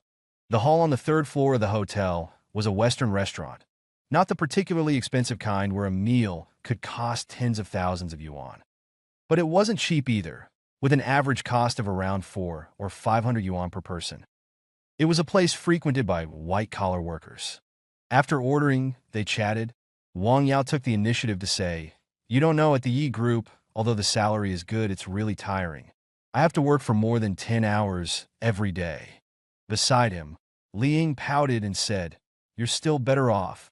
I'm currently in a small company, working 6 days a week, and only earning a little over 10,000 yuan a month." They were all graduates of Linhai University. As one of the top universities in China, Linhai University graduates wouldn't earn too little. They had only graduated for a year or two, and their salaries were already higher than many people who had been working for several years. "I'm still envious of Wanwan. Her family is so rich." He looked at Jiang Wanwan with a grin. Jiang Wanwan didn't say anything, just smiled. She had quite high emotional intelligence. Talking about her family would make them uncomfortable. Wang Yao spoke again, "But fortunately, I've climbed up pretty quickly these 2 years. The Yi family is about to have an assessment. If it goes well, I can become one of their management staff in the next few days." It's hard to climb too high in such a family business, right? Liang said. Yeah, but I'm just using it as a stepping stone, accumulating connections in the Yi family. I'll definitely start my own business later. Wang Yao glanced at Yi Xin with a somewhat arrogant tone and said, once I reach the management level, the annual salary plus dividends will be at least $1 million. I've already bought a car and a house, just waiting to save some money and connections before going out on my own. Liang and He Yi both looked envious. Their expressions made Wang Yao very pleased. He looked at Yi Xin next to him, as if showing off. However, he found that Yi Xin looked completely disinterested, looking around. Country bumpkin, he cursed inwardly. At this time, the waiter brought the dishes. They all ordered steak. Wang Yao looked at Yi Xin with a smirk and asked, do you know how to use a knife and fork? Yi Xin looked up and glanced at Wang Yao. Zhang Wanwan gave Wang Yao a cold look and said, don't go too far? Wang Yao was furious. Then he thought of something. A sneer appeared on his face, and he looked at Yi Xin and asked, brother, today's meal is on the ladies. As men, we have to contribute something. How about we treat them to a bottle of red wine? He said faintly, the red wine here is quite good. How about we get a bottle? We'll split it. How about that? In his opinion, judging by Yi Xion's attire, he probably couldn't afford it. He wanted to embarrass Yi Xion. Yi Xion narrowed his eyes. Beside him, Liang quickly said, we still have to work in the afternoon, so let's not drink. It's okay to have a little red wine. Wang Yao grinned and looked at Yi Xion, asking, what do you say? We'll go half and half. You wouldn't be unable to afford even this much, would you? Yi Xion looked at Zhang Wanwan, and then at Wang Yao. The mockery on Wang Yao's face deepened. Liang and He Yi beside them were a little embarrassed, but also a little expectant. Their income couldn't support them drinking more expensive red wine. Since you've said so, I naturally can't refuse, Yi Xion said with a smile. Wang Yao's face lit up with joy, and then he raised his head and said, waiter. Soon, a waiter came over and asked, sir, what can I help you with? Just as Wang Yao was about to speak, Yi Xion said, open a bottle of your most expensive red wine. Oh? Wang Yao's pupils suddenly shrank when he heard this, and his heart skipped a beat. The most expensive red wine in this hotel restaurant cost around 500,000. A bottle of your most expensive red wine, please, Yi Xion said to the waiter with a smile. The waiter was slightly stunned before replying, sir, our most expensive red wine is 500,000. Beside him, Zhang Wanwan was taken aback for a moment. Then a smile appeared on her face. She had never liked Wang Yao. He had relentlessly pursued her throughout university, which she found extremely annoying. However, because of his pursuit, he often treated Zhang Wanwan's roommates to meals, resulting in a very good relationship with them. This time, it was Liang and He Yi who had informed Wang Yao of Zhang Wanwan's whereabouts, and he had followed her here. Although Zhang Wanwan didn't know the extent of Yi Xion's wealth, the fact that he possessed a Shanghai Bank diamond card was enough to tell her that the price of this bottle of wine was nothing to him. But Wang Yao was different. He wasn't yet in a management position at the Yi family company and hadn't reached the level of $1 million annual salary. Judging from Wang Yao's earlier bragging, if his current annual salary were high, he would definitely have mentioned it. The fact that he hadn't said anything meant his salary was probably quite average. While he might be able to afford a bottle of wine worth 10 or 20,000, a bottle costing 500,000 was probably equivalent to several months' salary. She smiled and said to the waiter, open it. The waiter nodded and left the table. Beside them, Liang and He Yi looked stunned, unable to speak. They had also assumed Yi Xion didn't have much money and knew that Wang Yao's request for him to share the cost was merely to humiliate him. It wasn't until Yi Xion spoke that they were completely shocked. Wang Yao's face turned the color of pig liver. He opened his mouth, wanting to say something, but at that moment, Yi Xion looked at him with a smile and said lightly, it's only 500,000. That's just over 200,000 per person. You can't afford it, can you? Yi Xion had returned Wang Yao's words verbatim.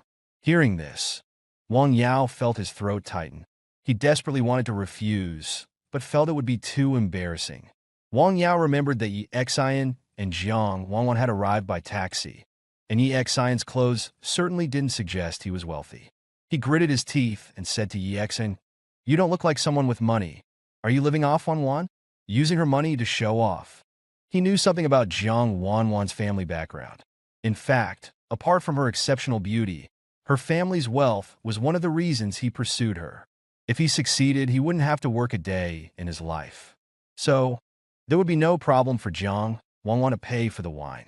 Jiang Wanwan glanced at Wang Yao and said calmly, "First of all, Yi Xian himself is much, much richer than my dad. Second, even if it were my money, I'd be willing to spend it on him. I want to give him money. What's it to you?" Wang Yao's face darkened. He gritted his teeth and looked at Yi Xian. If he really had money, would he take a taxi with you? Would he dress like this? Jiang Wanwan curled her lip. "Do you think everyone is like you, afraid others won't know how much you have? And you dare to keep showing off that meager salary of yours?" As they spoke, the waiter returned with a bottle of wine. After arriving at the table, he asked in a low voice, "Sir, because this wine is quite valuable, although it's been opened, payment is required before it can be served." Yi Xian smiled at Wang Yao and handed his diamond card to the waiter. "All right." Then he took out his phone, displayed his Alipay payment code, and said, 250,000. "Transfer it." Wang Yao's face shifted through a range of emotions. He had just seen Yi Xian take out his own card, not one given by Jiang Wanwan. At this moment, his guts were twisting with regret. He never imagined Yi Xian would set him up like this. He and Liang looked at him. He gritted his teeth and forced himself to say, "My money is all tied up in investments. I don't have that much cash on hand." Yi Xian chuckled. He looked at Wang Yao with a smile and asked, "From the way you were talking, I thought you had a fortune of hundreds of millions." Wang Yao's face turned green. The humiliation he had intended to inflict had now completely rebounded on him. He wished he could find a hole to crawl into. "How about this?" Yi Xian said with a smile. "You suggested the wine and the meal, and I agreed to split it. Now the wine is open, you have to pay me. Transfer whatever you have now, and write an IOU for the rest. Not a penny less." Wang Yao sat there, speechless, obediently transferring 50,000 yuan to Yi Xian, then writing an IOU for 200,000.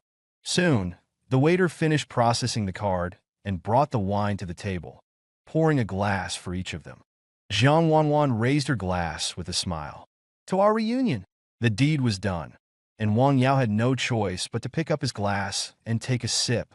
But the wine didn't taste good to him. It was bitter, indescribably bitter. This was 250,000 yuan, equivalent to more than half a year's salary at his current rate. His attempt to show off had backfired spectacularly.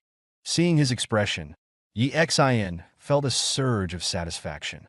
After eating for a while, Wang Yao, feeling utterly humiliated, pretended to receive a phone call, claiming he had something to do with the company, and left. After a brief moment of astonishment, Liang and he continued chatting with Jiang Wanwan, though they kept glancing curiously at Yi Xian, seemingly intrigued by his identity. After lunch, the two women, having to return to work in the afternoon, excused themselves and left. Once they were gone, Jiang Wanwan said with a grin, "Yi Xian, that was brilliant." Seeing Wang Yao's face was incredibly satisfying. He insisted on showing off in front of me. Yi Xian sighed. "I had no choice." Then he added with a grin, "By the way, you said you were willing to give me money. How about you cover that 250,000? Jiang Wanwan scoffed, then mumbled, "But you did spend that money because of me.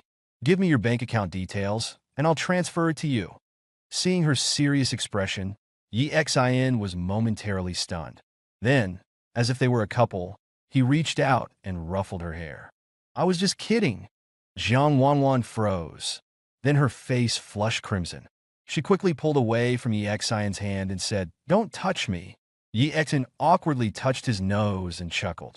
All right. So, what are you?" "Huh." Mid-sentence, he noticed a sports car pulling up at the side of the restaurant. Two people got out. One of them was Zhua Hao. The other was a glamorous woman with a typical internet celebrity face, heavy makeup, and a voluptuous figure. After getting out of the car, she naturally took Zhuao's arm, practically leaning against him. Zhuao's face was dark and unhappy. Honey, don't be angry. You can just look for someone at another company. The people at Huan Yu Group are blind fools. The woman's coquettish voice reached Yi Xian's ears. Zhuao snorted. I'll have Lu Yu's mother talk to Yi Jing'an again. No matter what, we have to secure the investment from Han Yu Group. All right, the woman said with a smile. Lu Yu probably doesn't know about us yet, right? No. Once we get the investment, I'll break up with her. Zhuao squeezed the woman's waist and led her towards the restaurant. Yi Xian frowned. Without hesitation, he quickly took out his phone and discreetly snapped several photos of the pair from the side. Because of the angle and Zhuao's bad mood, neither of them noticed Yi Xian's presence. You know them? Jiang Wanwan asked, seeing Yi Xian taking pictures. Yi Xian nodded. That man is my cousin's boyfriend. Jiang Wanwan was stunned. Then why are you taking pictures instead of beating him up? Yi Xian touched his nose. The situation is a bit complicated. You know my situation. After returning to Linhai, many people have a huge prejudice against me. If I go and talk to them directly, they won't listen and might even think I'm trying to harm them. Jiang Wanwan paused, then remembered the times they went out to eat, both Yi Huan and Zhang Yu calling him a rapist in public. She looked at Yi Xian and said through gritted teeth, Yi Xian, this place is so hostile to you. Why don't you just come back to Jiangcheng with us? Linhai is a metropolis, much more prosperous than Jiangcheng, but Jiangcheng has everything Linhai has. You'd be much more comfortable in Jiangcheng. Yi Xian turned his head, looked at Jiang Wanwan, and couldn't help but want to pat her head, but this time Jiang Wanwan dodged. Yi Xian smiled. I don't belong to any city. I'm just a wanderer. Ha! Jiang Wanwan gave him a speechless look. In fact, Yi Xian really thought this way. Since becoming a night watchman, he had drifted through many cities in the world carrying out missions. Now, although he had returned to the city, he was just a powerful hidden operative for the night watchman. He would continue to carry out missions. As long as a mission was issued, he might leave Linhai and go to any city. Moreover, he would eventually return to the night watchman. Night watchmen are all wanderers, and they never know when they might die.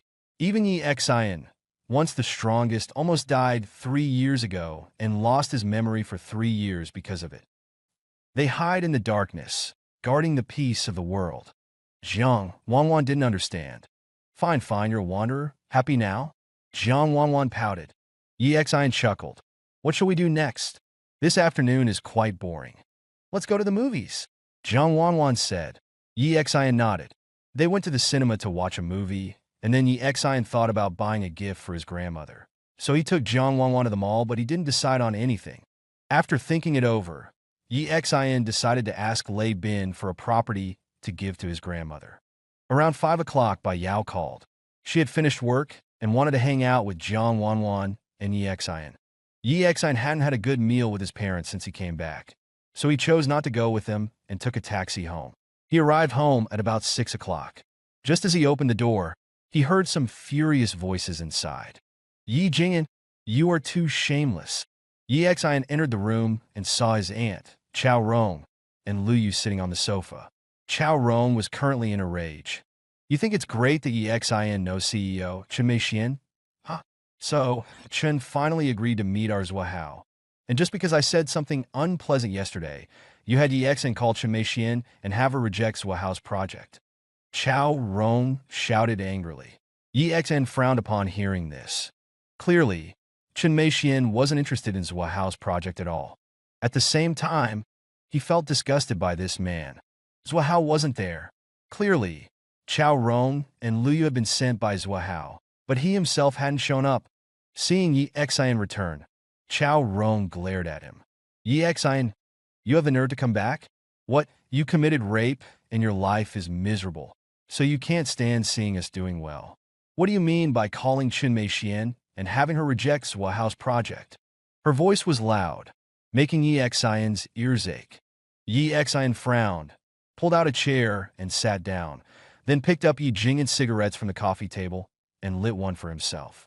Then he looked at Chao Rong and said calmly, Aunt, this has nothing to do with me. If it weren't for my call yesterday, Zhao Hao wouldn't have even met Chen Meixian. Don't pretend. Don't you know what kind of person you are? Chao Rong shouted. You're just jealous that I found a good son-in-law, jealous that my son-in-law is making money. I know what you're thinking. You're just envious.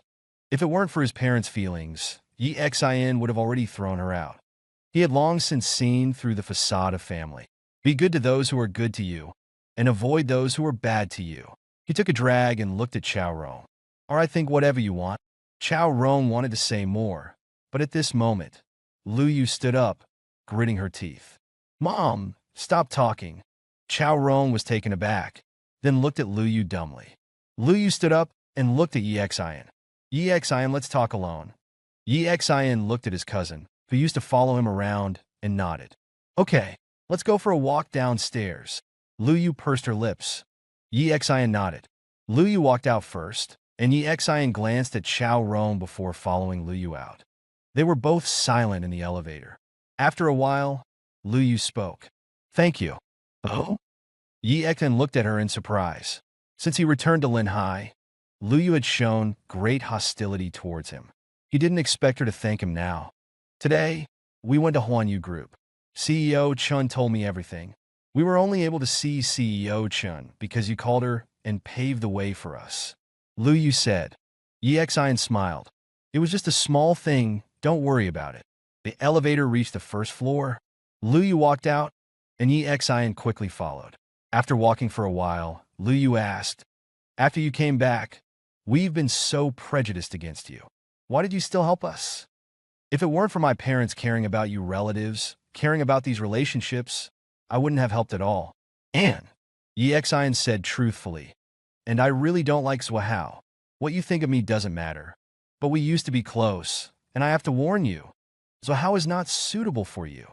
Lu Yu frowned. In the Zhou family's office in Linhai, a large group of people were gathered once again. Zhou Rui sat amongst them, his expression unpleasant. 2 days had passed, and no one in the family had mentioned his marriage with Bai Yao again. He was secretly anxious, but he didn't dare to bring it up. In the past 2 days, the family had encountered a major crisis.